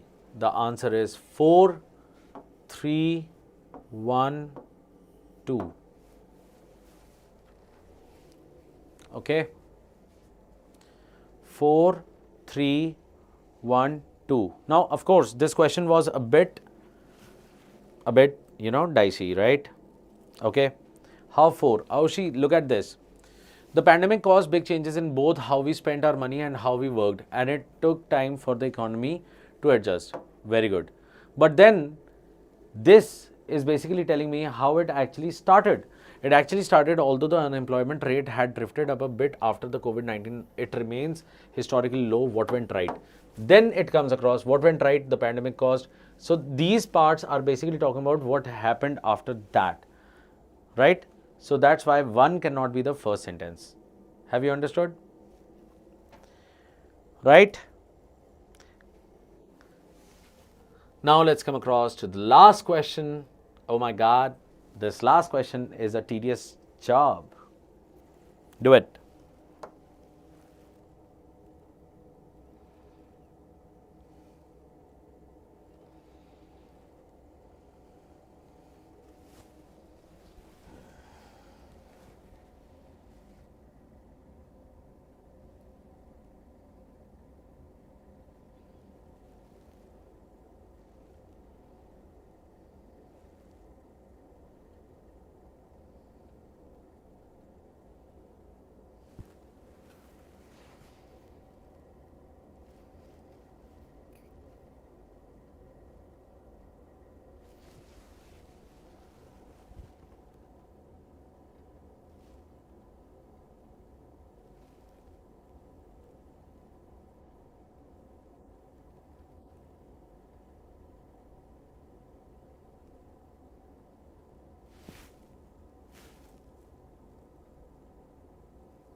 Aushi, some part is correct. I'll take 4, 2 is correct. Start working after that.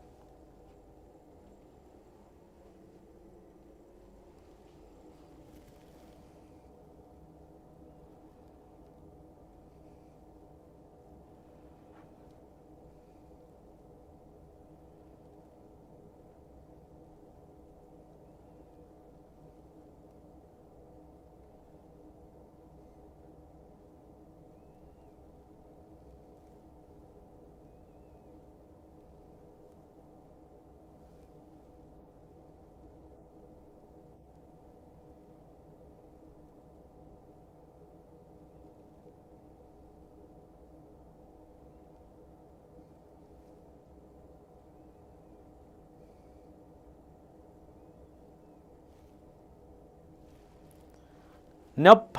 The answer is 42513. 4 says smartphone apps have been developed that can help you monitor and manage your energy use. Second part says by clicking a button you would authorize your utility to allow the app, same thing, right, have access to your current and historical energy data, right. Fifth part says this would enable the company behind the app to help you save or earn money. So 4 to 5. Then one comes across, if you conserve electricity at times of high demand, for example, so it is giving in the example, right? The app company would pay you for doing so. 1. Third, your conservation efforts might help avert a blackout on a blistering summer day when electricity demand soars. This is the final conclusion. So the answer is 42513. Yeah. So few things we need to work upon. You now know. कोई नहीं रवि, एक question सही गया है, कोई tension नहीं है भाई, ठीक है. अभी 2 दिन और पड़े हुए हैं, हम कल से अपना पूरा थॉट प्रोसेस लगा देते हैं, राइट. ये याद रखना कि किसी भी हालत में आपको पता है कि आपका कौन सा वाला सब्जेक्ट स्ट्रॉन्ग चल रहा है, उस वाले में ज़्यादा करना है. जो हल्का चल रहा है उसका सिर्फ सेक्शन क्रॉस करना है, लेकिन उससे थोड़ा सा और ऊपर अच्छा कर दोगे तो फिर बुरा नहीं लगेगा किसी को, राइट. अपने स्ट्रैटेजीज खुद बनाओ एंड कल की क्लास तक अपने आप को इतना स्ट्रॉन्ग कर लो कि हमें कुछ फिर से इससे बेटर करें. आज का रिजल्ट मैं नहीं पूछूंगा, कल के रिजल्ट के साथ आज का रिजल्ट में हम ऐड करेंगे और देखेंगे कि हम आगे बढ़े या पीछे हटे. सबको बात समझ में आई? और पीछे हटना है नहीं, ठीक है. या same time. Okay guys, take care and you have been wonderful. ठीक है, bye bye, take care.